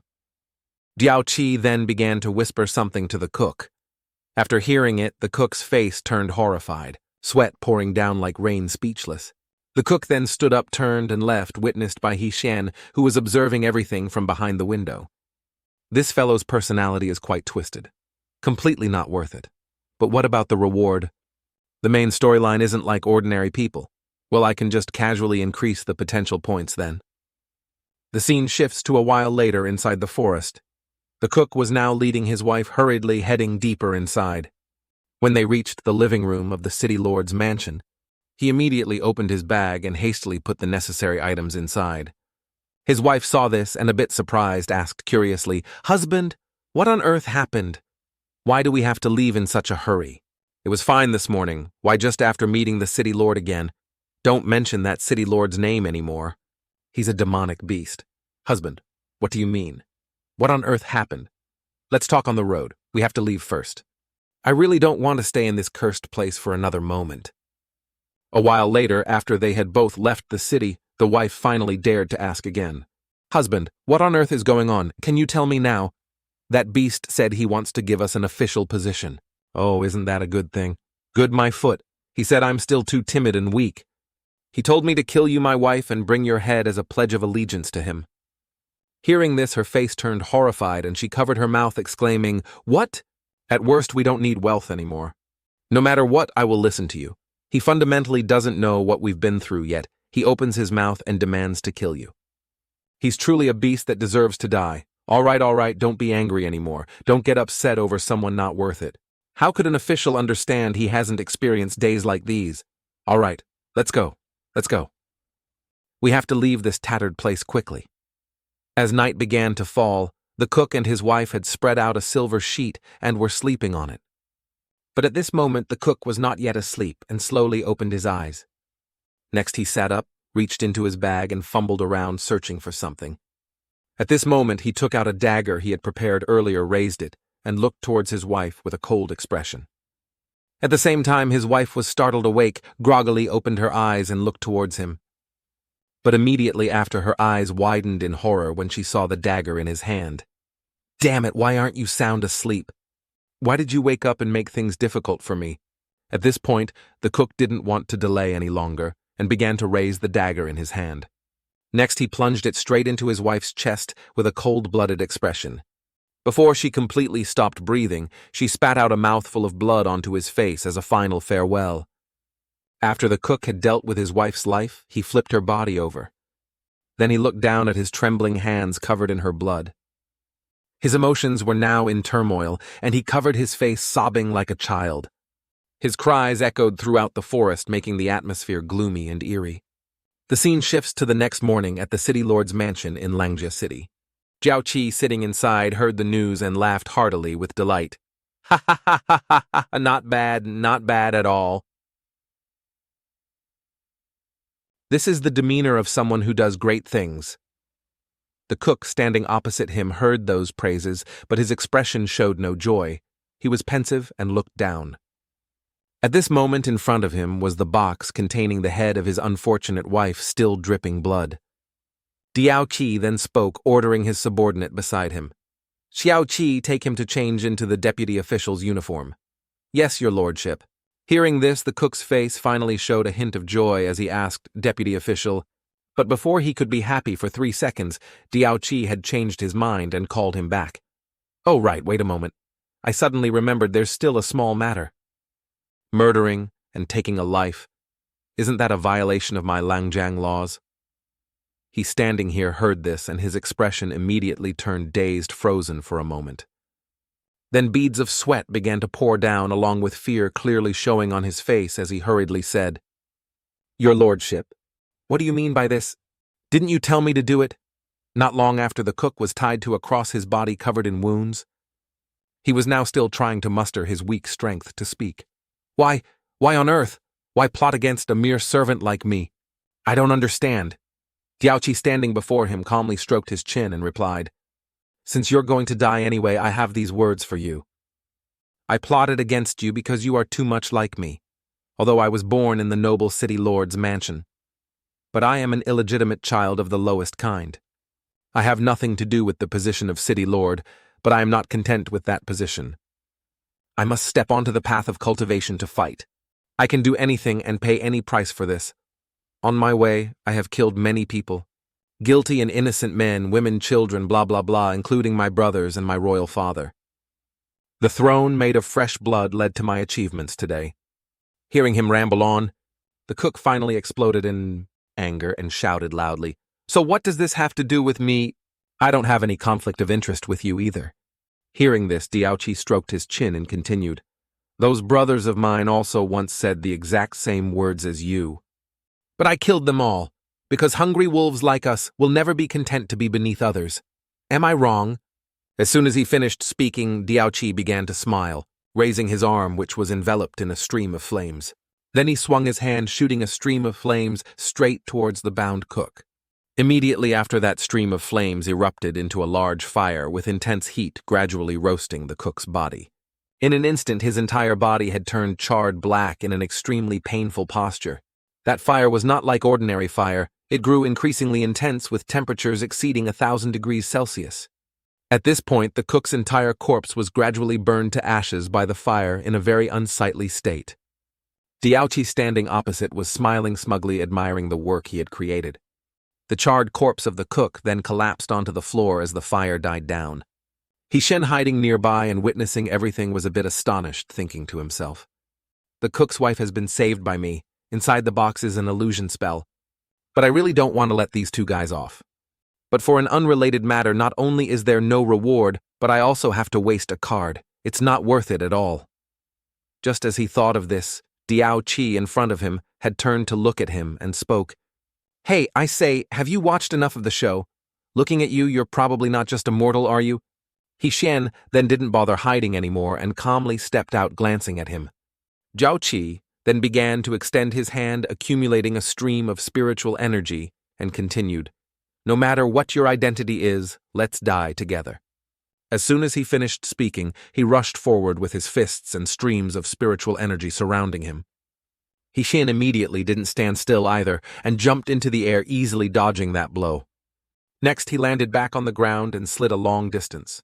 At this moment, his expression turned serious, and he glared at Diaoqi, thinking to himself, "If that's the case, I don't need to force myself to find a reason anymore.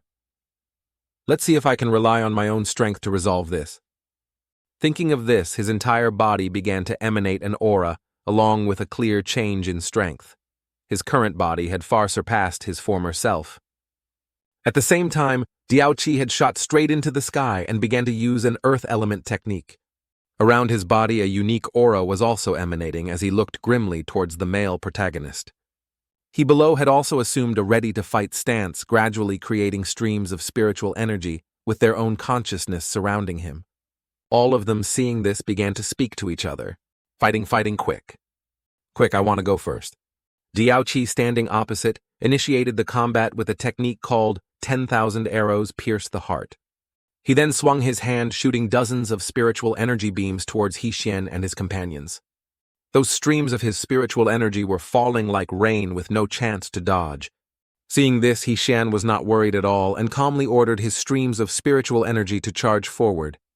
Upon hearing the command, they swarmed forward like bees from a broken hive. All of them now rushed straight ahead and crashed into Diaoqi's technique, easily neutralizing it. He witnessed this scene, his mouth agape, frozen for 5 seconds, and exclaimed, "What kind of technique is this, completely shattered so perfectly?" Hishen, standing here, was also intently observing the fierce battle between the two techniques of both sides in the sky. His expression immediately turned to admiration when he saw that no technique could penetrate that defense, and he exclaimed, "This damn thing is truly a Hongqi anti-aircraft missile defense system.